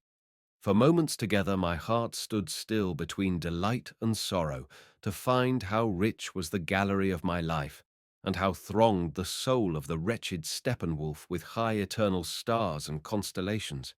My childhood and my mother showed in a tender transfiguration, like a distant glimpse over mountains into the fathomless blue. The litany of my friendships, beginning with the legendary Hermann, soul brother of Hermine, rang out as clear as trumpets. The images of many women floated by me with an unearthly fragrance, like moist sea flowers on the surface of the water, women whom I had loved, desired, and sung, whose love I had seldom won and seldom striven to win. My wife, too, appeared. I had lived with her many years, and she had taught me comradeship, strife, and resignation. In spite of all the shortcomings of our life, my confidence in her remained untouched up to the very day when she broke out against me and deserted me without warning, sick as I was in mind and body. And now, as I looked back, I saw how deep my love and trust must have been for her betrayal to have inflicted so deep and lifelong a wound. These pictures, there were hundreds of them, with names and without, all came back. They rose fresh and new out of this night of love, and I knew again, what in my wretchedness I had forgotten, that they were my life's possession and all its worth. Indestructible and abiding as the stars, these experiences, though forgotten, could never be erased. Their series was the story of my life, their starry light the undying value of my being. My life had become weariness. It had wandered in a maze of unhappiness that led to renunciation and nothingness. It was bitter with the salt of all human things, yet it had laid up riches, riches to be proud of. It had been for all its wretchedness a princely life. Let the little way to death be as it might, the kernel of this life of mine was noble. It had purpose and character, and turned not on trifles, but on the stars. Time has passed, and much has happened, much has changed, and I can only remember a little of all that passed that night, a little of all we said and did in the deep tenderness of love, a few moments of clear awakening from the deep sleep of love's weariness. That night, however, for the first time since my downfall, gave me back the unrelenting radiance of my own life and made me recognize chance as destiny once more and see the ruins of my being as fragments of the divine. My soul breathed once more. My eyes were opened. There were moments when I felt with a glow that I had only to snatch up my scattered images and raise my life as Harry Haller and as the Steppenwolf to the unity of one picture, in order to enter myself into the world of imagination and be immortal. Was not this, then, the goal set for the progress of every human life? In the morning, after we had shared breakfast, I had to smuggle Maria from the house. Later in the same day, I took a little room in a neighboring quarter which was designed solely for our meetings. True to her duties, Hermine, my dancing mistress, appeared, and I had to learn the Boston. She was firm and inexorable, and would not release me from a single lesson, for it was decided that I was to attend the fancy dress ball in her company. She had asked me for money for her costume, but she refused to tell me anything about it. To visit her, or even to know where she lived, was still forbidden me. This time, about 3 weeks before the fancy dress ball, was remarkable for its wonderful happiness. Maria seemed to me to be the first woman I had ever really loved.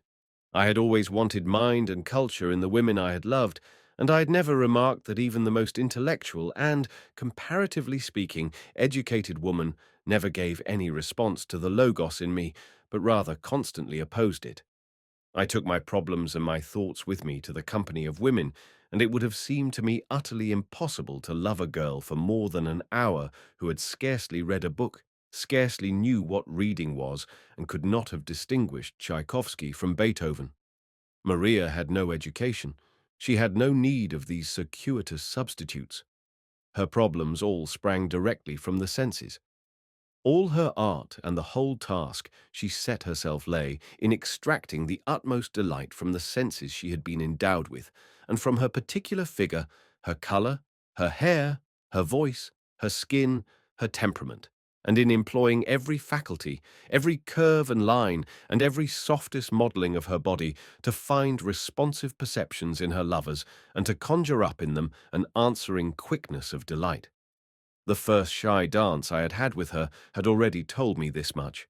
I had caught the scent and the charm of a brilliant and carefully cultivated sensibility, and had been enchanted by it. Certainly, too, it was no accident that Hermine, the all-knowing, introduced me to this Maria. She had the scent and the very significance of summer and of roses. It was not my fortune to be Maria's only lover, nor even her favorite one. I was one of many. Often she had no time for me, often only an hour at midday, seldom a night. She took no money from me. Her mind saw to that. She was glad of presents, however, and when I gave her, perhaps, a new little purse of red lacquered leather, there might be 2 or 3 gold pieces inside it. As a matter of fact, she laughed at me over the red purse. It was charming, but a bargain, and no longer in fashion. In these matters, about which up to that time I was as little learned as in any language of the Eskimo, I learned a great deal from Maria. Before all else, I learned that these playthings were not mere idle trifles invented by manufacturers and dealers for the purposes of gain. They were, on the contrary, a little, or rather, a big world, authoritative and beautiful, many-sided, containing a multiplicity of things, all of which had the one and only aim of serving love, refining the senses, giving life to the dead world around us, endowing it in a magical way with new instruments of love, from powder and scent to the dancing show, from ring to cigarette case, from waist buckle to handbag. This bag was no bag, this purse no purse, flowers no flowers, the fan no fan. All were the plastic material of love, of magic and delight. Each was a messenger, a smuggler, a weapon, a battle cry. I often wondered who it was whom Maria really loved. I think she loved the young Pablo of the saxophone, with his melancholy black eyes and his long, white, distinguished, melancholy hands. I should have thought Pablo a somewhat sleepy lover, spoilt and passive, but Maria assured me that though it took a long time to wake him up, he was then more strenuous and forward and virile than prize-fighter or riding-master. In this way I got to know many secrets about this person and that, jazz musicians, actors, and many of the women and girls and men of our circle. I saw beneath the surface of the various alliances and enmities, and by degrees, though I had been such an entire stranger to this world, I was drawn in and treated with confidence. I learned a good deal about Hermine, too. It was of Herr Pablo, however, of whom Maria was fond, that I saw the most. At times she too availed herself of his secret drugs, and was forever procuring these delights for me also, and Pablo was always most markedly on the alert to be of service to me. Once he said to me without more ado, "You are so very unhappy. That is bad. One shouldn't be like that. It makes me sorry. Try a mild pipe of opium." My opinion of this jolly, intelligent, childlike, and, at the same time, unfathomable person gradually changed. We became friends, and I often took some of his specifics. He looked on at my affair with Maria with some amusement. Once he entertained us in his room on the top floor of an hotel in the suburbs. There was only one chair, so Maria and I had to sit on the bed. He gave us a drink from 3 little bottles, a mysterious and wonderful draught. And then, when I had got into a very good humor, he proposed, with beaming eyes, to celebrate a love orgy for 3. I declined abruptly. Such a thing was inconceivable to me. Nevertheless, I stole a glance at Maria to see how she took it, and though she at once backed up my refusal, I saw the gleam in her eyes, and observed that the renunciation cost her some regret. Pablo was disappointed by my refusal, but not hurt. "Pity," he said. "Harry is too morally minded. Nothing to be done. All the same, it would have been so beautiful, so very beautiful. But I've got another idea." He gave us each a little opium to smoke, and sitting motionless with open eyes, we all 3 lived through the scenes that he suggested to us, while Maria trembled with delight. As I felt a little unwell after this, Pablo laid me on the bed and gave me some drops, and while I lay with closed eyes, I felt the fleeting breath of a kiss on each eyelid. I took the kiss as though I believed it came from Maria, but I knew very well it came from him. And one evening he surprised me still more. Coming to me in my room, he told me that he needed 20 francs, and would I oblige him? In return, he offered that I, instead of him, should have Maria for the night. "Pablo," I said, very much shocked, "you don't know what you say. Barter for a woman is counted among us as the last degradation. I have not heard your proposal, Pablo." He looked at me with pity. "You don't want to, Herr Harry. Very good. You're always making difficulties for yourself. Don't sleep tonight with Maria if you would rather not. But give me the money all the same. You shall have it back. I have urgent need of it." "What for?" "For Agostino, the little second violin, you know. He has been ill for a week, and there's no one to look after him. He hasn't a son, nor have I at the moment." From curiosity, and also partly to punish myself, I went with him to Agostino. He took milk and medicine to him in his attic, and a wretched one it was. He made his bed and aired the room, and made a most professional compress for the fevered head, all quickly and gently and efficiently like a good sick nurse. The same evening I saw him playing till dawn in the city bar. I often talked at length and in detail about Maria with Hermine, about her hands and shoulders and hips, and her way of laughing and kissing and dancing. "Has she shown you this?" asked Hermine on one occasion, describing to me a peculiar play of the tongue in kissing. I asked her to show it me herself, but she was most earnest in her refusal. "That is for later. I am not your love yet." I asked her how she was acquainted with Maria's ways of kissing, and with many secrets as well that could be known only to her lovers. "Oh," she cried, "we're friends after all.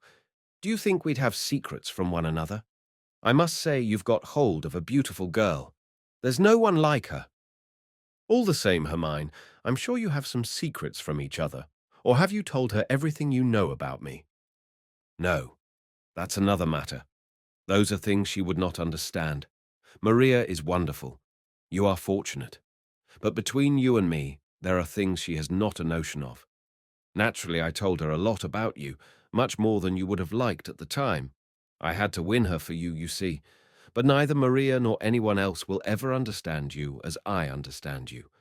I've learnt something about you from her besides, for she's told me all about you as far as she knows you at all. I know you nearly as well as if we had often slept together." It was curious and mysterious to know, when I was with Maria again, that she had had Hermine in her arms, just as she had me.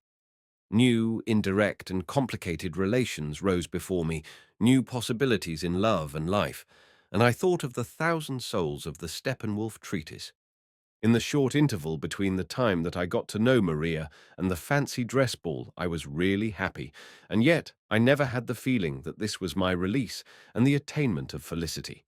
I had the distinct impression, rather, that all this was a prelude and a preparation, that everything was pushing eagerly forward, that the gist of the matter was to come. I was now so proficient in dancing that I felt quite equal to playing my part at the ball of which everybody was talking. Hermine had a secret. She took the greatest care not to let out what her costume was to be. I would recognize her soon enough, she said, and should I fail to do so, she would help me. But beforehand, I was to know nothing. She was not in the least inquisitive to know my plans for a fancy dress, and I decided that I should not wear a costume at all. Maria, when I asked her to go with me as my partner, explained that she had a cavalier already, and a ticket too, in fact, and I saw with some disappointment that I should have to attend the festivity alone. It was the principal fancy dress ball of the town, organized yearly by the Society of Artists in the Globe Rooms. During these days I saw little of Hermine, but the day before the ball she paid me a brief visit. She came for her ticket, which I had got for her, and sat quietly with me for a while in my room. We fell into a conversation so remarkable that it made a deep impression on me. "You're really doing splendidly," she said. "Dancing suits you. Anyone who hadn't seen you for the last 4 weeks would scarcely know you." "Yes," I agreed. "Things haven't gone so well with me for years. That's all you're doing, Hermine." "Oh, not the beautiful Maria's. Number She is a present from you like all the rest. She is wonderful. She is just the girl you need, Steppenwolf. Pretty, young, light-hearted, an expert in love, and not to be had every day. If you hadn't to share her with others, if she weren't always merely a fleeting guest, it would be another matter." Yes, I had to concede this too. And so, have you really got everything you want now? No, Hermine, it is not like that. What I have got is very beautiful and delightful, a great pleasure, a great consolation. I'm really happy. Well then, what more do you want? I do want more. I am not content with being happy. I was not made for it. It is not my destiny.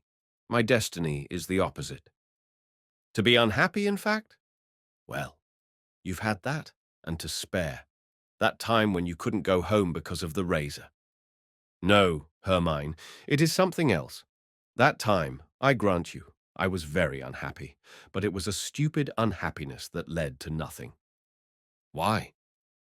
Because I should not have had that fear of death when I wished for it all the same. The unhappiness that I need and long for is different. It is of the kind that will let me suffer with eagerness and lust after death. That is the unhappiness or happiness that I am waiting for. I understand that. There we are, brother and sister. But what have you got against the happiness that you have found now with Maria? Why aren't you content? I have nothing against it. Oh no, I love it. I'm grateful for it. It is as lovely as a sunny day in a wet summer. But I suspect that it can't last. This happiness leads to nothing either. It gives content, but content is no food for me. It lulls the Steppenwolf to sleep and satiates him, but it is not a happiness to die for. So it's necessary to be dead, Steppenwolf?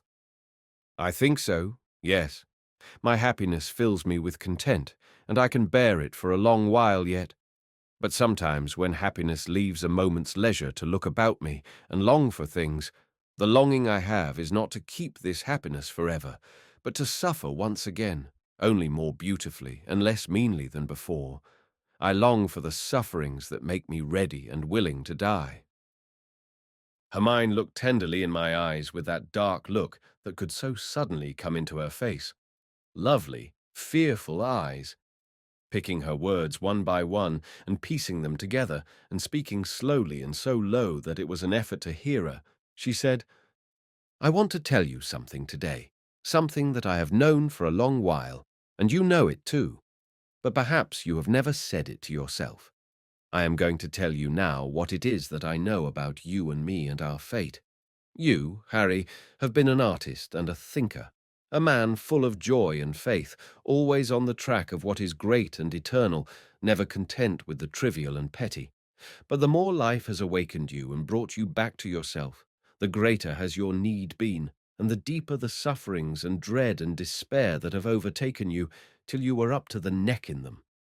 And all that you once knew and loved and revered as beautiful and sacred, all the belief you once had in mankind and our high destiny, has been of no avail and has lost its worth and gone to pieces. Your faith found no more air to breathe, and suffocation is a hard death. Is that true, Harry? Is that your fate? I nodded again and again. You have a picture of life within you, a faith, a challenge, and you were ready for deeds and sufferings and sacrifices, and then you became aware by degrees that the world asked no deeds and no sacrifices of you whatever, and that life is no poem of heroism with heroic parts to play and so on, but a comfortable room where people are quite content with eating and drinking, coffee and knitting, cards and wireless. And whoever wants more and has got it in him, the heroic and the beautiful, and the reverence for the great poets or for the saints, is a fool and a Don Quixote. Good. And it has been just the same for me, my friend.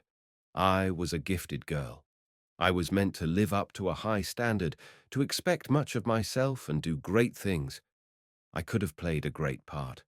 I could have been the wife of a king, the beloved of a revolutionary, the sister of a genius, the mother of a martyr. And life has allowed me just this, to be a courtesan of fairly good taste, and even that has been hard enough. That is how things have gone with me. For a while I was inconsolable, and for a long time I put the blame on myself. Life, thought I, must in the end be in the right, and if life scorned my beautiful dreams, so I argued, it was my dreams that were stupid and wrong-headed. But that did not help me at all. And as I had good eyes and ears and was a little inquisitive too, I took a good look at this so-called life and at my neighbours and acquaintances, 50 or so of them and their destinies, and then I saw you. And I knew that my dreams had been right 1,000 times over, just as yours had been. It was life and reality that were wrong. It was as little right that a woman like me should have no other choice than to grow old in poverty and in a senseless way at a typewriter in the pay of a money-maker, or to marry such a man for his money's sake, or to become some kind of drudge, as for a man like you to be forced in his loneliness and despair to have recourse to a razor. Perhaps the trouble with me was more material and moral, and with you more spiritual. But it was the same road. Do you think I can't understand your horror of the foxtrot, your dislike of bars and dancing floors, your loathing of jazz music and the rest of it? I understand it only too well, and your dislike of politics as well, your despondence over the chatter and irresponsible antics of the parties and the press, your despair over the war, the one that has been and the one that is to be, over all that people nowadays think, read, and build, over the music they play, the celebrations they hold, the education they carry on. You are right, Steppenwolf, right 1,000 times over, and yet you must go to the wall. You are much too exacting and hungry for this simple, easy-going and easily contented world of today. You have a dimension too many. Whoever wants to live and enjoy his life today must not be like you and me. Whoever wants music instead of noise, joy instead of pleasure, soul instead of gold, creative work instead of business, passion instead of foolery, finds no home in this trivial world of ours. She looked down and fell into meditation. Hermine, I cried tenderly, sister, how clearly you see. And yet you taught me the foxtrot. But how do you mean that people like us with a dimension too many cannot live here? What brings it about? Is it only so in our days, or was it so always? I don't know. For the honour of the world, I will suppose it to be in our time only, a disease, a momentary misfortune. Our leaders strain every nerve, and with success, to get the next war going, while the rest of us, meanwhile, dance the foxtrot, earn money and eat pralines. In such a time the world must indeed cut a poor figure. Let us hope that other times were better, and will be better again, richer, broader, and deeper. But that is no help to us now, and perhaps it has always been the same. Always as it is today. Always a world only for politicians, profiteers, waiters, and pleasure-seekers, and not a breath of air for men. Well, I don't know. Nobody knows. Anyway, it is all the same. But I am thinking now of your favourite of whom you have talked to me sometimes, and read me, too, some of his letters, of Mozart. How was it with him in his day? Who controlled things in his times and ruled the roost, and gave the tone and counted for something? Was it Mozart or the business people, Mozart or the average man? And in what fashion did he come to die and be buried? And perhaps, it has always been the same and always will be, and what is called history at school, and all we learn by heart there about heroes and geniuses and great deeds and fine emotions is all nothing but a swindle invented by the schoolmasters for educational reasons to keep children occupied for a given number of years. It has always been so and always will be. Time and the world, money and power belong to the small people and the shallow people. To the rest, to the real men, belongs nothing, nothing but death. Nothing else? Yes, eternity. You mean a name and fame with posterity? No, Steppenwolf, not fame. Has that any value? And do you think that all true and real men have been famous and known to posterity? No, of course not. Then it isn't fame. Fame exists in that sense only for the schoolmasters. No, it isn't fame. It is what I call eternity. The pious call it the kingdom of God. I say to myself, all we who ask too much and have a dimension too many could not contrive to live at all if there were not another air to breathe outside the air of this world, if there were not eternity at the back of time, and this is the kingdom of truth. The music of Mozart belongs there, and the poetry of your great poets. The saints, too, belong there, who have worked wonders and suffered martyrdom and given a great example to men. But the image of every true act, the strength of every true feeling, belongs to eternity just as much, even though no one knows of it or sees it or records it or hands it down to posterity. In eternity, there is no posterity. You are right. The pious, she went on meditatively, after all know most about this. That is why they set up the saints and what they call the communion of the saints. The saints, that is to say, the true men, the younger brothers of the Saviour. We are with them all our lives long, in every good deed, in every brave thought, in every love. The communion of the saints, in earlier times it was set by painters in a golden heaven, shining, beautiful, and full of peace. And it is nothing else but what I meant a moment ago when I called it eternity. It is the kingdom on the other side of time and appearances. It is there we belong. There is our home. It is that which our heart strives for.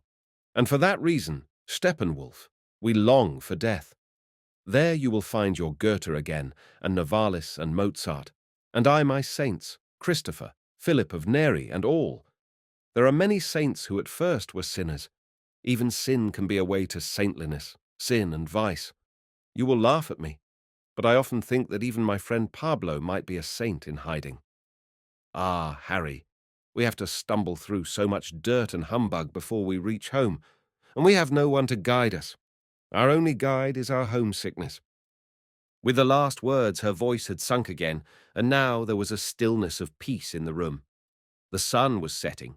It lit up the gilt lettering on the back of my books. I took Hermione's head in my hands and kissed her on the forehead and lent my cheek to hers as though she were my sister, and so we stayed for a moment. And so I should have liked best to stay and to have gone out no more that day. But Maria had promised me this night, the last before the great ball. But on my way to join Maria I thought, not of her, but of what Hermann had said. It seemed to me that it was not, perhaps, her own thoughts, but mine. She had read them like a clairvoyant, breathed them in and given them back, so that they had a form of their own and came to me as something new. I was particularly thankful to her for having expressed the thought of eternity just at this time. I needed it, for without it I could not live, and neither could I die. The sacred sense of beyond, of timelessness, of a world which had an eternal value and the substance of which was divine, had been given back to me today by this friend of mine who taught me dancing. I was forced to recall my dream of Goethe and that vision of the old wiseacre when he laughed so inhumanly and played his joke on me in the fashion of the immortals. For the first time I understood Goethe's laughter, the laughter of the immortals. It was a laughter without an object. It was simply light and lucidity. It was that which is left over when a true man has passed through all the sufferings, vices, mistakes, passions, and misunderstandings of men and got through to eternity and the world of space. And eternity was nothing else than the redemption of time, its return to innocence, so to say, and its transformation again into space. I went to meet Maria at the place where we usually dined. However, she had not arrived, and while I sat waiting at the table in the quiet and secluded restaurant, my thoughts still ran on the conversation I had had with Hermann. All these thoughts that had arisen between her and me seemed so intimate and well known, fashioned from a mythology and an imagery so entirely my own. The immortals, living their life in timeless space, enraptured, refashioned, and immersed in a crystalline eternity like ether, and the cool, starry brightness and radiant serenity of this world outside the earth. Whence was all this so intimately known? As I reflected, passages of Mozart's Cassations, of Bach's well-tempered clavier came to my mind, and it seemed to me that all through this music there was the radiance of this cool, starry brightness, and the quivering of this clearness of ether. Yes, it was there. In this music there was a feeling as of time frozen into space, and above it there quivered a never-ending and superhuman serenity, an eternal divine laughter. Yes, and how well the aged Goethe of my dreams fitted in too. And suddenly I heard this fathomless laughter around me. I heard the immortals laughing. I sat entranced. Entranced, I felt for a pencil in my waistcoat pocket. and looking for paper saw the wine card lying on the table. I turned it over and wrote on the back. I wrote verses and forgot about them till one day I discovered them in my pocket.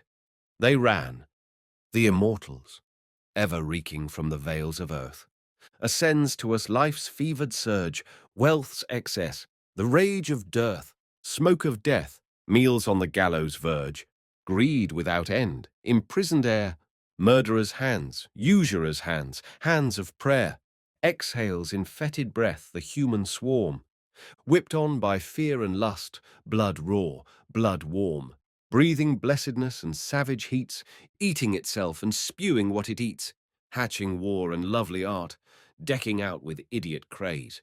Bawdy houses while they blaze through the childish fair time mart, weltering to its own decay, in the glare of pleasure's way, rising for each newborn and then, sinking for each to dust again. But we above you evermore residing, in the ether's star translumined ice, know not day nor night nor times dividing, where nor age nor sex for our device. All your sins and anguish self-affrighting, your murders and lascivious delighting, are to us but as a show, like the suns that circling go, changing not our day for night. On your frenzied life we spy, and refresh ourselves thereafter. With the stars in order, fleeing, our breath is winter in our sight. Fawns the dragon of the sky. Cool and unchanging is our eternal being. Cool and star-bright is our eternal laughter.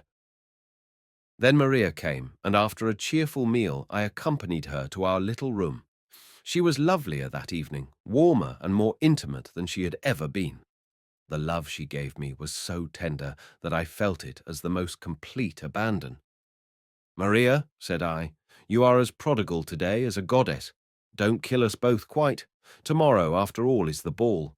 Whom have you got for a cavalier tomorrow? I'm very much afraid it is a fairy prince who will carry you off, and I shall never see you any more. Your love tonight is almost like that of good lovers who bid each other farewell for the last time." She put her lips close to my ear and whispered, "Don't say that, Harry. Any time might be the last time. If her mind takes you, you will come no more to me. Perhaps she will take you tomorrow." Never did I experience the feeling peculiar to those days, that strange, bitter-sweet alternation of mood, more powerfully than on that night before the ball. It was happiness that I experienced. There was the loveliness of Maria and her surrender. There was the sweet and subtle sensuous joy of inhaling and tasting 100 pleasures of the senses that I had only begun to know as an elderly man. I was bathed in sweet joy, like a rippling pool. And yet that was only the shell. Within all was significant and tense with fate, and while, love lost and tender, I was busied with the little sweet appealing things of love, and sank apparently without a care in the caress of happiness, I was conscious all the while in my heart how my fate raced on at breakneck speed, racing and chasing like a frightened horse, straight for the precipitous abyss, spurred on by dread and longing, to the consummation of death. Just as a short while before I had started aside in fear from the easy, thoughtless pleasure of merely sensual love and felt a dread of Maria's beauty that laughingly offered itself, so now I felt a dread of death, a dread, however, that was already conscious of its approaching change into surrender and release.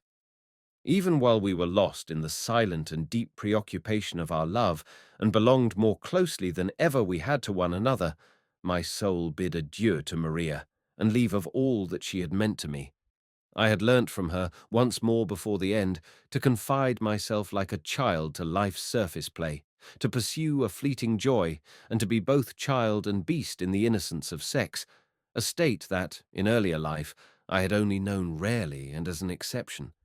The life of the senses and of sex had nearly always had for me the bitter accompaniment of guilt, the sweet but dread taste of forbidden fruit that puts a spiritual man on his guard.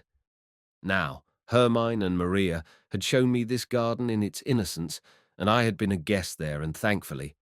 But it would soon be time to go on further. It was too agreeable and too warm in this garden.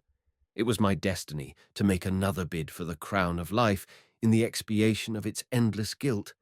An easy life, an easy love, an easy death. These were not for me.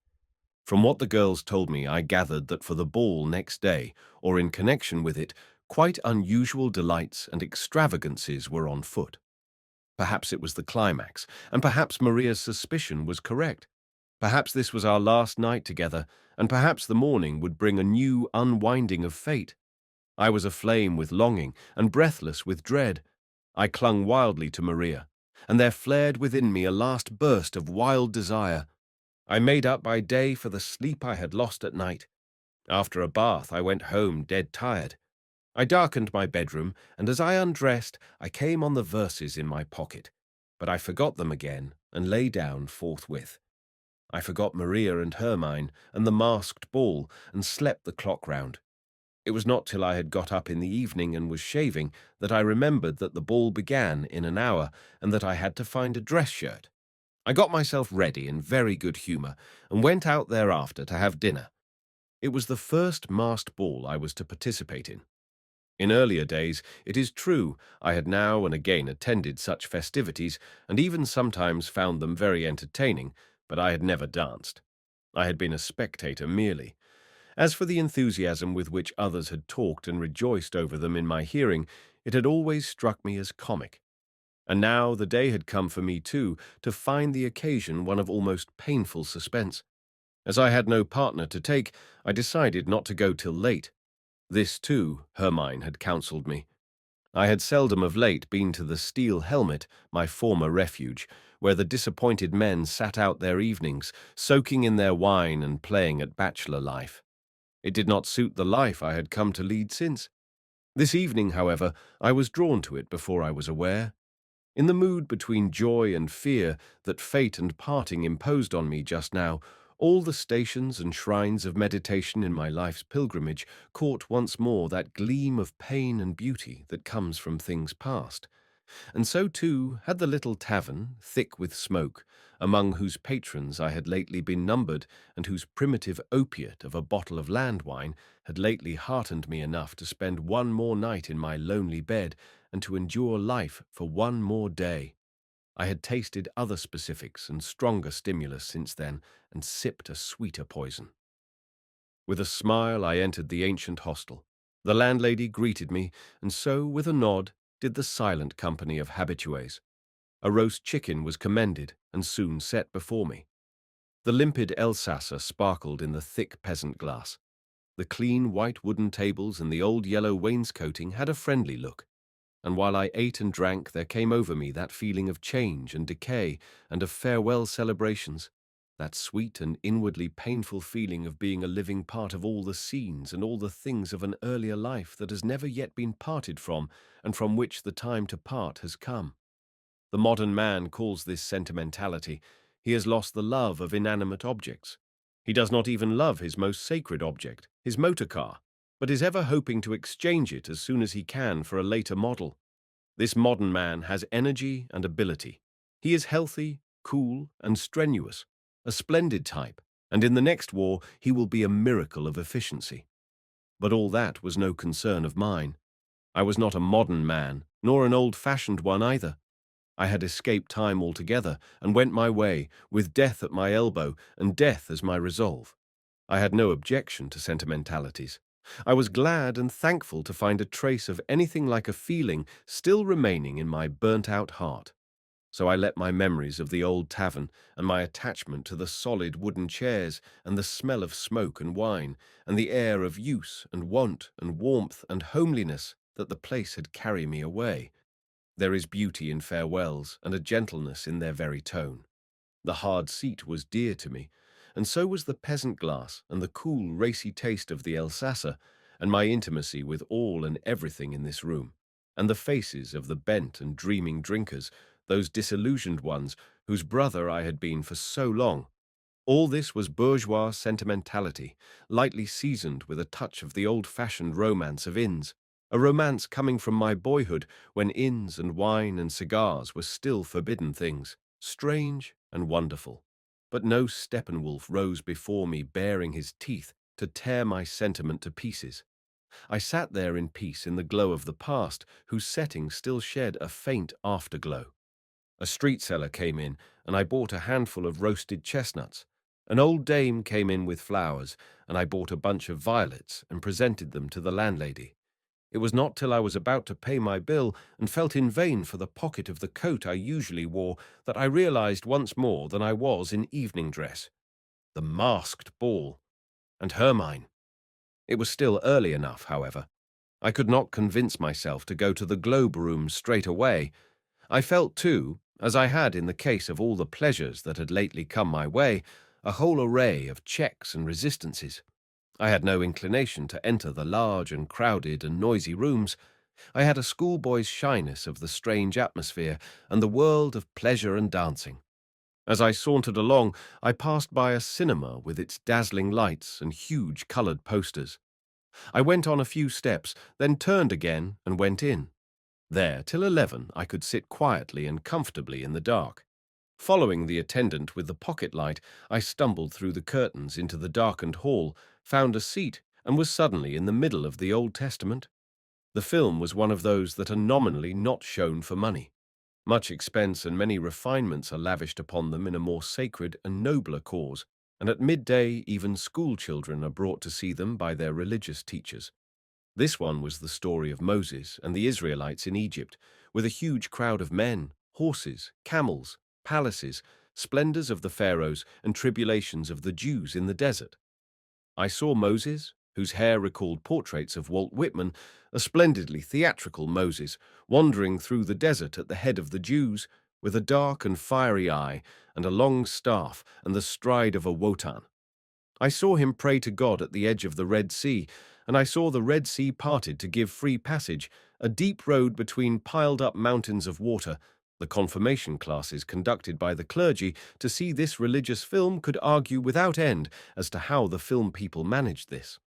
I saw the prophet and his awestruck people pass through to the other side, and behind them I saw the war chariots of Pharaoh come into sight, and the Egyptians stop and start on the brink of the sea, and then, when they ventured courageously on, I saw the mountainous waters close over the heads of Pharaoh in all the splendor of his gold trappings and over all his chariots and all his men, recalling, as I saw it, Handel's wonderful duet for two basses in which this event is magnificently sung. I saw Moses, further, climbing Sinai, a gloomy hero in a gloomy wilderness of rocks, and I looked on as Jehovah in the midst of storm and thunder and lightning imparted the 10 Commandments to him, while his worthless people set up the golden calf at the foot of the mountain and gave themselves over to somewhat roisterous celebrations. I found it so strange and incredible to be looking on at all this, to be seeing the sacred writ with its heroes and its wonders, the source in our childhood of the first dawning suspicion of another world than this, presented for money before a grateful public that sat quietly eating the provisions brought with it from home. A nice little picture, indeed, picked up by chance in the huge wholesale clearance of culture in these days. My God, rather than come to such a pass, it would have been better for the Jews and everyone else, let alone the Egyptians, to have perished in those days and forthwith of a violent and becoming death, instead of this dismal pretense of dying by inches that we go in for today. Yes, indeed. My secret repressions and unconfessed fright in face of the masked ball were by no means lessened by the feelings provoked in me by the cinema. On the contrary, they had grown to uncomfortable proportions, and I had to shake myself and think of Hermine before I could go to the Globe Rooms and dared to enter. It was late, and the ball had been for a long time in full swing. At once, before I had even taken off my things, I was caught up, shy and sober as I was, in the swirl of the masked throng. I was accosted familiarly. Girls summoned me to the champagne rooms, clowns slapped me on the back, and I was addressed on all sides as an old friend. I responded to none of it, but fought my way through the crowded rooms to the cloakroom, and when I got my cloakroom ticket, I put it in my pocket with great care, reflecting that I might need it before very long when I had had enough of the uproar. Every part of the great building was given over to the festivities. There was dancing in every room and in the basement as well. Corridors and stairs were filled to overflowing with masks and dancing and music and laughter and tumult. Oppressed in heart, I stole through the throng, from the nigger orchestra to the peasant band, from the large and brilliantly lighted principal room into the passages and onto the stairs, to bars, buffets, and champagne parlours. The walls were mostly hung with wild and cheerful paintings by the latest artists.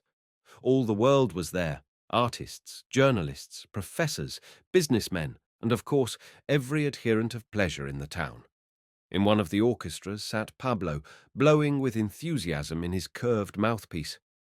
As soon as he saw me, he sang out a greeting. Pushed hither and thither in the crowd, I found myself in one room after another, upstairs here and downstairs there. A corridor in the basement had been staged as hell by the artists, and there a band of devils played furiously. After a while, I began to look for Hermine or Maria, and strove time after time to reach the principal room, but either I missed my way or had to meet the current. By midnight I had found no one, and though I had not danced, I was hot and giddy. I threw myself into the nearest chair among utter strangers and ordered some wine, and came to the conclusion that joining in such rowdy festivals was no part for an old man like me.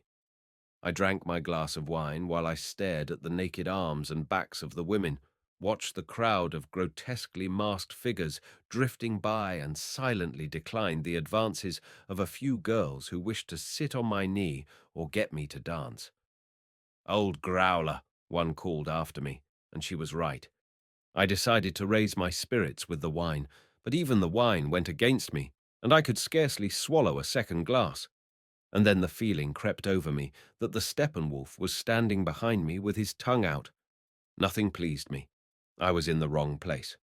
To be sure, I had come with the best intentions, but this was no place for me to be merry in, and all this loud effervescence of pleasure, the laughter and the whole foolery of it on every side, seemed to me forced and stupid.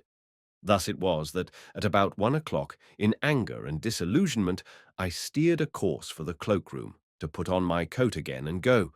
It was surrender and backsliding into my wolfishness, and Hermine would scarcely forgive it me. But I could not do otherwise.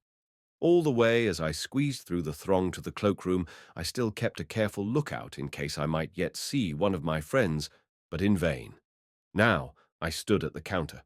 Already the attendant was politely extending his hand for my number. I felt in my waistcoat pocket. The number was no longer there. The devil was in it, if even this failed me. Often enough during my forlorn wanderings through the rooms, and while I sat over my tasteless wine, I had felt in my pocket, fighting back the resolve to go away again, and I had always found the round flat check in its place. And now it was gone. Everything was against me. "Lost your number," came in a shrill voice from a small red and yellow devil at my elbow. "Here, comrade, you can take mine," and he held it out to me without more ado. While I mechanically took it and turned it over in my fingers, the brisk little fellow rapidly disappeared. When, however, I examined the pasteboard counter for a number, no number was to be seen. Instead, there was a scribble in a tiny hand.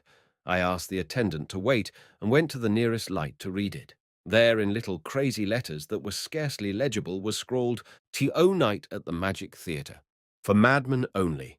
Price of admittance your mind. Not for everybody. Hermine is in hell. As a marionette, whose thread the operator has let go for a moment, wakes to new life after a brief paralysis of death and coma, and once more plays its lively part, so did I, at this jerk of the magic thread, throw myself with the elasticity and eagerness of youth into the tumult from which I had just retreated in the listlessness and weariness of elderly years. Never did sinner show more haste to get to hell. A moment before my patent leather shoes had galled me, the heavily scented air disgusted me, and the heat undone me. Now, on my winged feet, I nimbly one-stepped through every room on the way to hell. The very air had a charm. The warmth embedded me and wafted me on, and so no less did the riotous music, the intoxication of colours, the perfume of women's shoulders, the clamour of the 100 tongues, the laughter, the rhythm of the dance, and the glances of all the kindled eyes. A Spanish dancing girl flung herself into my arms. "Dance with me." "Can't," said I. I'm bound for hell, but I'll gladly take a kiss with me. The red mouth beneath the mask met mine, and with the kiss I recognized Maria. I caught her tight in my arms, and like a June rose bloomed her full lips. By this time we were dancing, our lips still joined. Past Pablo we danced, who hung like a lover over his softly wailing instrument. Those lovely animal eyes embraced us with their half-abstracted radiance. But before we had gone 20 steps, the music broke off, and regretfully I let go of Maria. "I'd have loved to have danced with you again," I said, intoxicated with her warmth. "Come with me a step or two, Maria. I'm in love with your beautiful arm. Let me have it a moment longer. But you see, Hermine has summoned me. She is in hell." "I thought so. Farewell, Harry. I won't forget you." She left me. Left me indeed. Yes, it was autumn. It was fate that had given the summer rose so full and ripe a scent. On I went through the long corridors, luxuriously thronged, and down the stairs to hell. There, on pitch-black walls, shone wicked, garish lights, and the orchestra of devils was playing feverishly. On a high stool at the bar there was seated a pretty young fellow without a mask and in evening dress, who scrutinized me with a cursory and mocking glance. Pressed to the wall by the swirl of dancers, about 20 couples were dancing in this very confined space. I examined all the women with eager suspense. Most were still in masks and smiled at me, but none was Hermine. The handsome youth on the high stool glanced mockingly at me. At the next pause, thought I, she will come and summon me. The dance ended, but no one came. I went over to the bar, which was squeezed into a corner of the small and low room, and taking a seat near the young man, ordered a whiskey. While I drank it, I saw his profile. It had a familiar charm, like a picture from long ago, precious for the very dust that has settled on it from the past. Oh, then it flashed through me. It was Hermann, the friend of my youth. "Hermann," I stammered. She smiled. "Harry, have you found me?" It was Hermine, barely disguised by the makeup of her hair and a little paint. The stylish collar gave an unfamiliar look to the pallor of her intelligent face. The wide black sleeves of her dress coat and the white cuffs made her hands look curiously small, and the long black trousers gave a curious elegance to her feet in their black and white silk socks. "Is this the costume, Hermine, in which you mean to make me fall in love with you?" "So far," she said, "I have contented myself with turning the heads of the ladies, but now your turn has come. First, let's have a glass of champagne." So we did, perched on our stools, while the dance went on around us to the lively and fevered strain of the strings, and without Hermine appearing to give herself the least trouble, I was very soon in love with her. As she was dressed as a boy, I could not dance with her, nor allow myself any tender advances, and while she seemed distant and neutral in her male mask, her looks and words and gestures encircled me with all her feminine charm. Without so much as having touched her, I surrendered to her spell, and this spell itself kept within the part she played. It was the spell of a hermaphrodite, for she talked to me about Hermann and about childhood, mine and her own, and about those years of childhood when the capacity for love, in its first youth, embraces not only both sexes, but all and everything, sensuous and spiritual, and endows all things with a spell of love and a fairy-like ease of transformation, such as in later years comes again only to a chosen few and to poets, and to them rarely. Throughout, she kept up the part of a young man, smoking cigarettes and talking with a spirited ease that often had a little mockery in it, and yet it was all iridescent with the rays of desire and transformed, as it reached my senses, into a charming seduction. How well and thoroughly I thought I knew Hermine, and yet what a completely new revelation of herself she opened up to me that night. How gently and inconspicuously she cast the net I longed for around me, and how playfully and how like a pixie she gave the sweet poison to drink.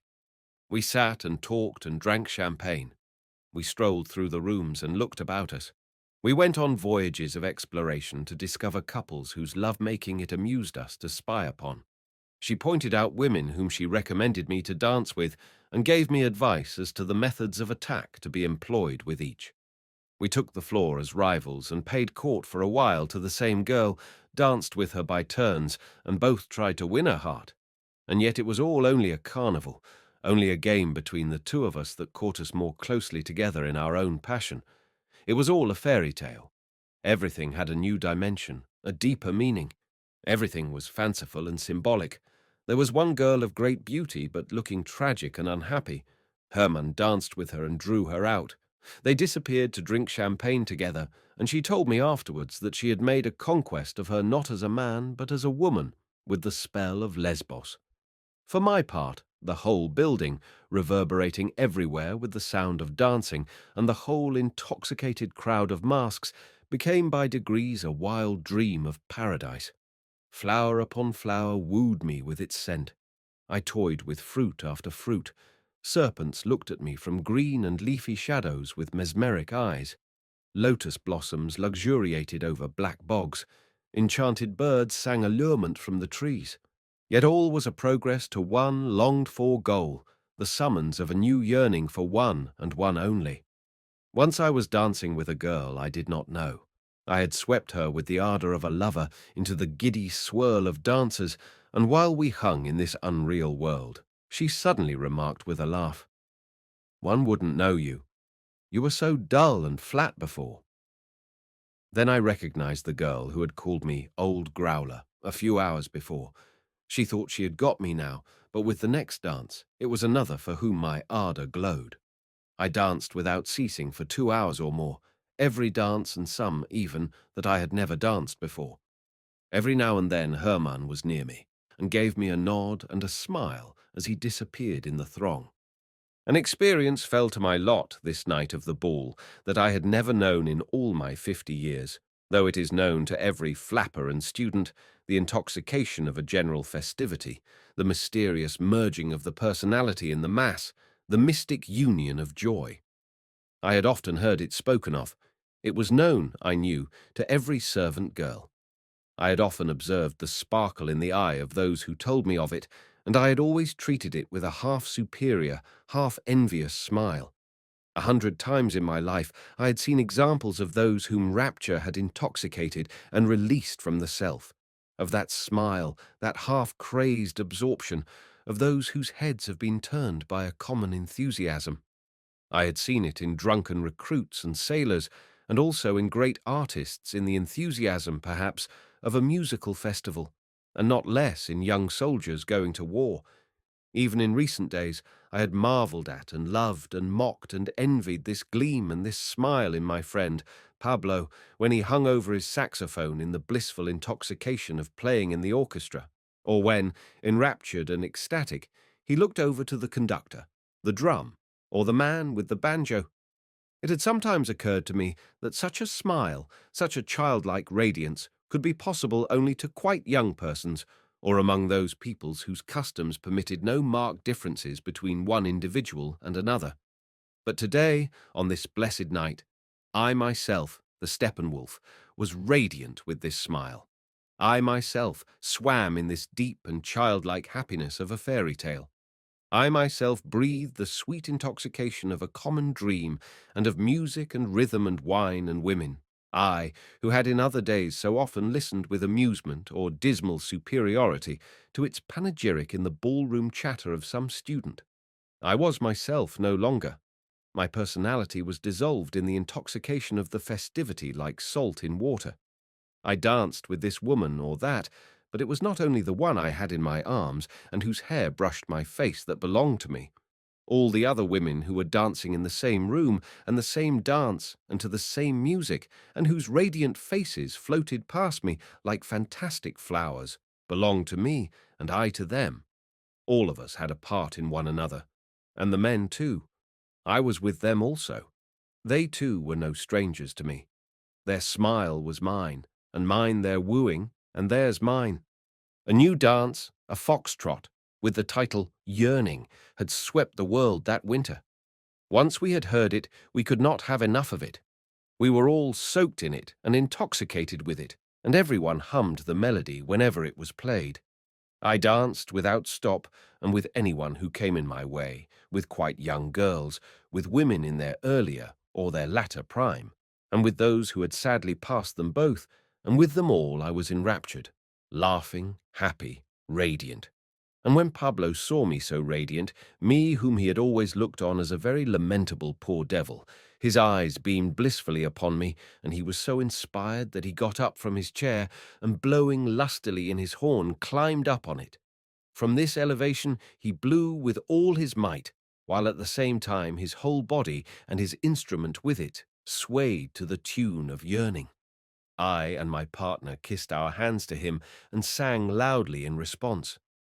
Ah, thought I, meanwhile, let come to me what may, for once at least, I, too, have been happy, radiant, released from myself, a brother of Pablo's, a child. I had lost the sense of time, and I don't know how many hours or moments the intoxication of happiness lasted. I did not observe either that the brighter the festal fire burned, the narrower were the limits within which it was confined. Most people had already left. The corridors were silent, and many of the lights out. The stairs were deserted, and in the rooms above one orchestra after another had stopped playing and gone away. It was only in the principal room and in hell below that the orgy still raged in a crescendo. Since I could not dance with Hermann as a boy, we had only had fleeting encounters in the pauses between the dances, and at last I lost sight of her entirely. And not only sight, but thought. There were no thoughts left. I was lost in the maze and whirl of the dance. Scents and tones and sighs and words stirred me. I was greeted and kindled by strange eyes, encircled by strange faces, borne hither and thither in time to the music as though by a wave. And then of a sudden I saw, half coming to my senses for a moment, among the last who still kept it up in one of the smaller rooms and filled it to overflowing, the only one in which the music still sounded, of a sudden I saw a black Pierrette with face painted white. She was fresh and charming, the only masked figure left, and a bewitching apparition that I had never in the whole course of the night seen before. While in everyone else the late hour showed itself in flushed and heated faces, crushed dresses, limp collars and crumpled ruffs, the black Pierrette stood there fresh and neat, with her white face beneath her mask. Her costume had not a crease, and not a hair was out of place. Her ruff and pointed cuffs were untouched. I rushed towards her, put my arms around her, and drew her into the dance. Her perfumed ruff tickled my chin. Her hair brushed my cheek. The young vigour of her body answered my movements, as no one else had done that night, yielding to them with an inward tenderness and compelling them to new contacts by the play of her allurements. I bent down to kiss her mouth as we danced. Its smile was triumphant and long familiar. Of a sudden I recognized the firm chin, the shoulders, arms and hands. It was Hermann no longer. Hermann in a change of dress, fresh, perfumed, powdered. Our lips met passionately. For a moment her whole body to her knees clung in longing and surrender to mine. Then she drew her mouth away and, holding back, fled from me as we danced. When the music broke off, we were still clasped where we stood. All the excited couples round us clapped, stamped, cried out, and urged the exhausted orchestra to play Yearning over again. And now a feeling that it was morning fell upon us all. We saw the ashen light behind the curtains.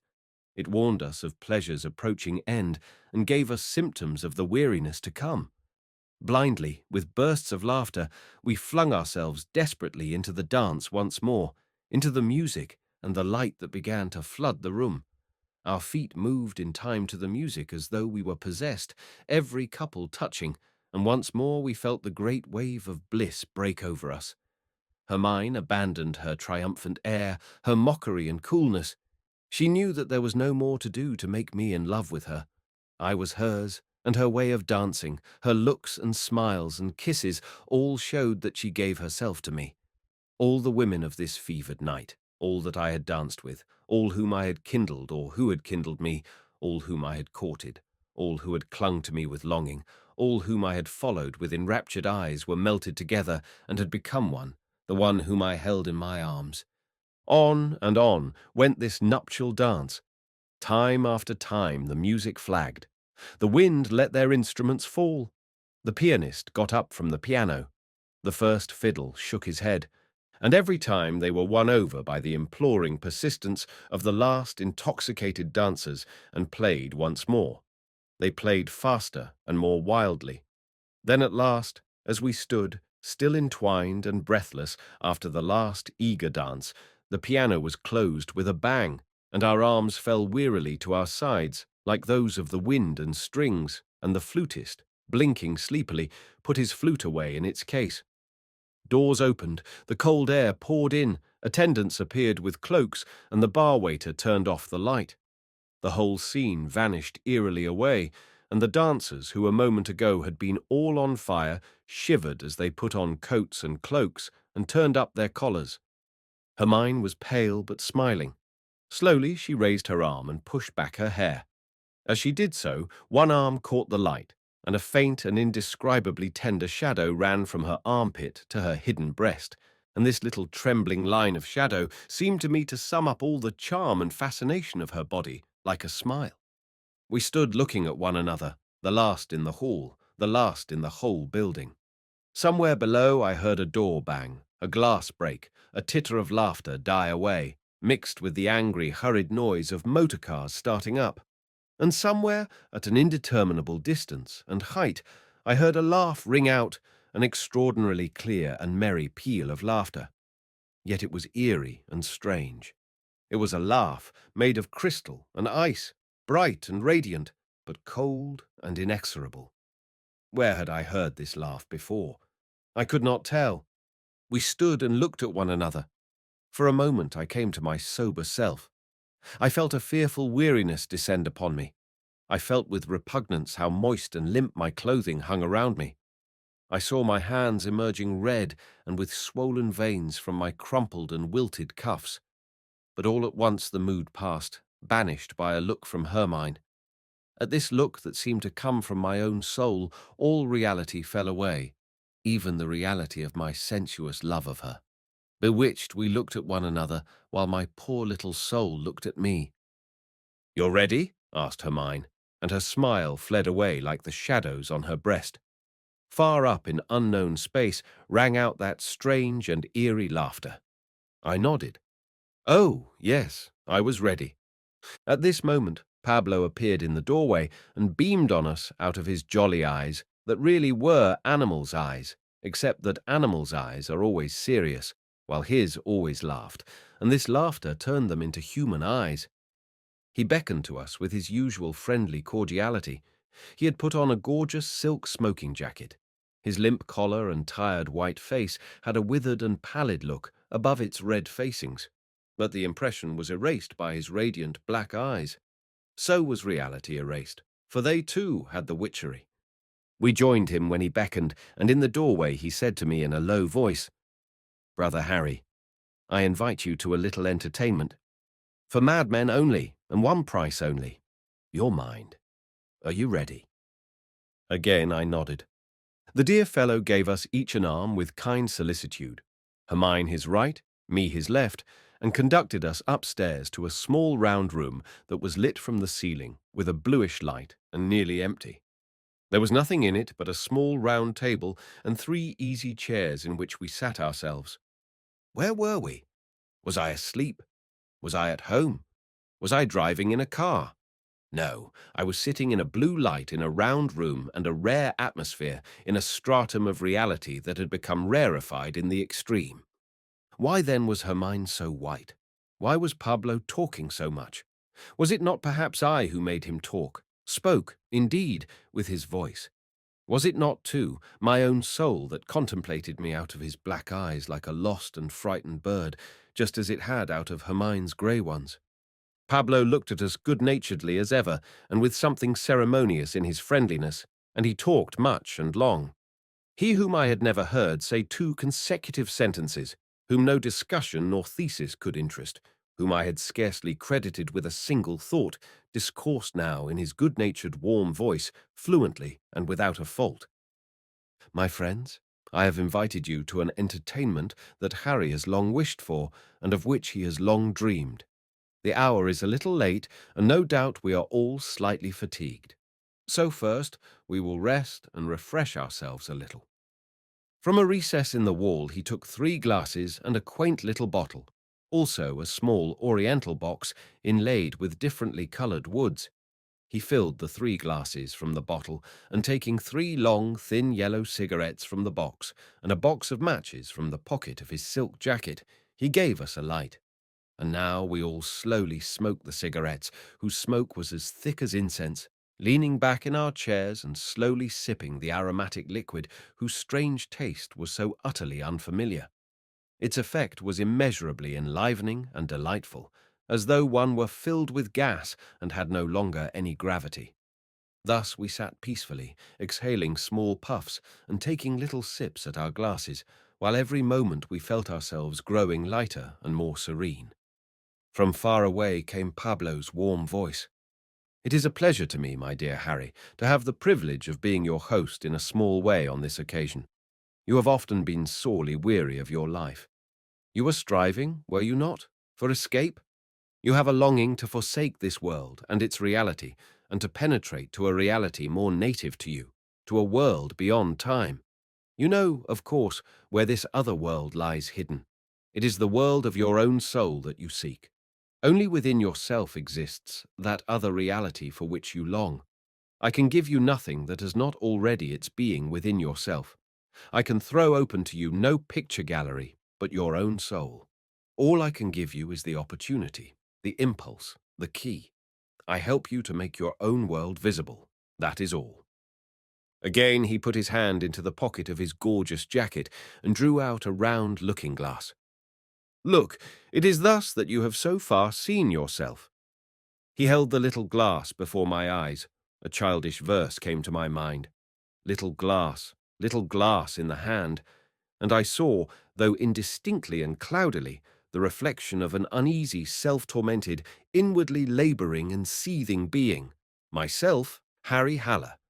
And within him again I saw the Steppenwolf, a shy, beautiful, dazed wolf with frightened eyes that smouldered now with anger, now with sadness. This shape of a wolf coursed through the other in ceaseless movement, as a tributary pours its cloudy turmoil into a river. In bitter strife, each tried to devour the other so that his shape might prevail. How unutterably sad was the look this fluid inchoate figure of the wolf threw from his beautiful shy eyes. "There you see yourself," Pablo remarked, and put the mirror away in his pocket. I was thankful to close my eyes and take a sip of the elixir. "And now," said Pablo, "we have had our rest. We have had our refreshment and a little talk. If your fatigue has passed off, I will conduct you to my peep show and show you my little theatre. Will you come?" We got up. With a smile, Pablo led. He opened a door and drew a curtain aside, and we found ourselves in the horseshoe-shaped corridor of a theatre, and exactly in the middle. On either side, the curving passage led past a large number, indeed an incredible number, of narrow doors into the boxes. "This," explained Pablo, "is our theatre, and a jolly one it is. I hope you'll find lots to laugh at."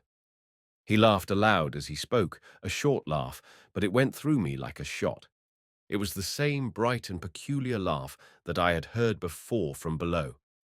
"This little theatre of mine has as many doors into as many boxes as you please, 10 or 100 or 1,000, and behind each door exactly what you seek awaits you. It is a pretty cabinet of pictures, my dear friend, but it would be quite useless for you to go through it as you are. You would be checked and blinded at every turn by what you are pleased to call your personality. You have no doubt guessed long since that the conquest of time and the escape from reality, or however else it may be that you choose to describe your longing, means simply the wish to be relieved of your so-called personality. That is the prison where you lie. And if you were to enter the theatre as you are, you would see everything through the eyes of Harry and the old spectacles of the Steppenwolf. You are therefore requested to lay these spectacles aside and to be so kind as to leave your highly esteemed personality here in the cloakroom, where you will find it again when you wish. The pleasant dance from which you have just come, the treatise on the Steppenwolf, and the little stimulant that we have only this moment partaken of may have sufficiently prepared you. You, Harry, after having left behind your valuable personality, will have the left side of the theatre at your disposal, Hermine the right. Once inside, you can meet each other as you please. Hermine will be so kind as to go for a moment behind the curtain. I should like to introduce Harry first. Hermine disappeared to the right, past a gigantic mirror that covered the rear wall from floor to vaulted ceiling. Now, Harry, come along, be as jolly as you can. To make it so and to teach you to laugh is the whole aim in getting up this entertainment. I hope you will make it easy for me. You feel quite well, I trust. Not afraid? That's good. Excellent. You will now, without fear and with unfeigned pleasure, enter our visionary world. You will introduce yourself to it by means of a trifling suicide, since this is the custom. He took out the pocket mirror again and held it in front of my face. Again I was confronted by the same indistinct and cloudy reflection, with the wolf's shape encircling it and coursing through it. I knew it too well and disliked it too sincerely for its destruction to cause me any sorrow. You will now extinguish this superfluous reflection, my dear friend. That is all that is necessary. To do so, it will suffice that you greet it, if your mood permits, with a hearty laugh. You are here in a school of humor. You are to learn to laugh. Now, true humor begins when a man ceases to take himself seriously. I fixed my eyes on the little mirror, where the man, Harry, and the wolf were going through their convulsions. For a moment, there was a convulsion deep within me too, a faint but painful one, like remembrance, or like homesickness, or like remorse. Then the slight oppression gave way to a new feeling, like that a man feels when a tooth has been extracted with cocaine, a sense of relief and of letting out a deep breath, and of wonder, at the same time, that it has not hurt in the least. And this feeling was accompanied by a buoyant exhilaration and a desire to laugh so irresistible that I was compelled to give way to it. The mournful image in the glass gave a final convulsion and vanished.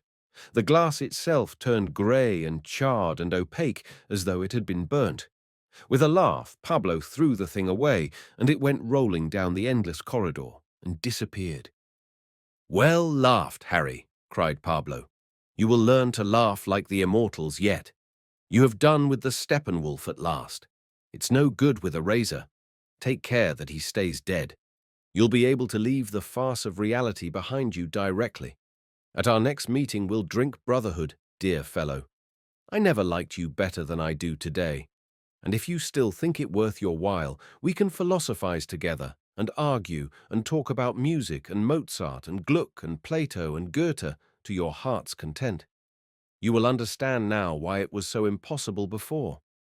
I wish you good riddance of the Steppenwolf for today at any rate, for naturally your suicide is not a final one. We are in a magic theatre, a world of pictures, not realities. See that you pick out beautiful and cheerful ones and show that you really are not in love with your highly questionable personality any longer. Should you still, however, have a hankering after it, you need only have another look in the mirror that I will now show you. But you know the old proverb, "A mirror in the hand is worth two on the wall." Ha! Ha! Again that laugh, beautiful and frightful. And now there only remains one little ceremony, and quite a jolly one. You have now to cast aside the spectacles of your personality. So come here and look in a proper looking-glass. It will give you some fun. Laughingly, with a few droll caresses, he turned me about so that I faced the gigantic mirror on the wall.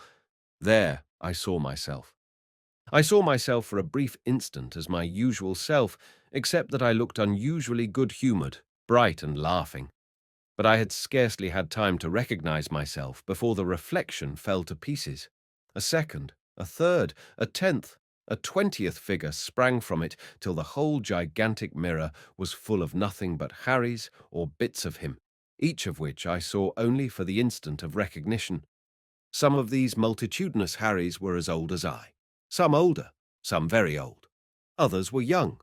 There were youths, boys, schoolboys, scamps, children. 50-year-olds and 20-year-olds played leapfrog. 30-year-olds and 5-year-olds, solemn and merry, worthy and comic, well-dressed and unpresentable, and even quite naked, long-haired and hairless, all were I and all were seen for a flash, recognized and gone.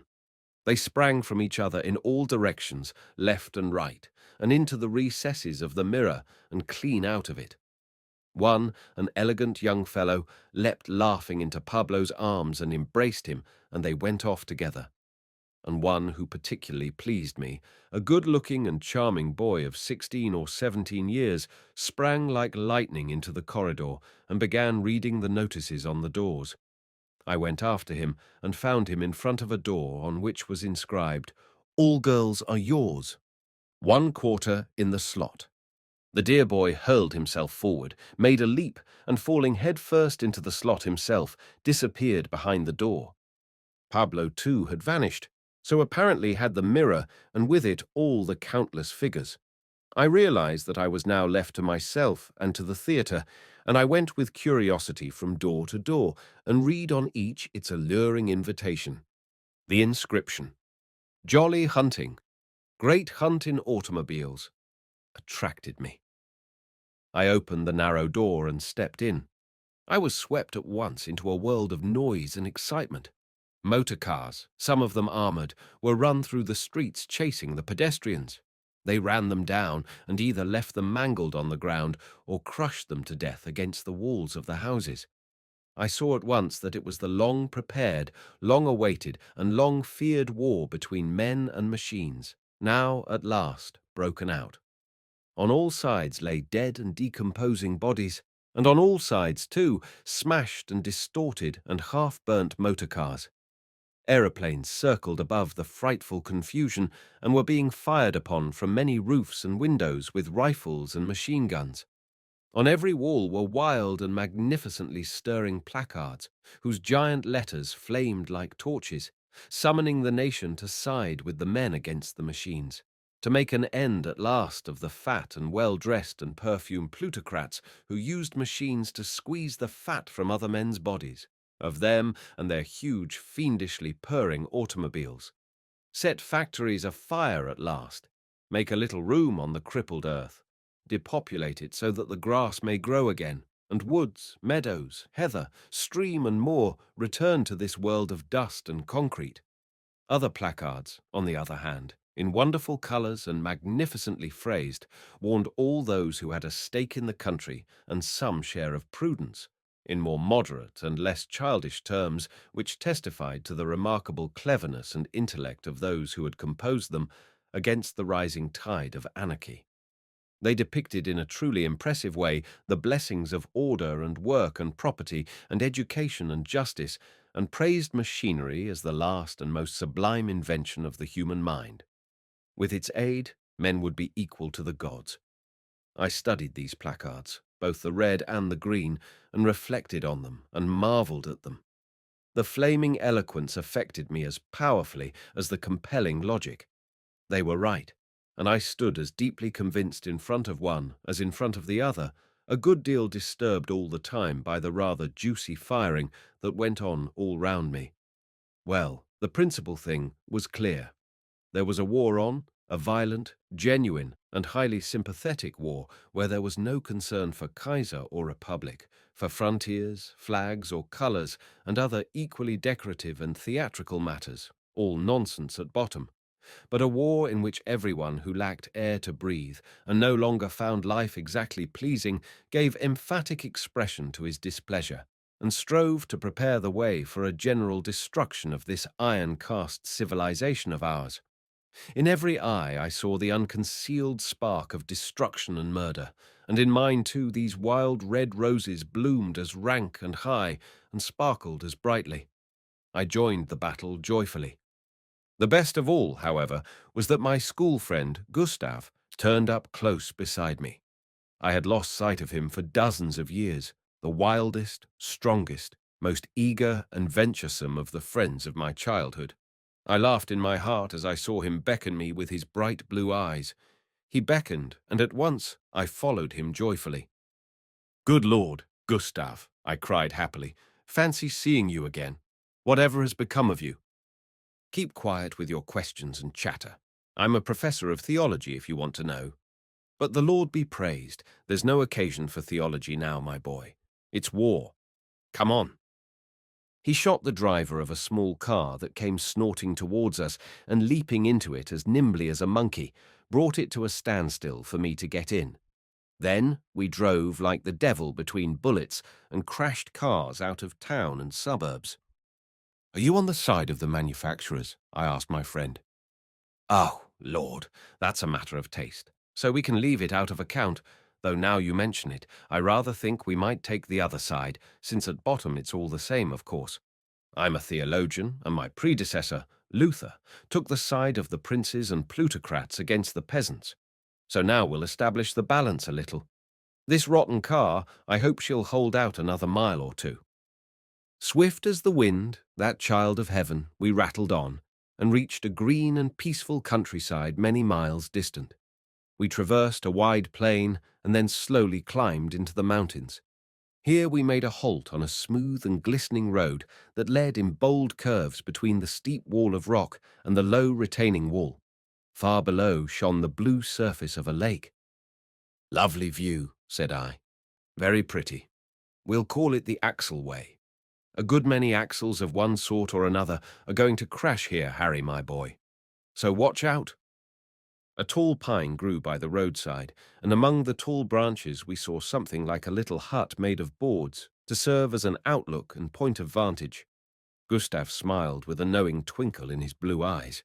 We hurried out of the car, climbed up the trunk, and breathing hard, concealed ourselves in the outlook post, which pleased us much. We found rifles and revolvers there, and boxes of ammunition. We had scarcely cooled down when we heard the hoarse, imperious hoot of a large touring car from the next bend of the road. It came purring at top speed up the smooth road. Our rifles were ready in our hands. The excitement was intense. "Aim at the chauffeur," commanded Gustav quickly, just as the heavy car went by beneath us. I aimed and fired at the chauffeur in his blue cap. The man fell in a heap. The car careened on, charged the cliff face, rebounded, attacked the lower wall furiously with all its unwieldy weight like a great bumblebee, and tumbling over, crashed with a brief and distant report into the depths below. "Got him!" Gustav laughed. "My turn next." Another came as he spoke. There were 3 or 4 occupants packed in the back seat. From the head of a woman, a bright blue veil streamed out behind. It filled me with genuine remorse. Who could say how pretty a face it might adorn? Good God, though we did play the brigand, we might at least emulate the illustrious and spare pretty women. Gustav, however, had already fired. The driver shuddered and collapsed. The car leapt against the perpendicular cliff, fell back and overturned, wheels uppermost. Its engine was still running, and the wheels turned absurdly in the air. But suddenly, with a frightful explosion, it burst into flames. "A Ford," said Gustav. "We must get down and clear the road." We climbed down and watched the burning heap. It soon burnt out. Meanwhile, we made levers of green wood and hoisted it to the side of the road and over the wall into the abyss, where for a long time it went crashing through the undergrowth. 2 of the dead bodies had fallen out as we turned the car over and lay on the road with their clothing partly burnt. One wore a pretty good coat. I searched the pockets to see who he was. A leather case came to hand with some cards in it.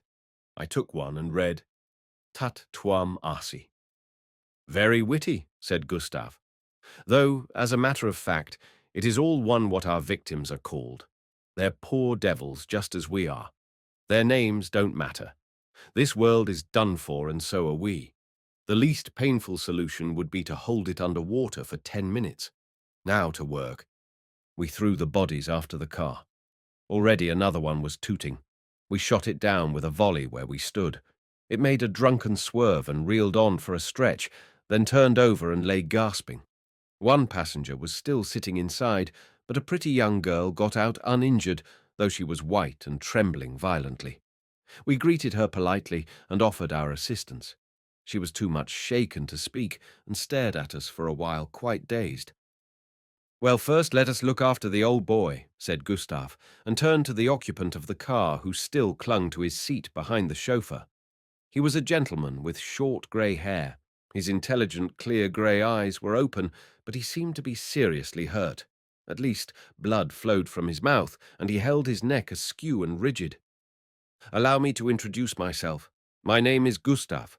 We have taken the liberty of shooting your chauffeur. May we inquire whom we have the honor to address?" The old man looked at us coolly and sadly out of his small grey eyes. "I am the Attorney General Luring," he said slowly. "You have not only killed my poor chauffeur, but me too, I fancy. Why did you shoot on us?" "For exceeding the speed limit. We were not traveling at more than normal speed." "What was normal yesterday is no longer normal today, Mr. Attorney General. We are of the opinion that whatever speed a motor car travels is too great. We are destroying all motor cars and all other machines also." "Your rifles too?" "Their turn will come, granted we have the time. Presumably by tomorrow or the day after we shall all be done for. You know, of course, that this part of the world was shockingly overpopulated. Well, now we are going to let in a little air." "Are you shooting everyone, without distinction?" "Certainly. In many cases it may no doubt be a pity. I'm sorry, for example, about this charming young lady. Your daughter, I presume. Number She is my stenographer. So much the better. And now will you please get out, or let us carry you out, as the car is to be destroyed?" "I prefer to be destroyed with it." "As you wish. But allow me to ask you one more question. You are a public prosecutor. I never could understand how a man could be a public prosecutor. You make your living by bringing other men, poor devils mostly, to trial and passing sentence on them. Isn't that so?" "It is. I do my duty. It was my office, exactly as it is the office of the hangman to hang those whom I condemn to death. You too have assumed a like office. You kill people also." "Quite true. Only we do not kill from duty, but pleasure, or much more, rather, from displeasure and despair of the world. For this reason we find a certain amusement in killing people. Has it never amused you?" "You bore me. Be so kind as to do your work. Since the conception of duty is unknown to you—" He was silent and made a movement of his lips as though to spit. Only a little blood came, however, and clung to his chin. "One moment," said Gustav politely. "The conception of duty is certainly unknown to me, now. Formerly I had a great deal of official concern with it. I was a professor of theology. Besides that, I was a soldier and went through the war. What seemed to me to be duty, and what the authorities and my superior officers from time to time enjoined upon me, was not by any means good. I would rather have done the opposite. But granting that the conception of duty is no longer known to me, I still know the conception of guilt. Perhaps they are the same thing. Insofar as a mother bore me, I am guilty. I am condemned to live. I am obliged to belong to a state, to serve as a soldier, to kill, and to pay taxes for armaments. And now, at this moment, the guilt of life has brought me once more to the necessity of killing people as it did in the war. And this time I have no repugnance. I am resigned to the guilt. I have no objection to this stupid, congested world going to bits. I am glad to help and glad to perish with it." The public prosecutor made an effort to smile a little with his lips, on which the blood had coagulated. He did not succeed very well, though the good intention was manifest. "Good," said he. "So we are colleagues. Well, as such, please do your duty." The pretty girl had meanwhile sat down by the side of the road and fainted. At this moment there was again the tooting of a car coming down the road at full speed. We drew the girl a little to one side, and standing close against the cliff, let the approaching car run into the ruins of the other. The brakes were applied violently, and the car reared up in the air. It came to a standstill undamaged. We seized our rifles and quickly had the newcomers covered. "Get out," commanded Gustav. "Hands up." 3 men got out of the car and obediently held up their hands. "Is any one of you a doctor?" Gustav asked. They shook their heads. "Then be so good as to remove this gentleman. He is seriously hurt. Take him in your car to the nearest town. Forward, and get on with it." The old gentleman was soon lying in the other car. Gustav gave the word, and off they went. The stenographer meanwhile had come to herself and had been watching these proceedings. I was glad we had made so fair a prize. "Madam," said Gustav. "You have lost your employer. I hope you were not bound to the old gentleman by other ties. You are now in my service. So be our good comrade. So much for that. And now time presses. It will be uncomfortable here before long. Can you climb, madam?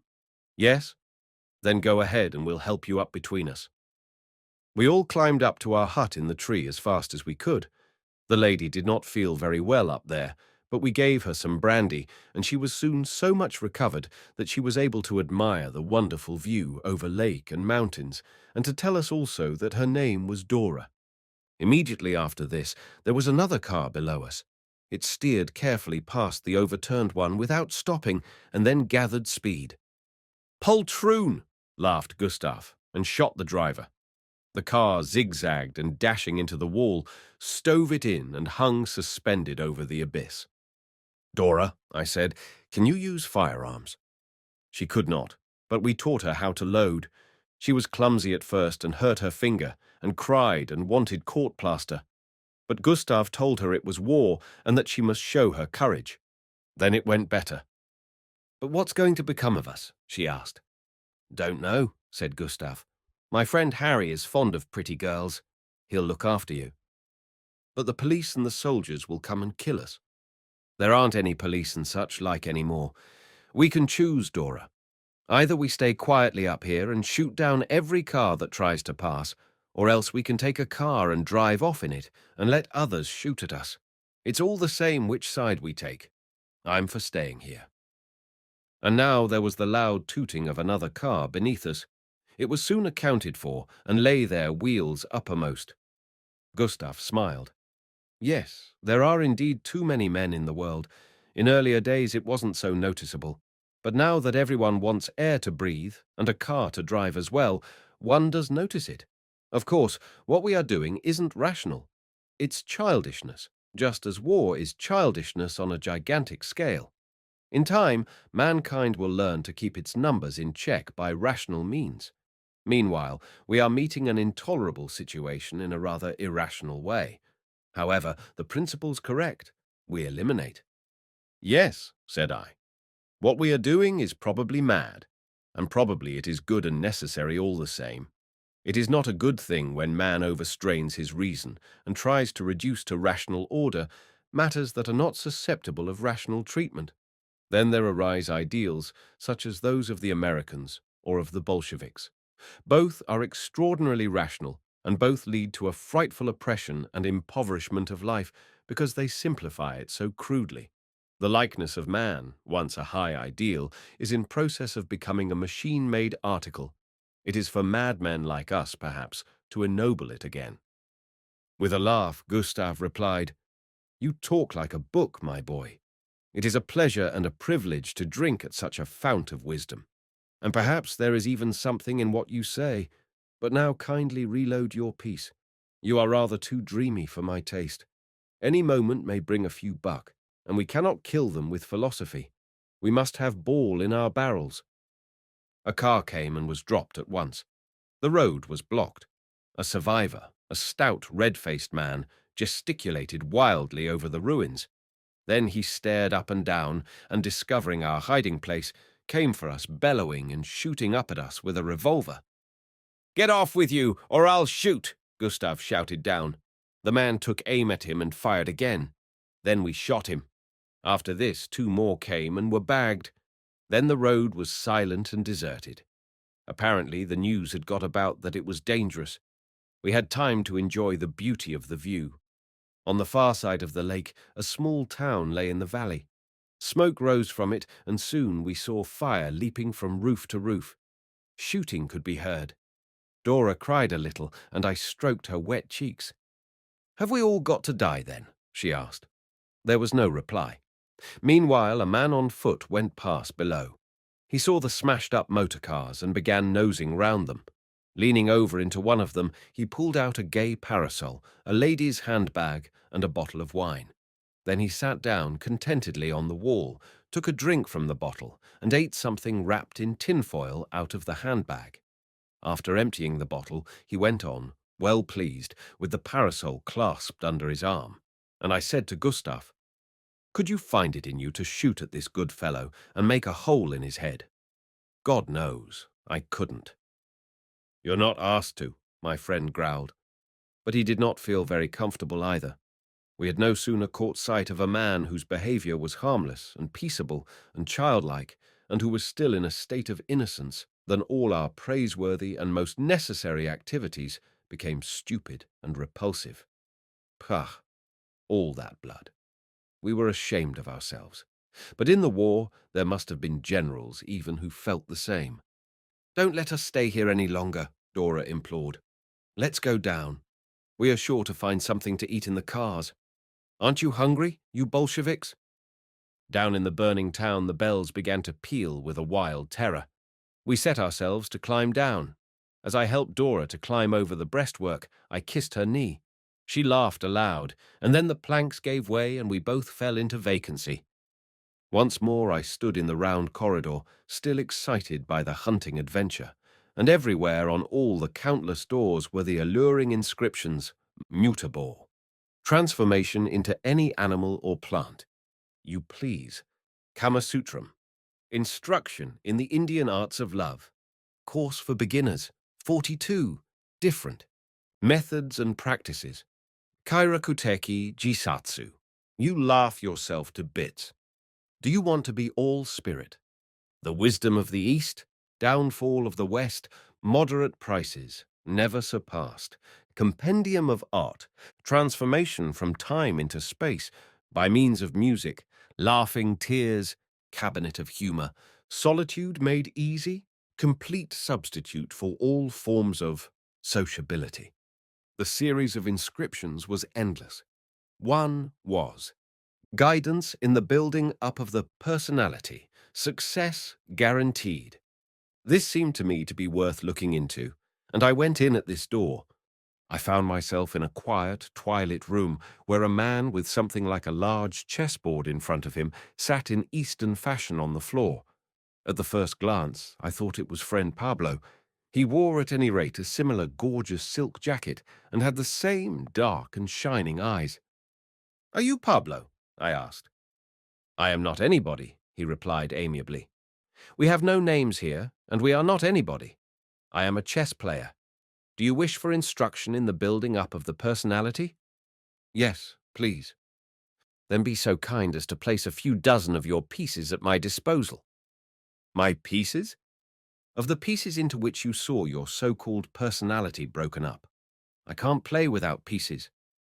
He held a glass up to me, and again I saw the unity of my personality broken up into many selves whose number seemed even to have increased. The pieces were now, however, very small, about the size of chessmen. The player took a dozen or so of them in his sure and quiet fingers and placed them on the ground near the board. As he did so, he began to speak in the monotonous way of one who goes through a recitation or reading that he has often gone through before. The mistaken and unhappy notion that a man is an enduring unity is known to you. It is also known to you that man consists of a multitude of souls, of numerous selves. The separation of the unity of the personality into these numerous pieces passes for madness. Science has invented the name schizomania for it. Science is in this so far right as no multiplicity may be dealt with unless there be a series, a certain order and grouping. It is wrong in so far as it holds that one only and binding and lifelong order is possible for the multiplicity of subordinate selves. This error of science has many unpleasant consequences, and the single advantage of simplifying the work of the state-appointed pastors and masters and saving them the labors of original thought. In consequence of this error, many persons pass for normal, and indeed for highly valuable members of society, who are incurably mad, and many, on the other hand, are looked upon as mad who are geniuses. Hence, it is that we supplement the imperfect psychology of science by the conception that we call the art of building up the soul.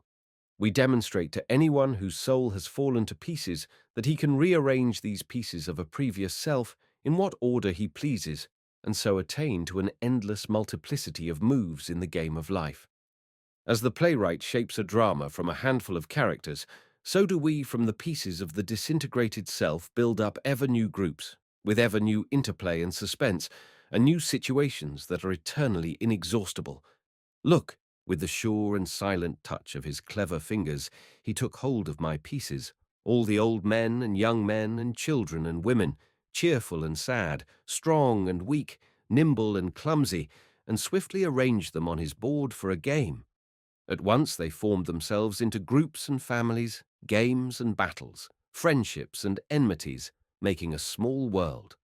For a while he let this lively and yet orderly world go through its evolutions before my enraptured eyes in play and strife, making treaties and fighting battles, wooing, marrying and multiplying.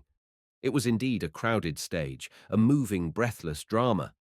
Then he passed his hand swiftly over the board and gently swept all the pieces into a heap, and, meditatively with an artist's skill, made up a new game of the same pieces with quite other groupings, relationships, and entanglements. The second game had an affinity with the first. It was the same world built of the same material, but the key was different, the time changed, the motif was differently given out, and the situations differently presented. And in this fashion, the clever architect built up one game after another out of the figures, each of which was a bit of myself, and every game had a distant resemblance to every other. Each belonged recognizably to the same world and acknowledged a common origin, yet each was entirely new. "This is the art of life," he said dreamily. "You may yourself as an artist develop the game of your life and lend it animation. You may complicate and enrich it as you please. It lies in your hands. Just as madness, in a higher sense, is the beginning of all wisdom, so is schizomania the beginning of all art and all fantasy. Even learned men have come to a partial recognition of this, as may be gathered, for example, from Prince Wunderhorn, that enchanting book, in which the industry and pains of a man of learning, with the assistance of the genius of a number of madmen and artists shut up as such, are immortalized. Here, take your little pieces away with you. The game will often give you pleasure. The piece that today grew to the proportions of an intolerable bugbear, you will degrade tomorrow to a mere lay figure. The luckless Cinderella will in the next game be the princess. I wish you much pleasure, my dear sir." I bowed low in gratitude to the gifted chess player, put the little pieces in my pocket, and withdrew through the narrow door. My real intention was to seat myself at once on the floor in the corridor and play the game for hours, for whole eternities. But I was no sooner in the bright light of the circular theatre passage than a new and irresistible current carried me along. A dazzling poster flashed before my eyes. Marvelous Taming of the Steppenwolf. Many different emotions surged up in me at the sight of this announcement. My heart was painfully contracted by all kinds of fears and repressions from my former life and the reality I had left behind. With trembling hand I opened the door and found myself in the booth of a fair with an iron rail separating me from a wretched stage. On the stage I saw an animal tamer, a cheap-jack gentleman with a pompous air, who in spite of a large moustache, exuberantly muscular biceps, and his absurd circus get-up, had a malicious and decidedly unpleasant resemblance to myself. The strong man led on a leash like a dog, lamentable sight, a large, beautiful, but terribly emaciated wolf, whose eyes were cowed and furtive, and it was as disgusting as it was intriguing, as horrible as it was all the same secretly entertaining, to see this brutal tamer of animals put the noble and yet so ignominiously obedient beast of prey through a series of tricks and sensational turns. At any rate, the man, my diabolically distorted double, had his wolf marvellously broken. The wolf was obediently attentive to every command and responded like a dog to every call and every crack of the whip. He went down on his knees, lay for dead, and aping the Lord of creation, carried a loaf, an egg, a piece of meat, a basket in his mouth with cheerful obedience, and he even had to pick up the whip that the tamer had let fall and carry it after him in his teeth while he wagged his tail with an unbearable submissiveness. A rabbit was put in front of him, and then a white lamb. He bared his teeth, it is true, and the saliva dropped from his mouth while he trembled with desire, but he did not touch either of the animals. and at the word of command, he jumped over them with a graceful leap as they cowered, trembling on the floor. More. He laid himself down between the rabbit and the lamb and embraced them with his foremost paws to form a touching family group, at the same time eating a stick of chocolate from the man's hand. It was an agony to witness the fantastic extent to which the wolf had learnt to belie his nature, and I stood there with my hair on end. There was some compensation, however, both for the horrified spectator and for the wolf himself in the second part of the program. For after this refined exhibition of animal taming, and when the man with a winning smile had made his triumphant bow over the group of the wolf and the lamb, the roles were reversed. My engaging double suddenly, with a low reverence, laid his whip at the wolf's feet and became as agitated, as shrunken and wretched as the wolf had been before. The wolf, however, licked his chops with a grin, his constraint and dissimulation erased. His eyes kindled. His whole body was taut and showed the joy he felt at recovering his wild nature. And now the wolf commanded, and the man obeyed. At the word of command, the man sank on his knees, let his tongue loll out, and tore his clothes off with his filed teeth. He went on 2 feet, or all fours, just as the wolf ordered him, played the human being, lay for dead, let the wolf ride on his back, and carried the whip after him. With the aptness of a dog, he submitted gladly to every humiliation and perversion of his nature. A lovely girl came onto the stage and went up to the tamed man. She stroked his chin and rubbed her cheek against his, but he remained on all fours, remained a beast. He shook his head and began to show his teeth at the charming creature, so menacingly and wolfishly at last that she ran away. Chocolate was put before him, but with a contemptuous sniff he thrust it from him with his snout. Finally, the white lamb and the fat piebald rabbit were brought on again, and the docile man gave his last turn and played the wolf most amusingly. He seized the shrieking creatures in his fingers and teeth, tore them limb from limb, grinningly chewed the living flesh, and rapturously drank their warm blood while his eyes closed in a dreamy delight. I made for the door in horror and dashed out. This magic theatre was clearly no paradise. All hell lay beneath its charming surface.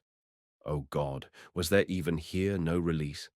In fear I hurried this way and that. I had the taste of blood and chocolate in my mouth, the one as hateful as the other. I desired nothing but to be beyond this wave of disgust. I wrestled with myself for more bearable, friendlier pictures.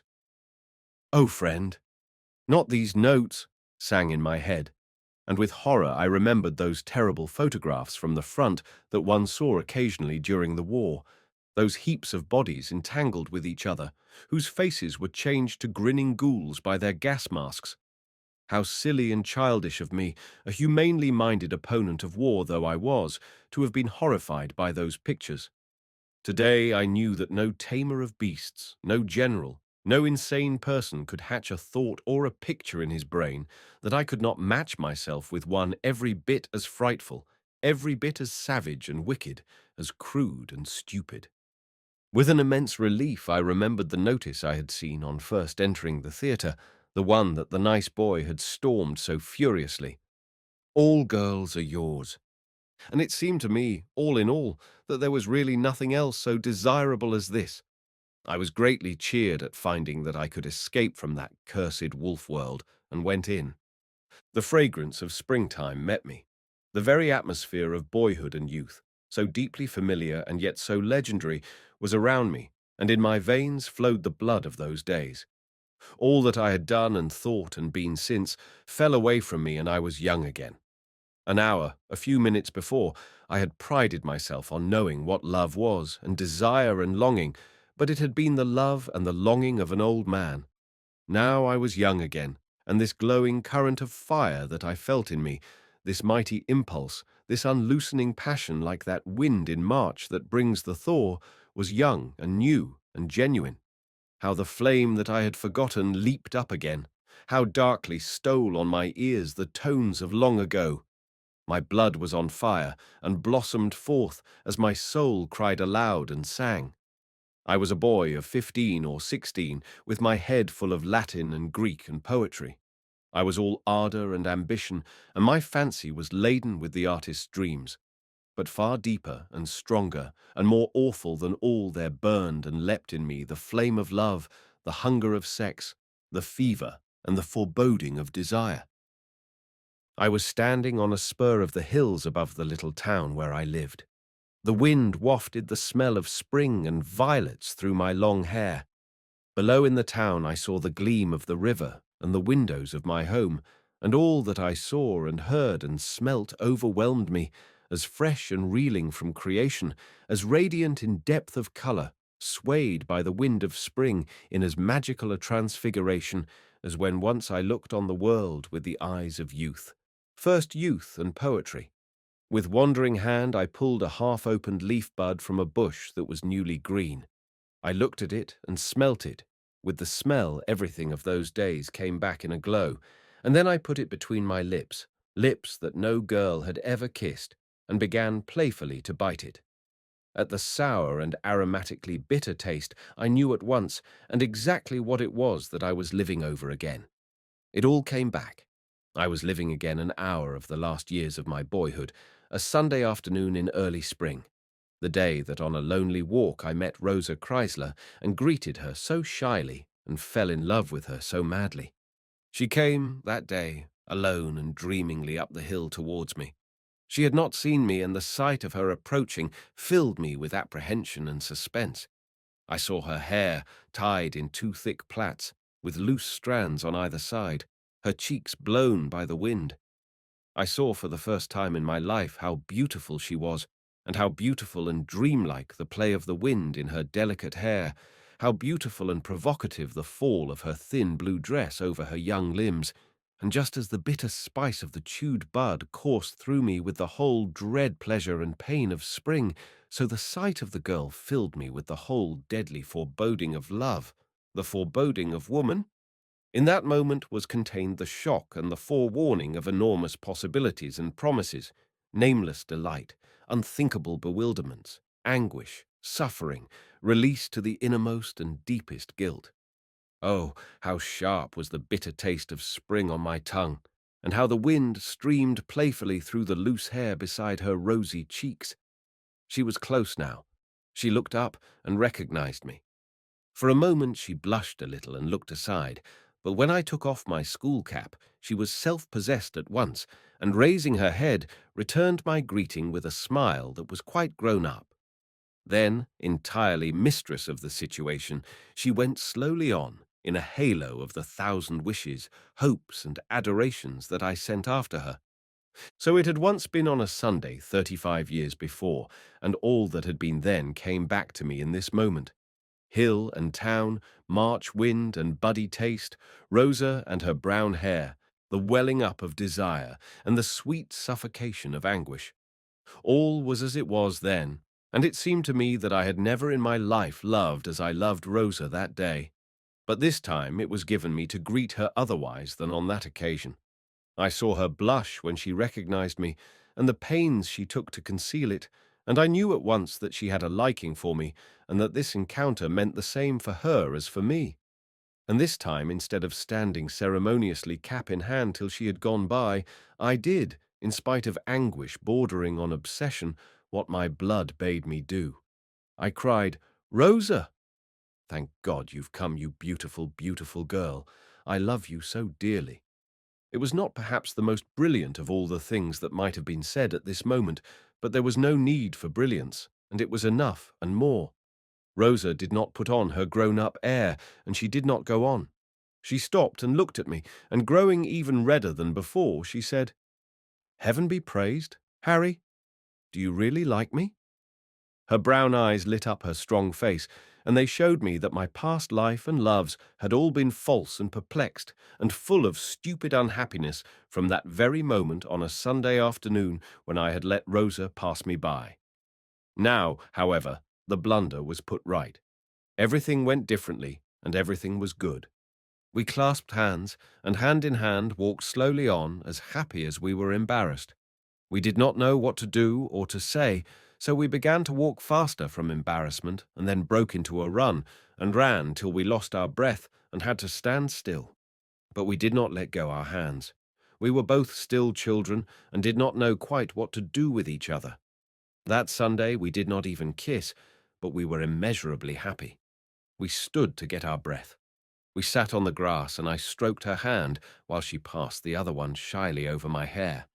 And then we got up again and tried to measure which of us was the taller. In reality, I was the taller by a finger's breadth, but I would not have it so. I maintained that we were of exactly the same height, and that God had designed us for each other, and that later on we would marry. Then Rosa said that she smelt violets, and we knelt in the short spring grass and looked for them, and found a few with short stalks, and I gave her mine, and she gave me hers. And as it was getting chill, and the sun slanted low over the cliffs, Rosa said she must go home. At this we both became very sad, for I dared not accompany her. But now we shared a secret, and it was our dearest possession. I stayed behind on the cliffs, and lying down with my face over the edge of the sheer descent, I looked down over the town and watched for her sweet little figure to appear far below, and saw it pass the spring and over the bridge. And now I knew that she had reached her home and was going from room to room, and I lay up there far away from her, but there was a bond between her and me. The same current ran in both of us, and a secret passed to and fro. We saw each other again here and there all through this spring, sometimes on the cliffs, sometimes over the garden hedge, and when the elder began to bloom, we gave each other the first shy kiss. It was little that children like us had to give each other, and our kiss lacked warmth and fullness. I scarcely ventured to touch the strands of her hair about her ears, but all the love and all the joy that was in us were ours. It was a shy emotion, and the troth we plighted was still unripe, but this timid waiting on each other taught us a new happiness. We climbed one little step up on the ladder of love, and thus, beginning from Rosa and the violets, I lived again through all the loves of my life, but under happier stars. Rosa I lost, and Irmgard appeared, and the sun was warmer and the stars less steady, but Irmgard no more than Rosa was mine. Step by step I had to climb. There was much to live through and much to learn, and I had to lose Irmgard and Anna too. Every girl that I had once loved in youth I loved again, but now I was able to inspire each with love. There was something I could give to each, something each could give to me. Wishes, dreams, and possibilities that had once had no other life than my own imagination were lived now in reality. They passed before me like beautiful flowers, Ida and Laura, and all whom I had loved for a summer, a month, or a day. I was now, as I perceived, that good-looking and ardent boy whom I had seen making so eagerly for love's door. I was living a bit of myself only, a bit that in my actual life and being had not been expressed to a tenth or a thousandth part, and I was living it to the full. I was watching it grow unmolested by any other part of me. It was not perturbed by the thinker, nor tortured by the Steppenwolf, nor dwarfed by the poet, the visionary, or the moralist. No, I was nothing now but the lover, and I breathed no other happiness and no other suffering than love. Irmgard had already taught me to dance and Ida to kiss, and it was Emma first, the most beautiful of them all, who on an autumn evening beneath a swaying elm gave me her brown breast to kiss and the cup of passion to drink. I lived through much in Pablo's little theatre, and not a thousandth part can be told in words. All the girls I had ever loved were mine. Each gave me what she alone had to give, and to each I gave what she alone knew how to take. Much love, much happiness, much indulgence, and much bewilderment, too, and suffering fell to my share. All the love that I had missed in my life bloomed magically in my garden during this hour of dreams. There were chaste and tender blooms, garish ones that blazed, dark ones swiftly fading. There were flaring lust, inward reverie, glowing melancholy, anguish dying, radiant birth. I found women who were only to be taken by storm, and those whom it was a joy to woo and win by degrees. Every twilit corner of my life, where, if but for a moment the voice of sex had called me, a woman's glance kindled me, or the gleam of a girl's white skin allured me, emerged again, and all that had been missed was made good. All were mine, each in her own way. The woman with the remarkable dark brown eyes beneath flaxen hair was there. I had stood beside her for a quarter of an hour in the corridor of an express, and afterwards she often appeared in my dreams. She did not speak a word, but what she taught me of the art of love was unimaginable, frightful, deathly. And the sleek, still Chinese, from the harbour of Marseille, with her glassy smile, her smooth, dead black hair, and swimming eyes, she too knew undreamed of things. Each had her secret and the bouquet of her soil. Each kissed and laughed in a fashion of her own, and in her own peculiar way was shameful, and in her own peculiar way shameless. They came and went.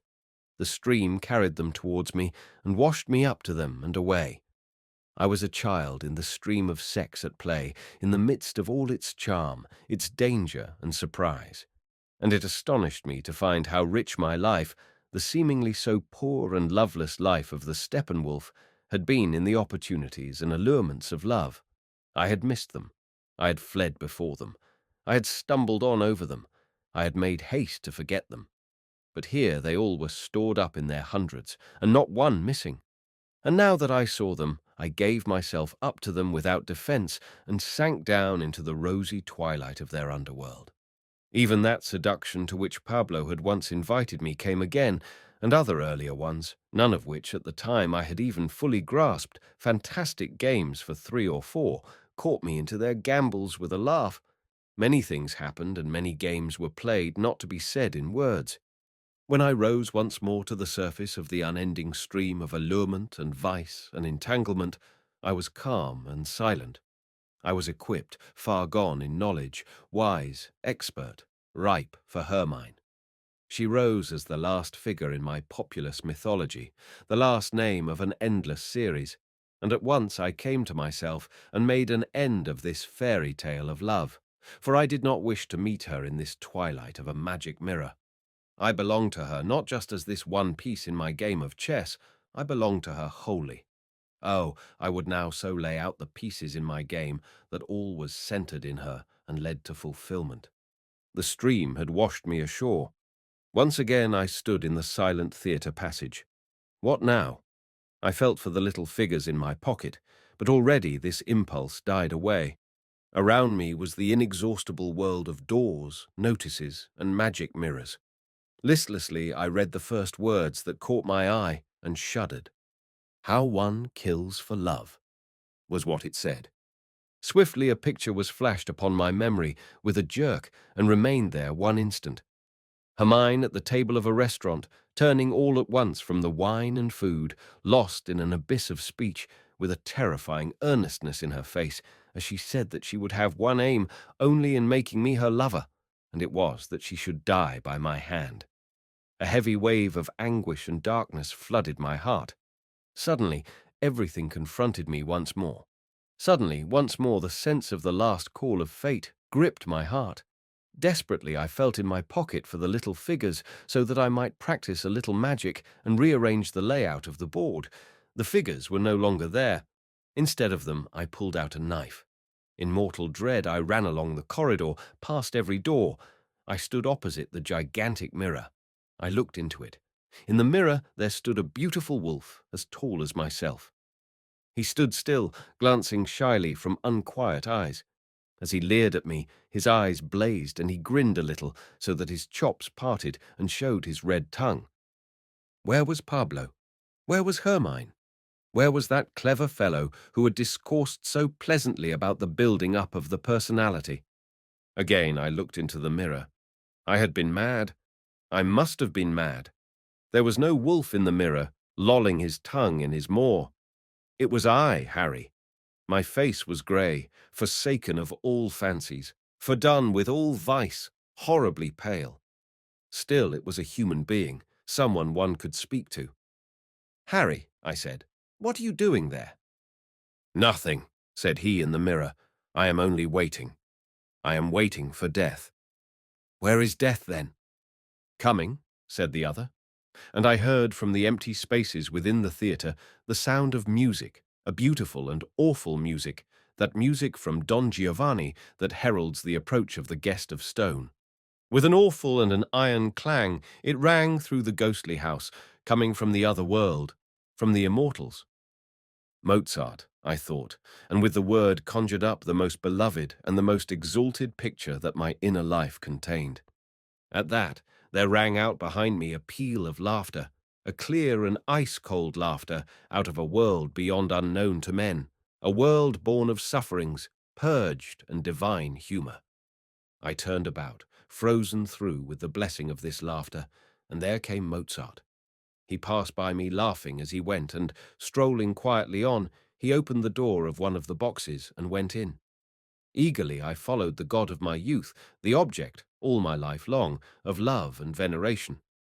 The music rang on. Mozart was leaning over the front of the box. Of the theatre nothing was to be seen. Darkness filled the boundless space.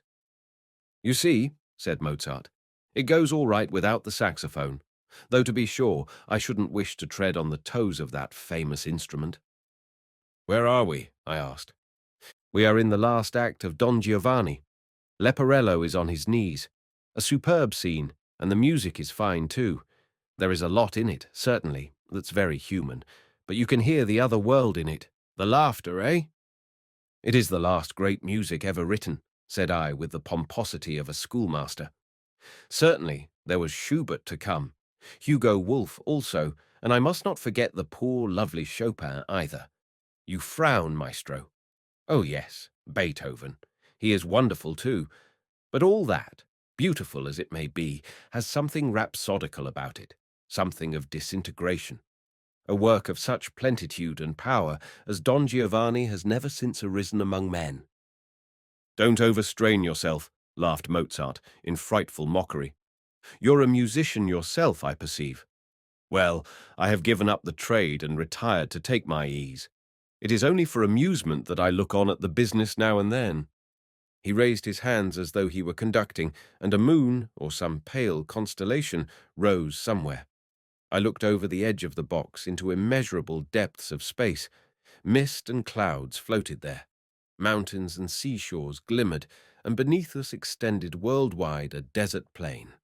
On this plain we saw an old gentleman of a worthy aspect, with a long beard, who drearily led a large following of some 10,000 men in black.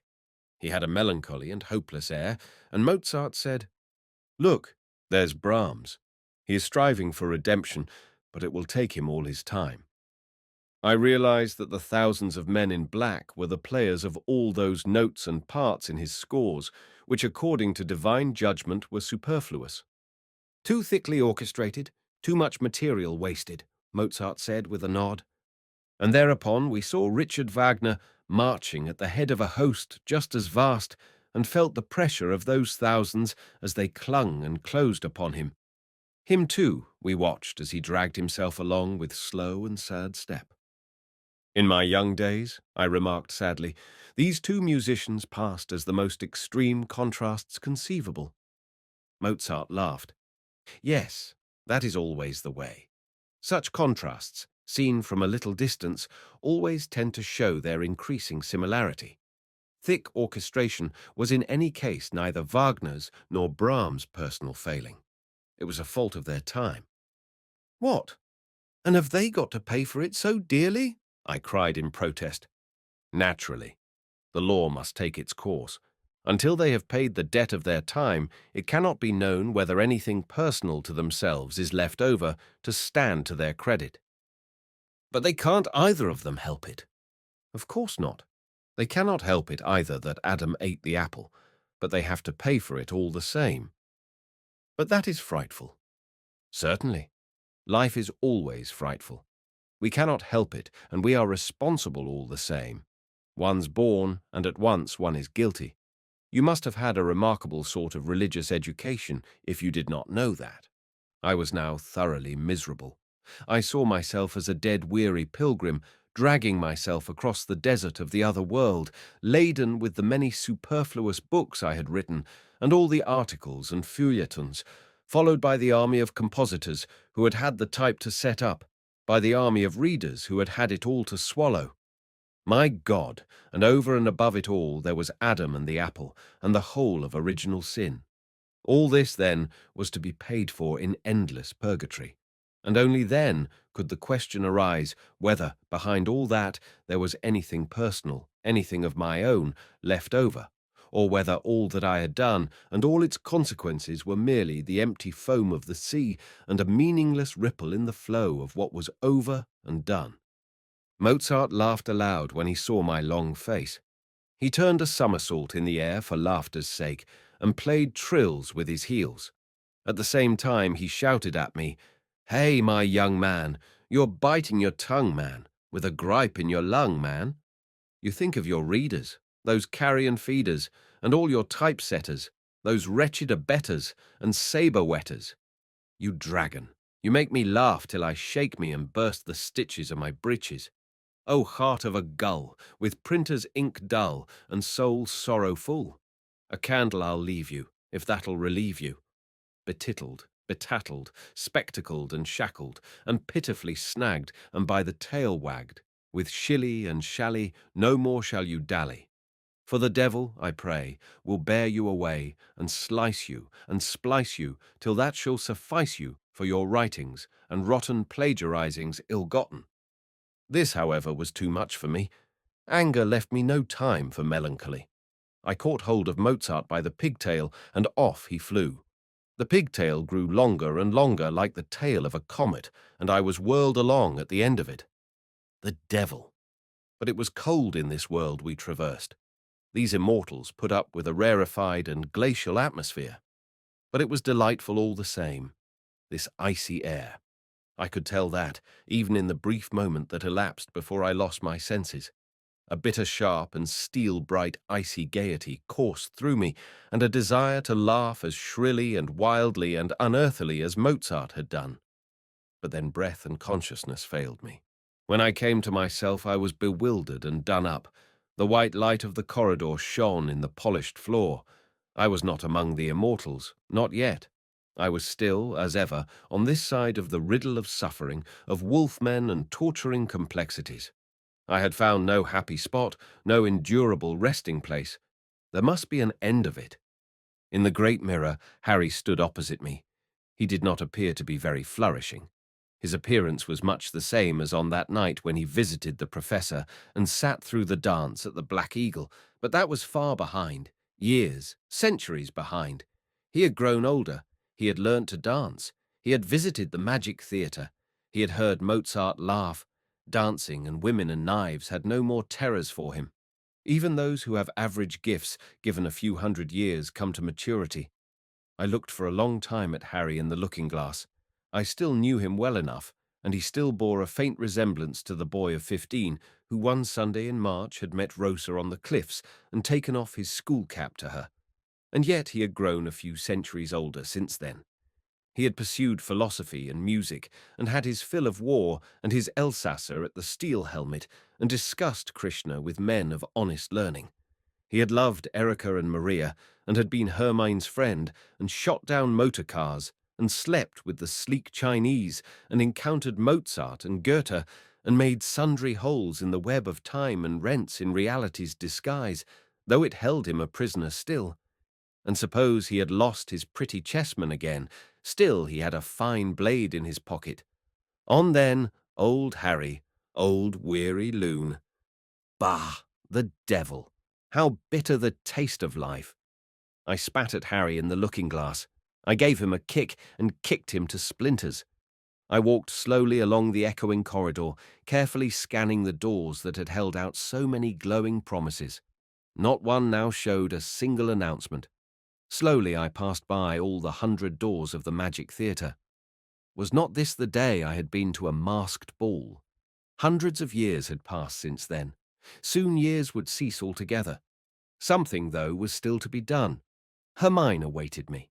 A strange marriage it was to be, and a sorrowful wave it was that bore me on, drearily bore me on, a slave, a wolfman. Bah, the devil! I stopped at the last door. So far had the sorrowful wave borne me. O Rosa, O departed youth, O Goethe, O Mozart! I opened it. What I saw was a simple and beautiful picture. On a rug on the floor lay two naked figures, the beautiful Hermine and the beautiful Pablo side by side in a sleep of deep exhaustion after love's play. Beautiful, beautiful figures, lovely pictures, wonderful bodies. Beneath Hermine's left breast was a fresh round mark, darkly bruised, a love bite of Pablo's beautiful gleaming teeth. There, where the mark was, I plunged in my knife to the hilt. The blood welled out over her white and delicate skin. I would have kissed away the blood if everything had happened a little differently. As it was, I did not. I only watched how the blood flowed and watched her eyes open for a little moment in pain and deep wonder. What makes her wonder? I thought. Then it occurred to me that I had to shut her eyes, but they shut again of themselves. So all was done. She only turned a little to one side, and from her armpit to her breast I saw the play of a delicate shadow. It seemed that it wished to recall something, but what I could not remember. Then she lay still. For long I looked at her, and at last I waked with a shudder and turned to go. Then I saw Pablo stretch himself. I saw him open his eyes and stretch his limbs, and then bend over the dead girl and smile. Never, I thought, will this fellow take anything seriously. Everything makes him smile. Pablo, meanwhile, carefully turned over a corner of the rug and covered Hermine up as far as her breast so that the wound was hidden, and then he went silently out of the box. Where was he going? Was everybody leaving me alone? I stayed there, alone with the half-shrouded body of her whom I loved and envied. The boyish hair hung low over the white forehead. Her lips shone red against the dead pallor of her blanched face, and they were a little parted. Her hair diffused its delicate perfume, and through it glimmered the little shell-like ear. Her wish was fulfilled. Before she had ever been mine, I had killed my love. I had done the unthinkable, and now I kneeled and stared, and did not know at all what this deed meant, whether it was good and right or the opposite. What would the clever chess player, what would Pablo have to say to it? I knew nothing, and I could not think. The painted mouth glowed more red on the growing pallor of the face. So had my whole life been. My little happiness and love were like this staring mouth, a little red upon a mask of death. And from the dead face, from the dead white shoulders and the dead white arms, there exhaled and slowly crept a shudder, a desert winteriness and desolation, a slowly, slowly increasing chill in which my hands and lips grew numb. Had I quenched the sun? Had I stopped the heart of all life? Was it the coldness of death and space breaking in? With a shudder I stared at the stony brow and the stark hair and the cool, pale shimmer of the ear. The cold that streamed from them was deathly, and yet it was beautiful. It rang. It vibrated. It was music. Hadn't I once felt this shudder before and found it at the same time a joy? Hadn't I once caught this music before? Yes, with Mozart and the Immortals. Verses came into my head that I had once come upon somewhere. We above you evermore residing, in the ether's star translumined ice, no, nor day, nor night, nor times dividing, where nor age nor sex as our device. Cool and unchanging is our eternal being, cool and star-bright is our eternal laughter. Then the door of the box opened, and in came Mozart. I did not recognize him at the first glance, for he was without pigtail, knee breeches, and buckled shoes, in modern dress. He took a seat close beside me, and I was on the point of holding him back because of the blood that had flowed over the floor from Hermine's breast. He sat there and began busying himself with an apparatus and some instruments that stood beside him. He took it very seriously, tightening this and screwing that, and I looked with wonder at his adroit and nimble fingers and wished that I might see them playing a piano for once. I watched him thoughtfully, or in a reverie rather, lost in admiration of his beautiful and skilful hands, warmed too by the sense of his presence, and a little apprehensive as well. Of what he was actually doing, and of what it was that he screwed and manipulated, I took no heed whatever. I soon found, however, that he had fixed up a wireless set and put it in going order, and now he inserted the loudspeaker and said, "Munich calling. Concerto Grosso in F major of Handel." At once, To my indescribable astonishment and horror, the devilish metal funnel spat out, without more ado, its mixture of bronchial slime and chewed rubber. That noise that possessors of gramophones and wireless sets are prevailed upon to call music, and behind the slime and the croaking there was, sure enough, like an old master beneath a layer of dirt, the noble outline of that divine music. I could distinguish the majestic structure and the deep, wide breath and the full, broad bowing of the strings. "My God!" I cried in horror. "What are you doing, Mozart? Do you really mean to inflict this mess on me and yourself, this triumph of our day, the last victorious weapon in the war of extermination against art? Must this be, Mozart?" How the uncomfortable man laughed, and what a cold and eerie laugh! It was noiseless, and yet everything went to smithereens in it. He marked my torment with deep satisfaction while he bent over the cursed screws and attended to the metal trumpet. Laughing still, he let the distorted, the murdered and murderous music ooze out and on, and laughing still, he replied, "Please, no pathos, my friend. Anyway, did you observe the ritardando? An inspiration, eh? Yes. And now, you tolerant man, let the sense of this ritardando touch you. Do you hear the basses? They stride like gods. And let this inspiration of old Handel penetrate your restless heart and give it peace. Just listen, you poor creature, listen without either pathos or mockery, while far away behind the veil of this hopelessly idiotic and ridiculous apparatus, the form of this divine music passes by. Pay attention, and you will learn something. Observe what this crazy speaking trumpet, apparently the most stupid, the most useless, and the most damnable thing that the world contains, contrives to do. It takes hold of some music played where you please, without distinction or discretion, lamentably distorted, to boot, and chucks it into space to land where it has no business to be. And yet, after all this, it cannot destroy the original spirit of the music. It can only, however it may meddle and mar, lay its senseless mechanism at its feet. Listen then, you poor thing. Listen well. You have need of it. And now you hear not only a Handel, who, disfigured by wireless, is all the same, in this most ghastly of disguises, still divine. You hear as well, and you observe, most worthy sir, a most admirable symbol of all life. When you listen to wireless, you are a witness of the everlasting war between idea and appearance, between time and eternity, between the human and the divine. Exactly, my dear sir, as the wireless for 10 minutes together projects the most lovely music without regard into the most impossible places, into snug drawing rooms and attics, and into the midst of chattering, guzzling, yawning and sleeping listeners. And exactly as it strips this music of its sensuous beauty, spoils and scratches and beslimes it, and yet cannot altogether destroy its spirit, just so does life, the so-called reality, deal with the sublime picture play of the world and make a hurly-burly of it. It makes its unappetizing tone slime of the most magic orchestral music. Everywhere it obtrudes its mechanism, its activity, its dreary exigencies, and vanity between the ideal and the real, between orchestra and ear. All life is so, my child, and we must let it be so. And, if we are not asses, laugh at it. It little becomes people like you to be critics of wireless or of life either. Better learn to listen first. Learn what is to be taken seriously and laugh at the rest.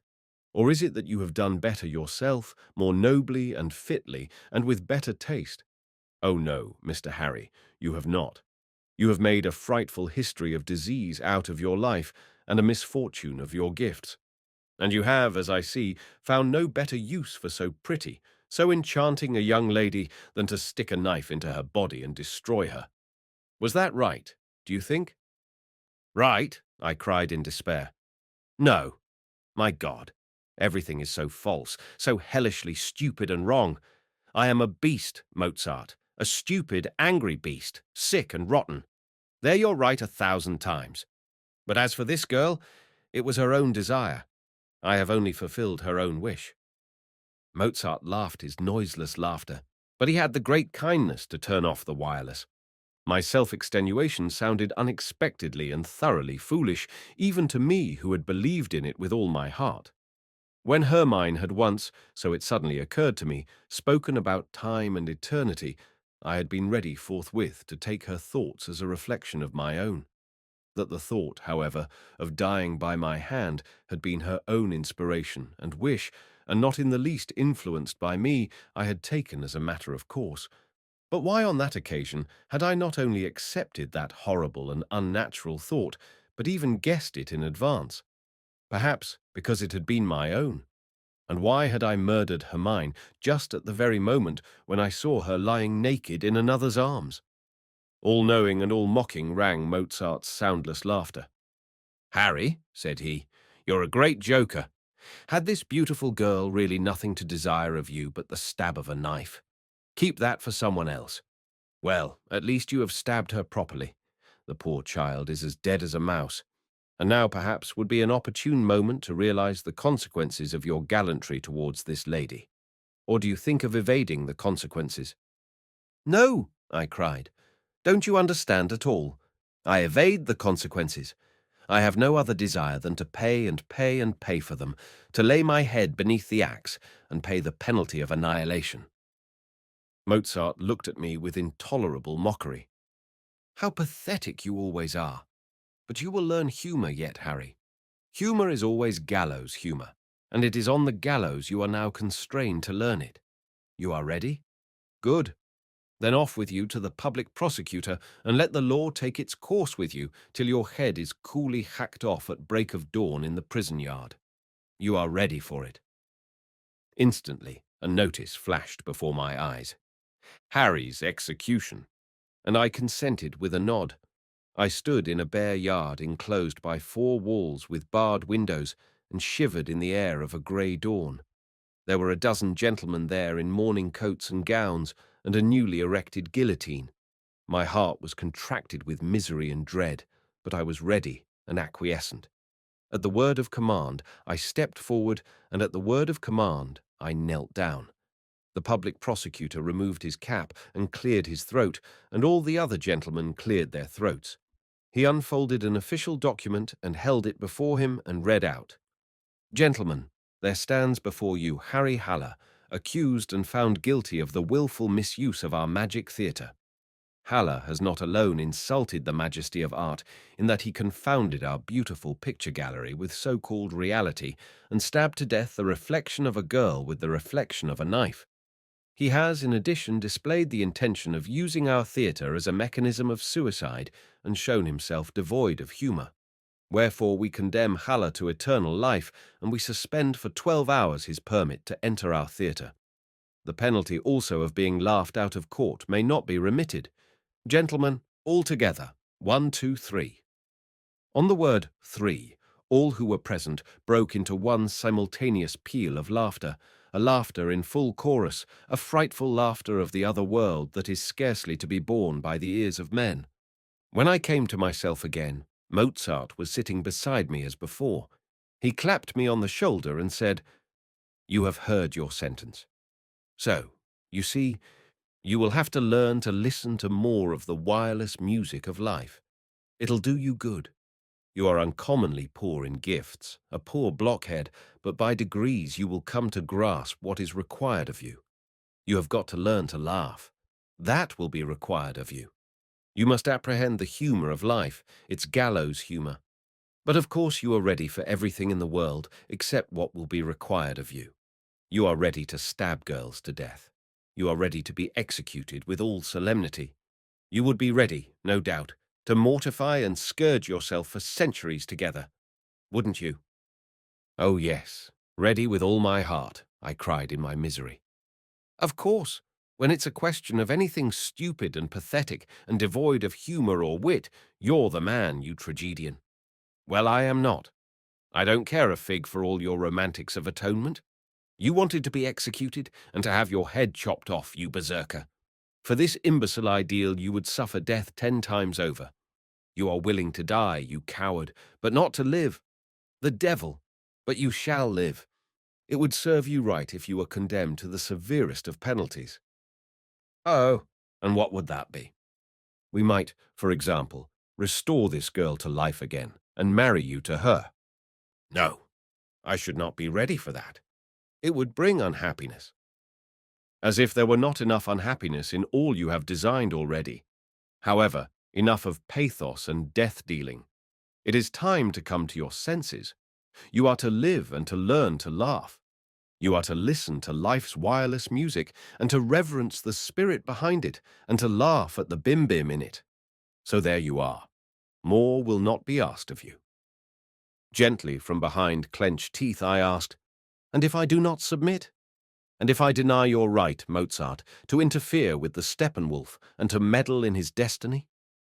"Then," said Mozart calmly, "I should invite you to smoke another of my charming cigarettes." And as he spoke and conjured up a cigarette from his waistcoat pocket and offered it me, he was suddenly Mozart no longer. It was my friend Pablo looking warmly at me out of his dark, exotic eyes, and as like the man who had taught me to play chess with the little figures as a twin. "Pablo!" I cried with a convulsive start. "Pablo, where are we?" "We are in my magic theatre," he said with a smile. "And if you wish at any time to learn the tango, or to be a general, or to have a talk with Alexander the Great, it is always at your service. But I'm bound to say, Harry, you have disappointed me a little. You forgot yourself badly. You broke through the humor of my little theatre and tried to make a mess of it, stabbing with knives and spattering our pretty picture world with the mud of reality. That was not pretty of you. I hope, at least, you did it from jealousy when you saw Hermann and me lying there. Unfortunately, you did not know what to do with this figure. I thought you had learnt the game better. Well, you will do better next time." He took Hermann, who at once shrank in his fingers to the dimensions of a toy figure, and put her in the very same waistcoat pocket from which he had taken the cigarette. Its sweet and heavy smoke diffused a pleasant aroma. I was utterly done up and ready to sleep for a year. I understood it all. I understood Pablo. I understood Mozart, and somewhere behind me I heard his ghastly laughter. I knew that all the 100,000 pieces of life's game were in my pocket. A glimpse of its meaning had stirred my reason, and I was determined to begin the game afresh. I would sample its tortures once more and shudder again at its senselessness. I would traverse not once more, but often, the hell of my inner being. One day I would be a better hand at the game. One day I would learn how to laugh. Pablo was waiting for me, and Mozart too. The end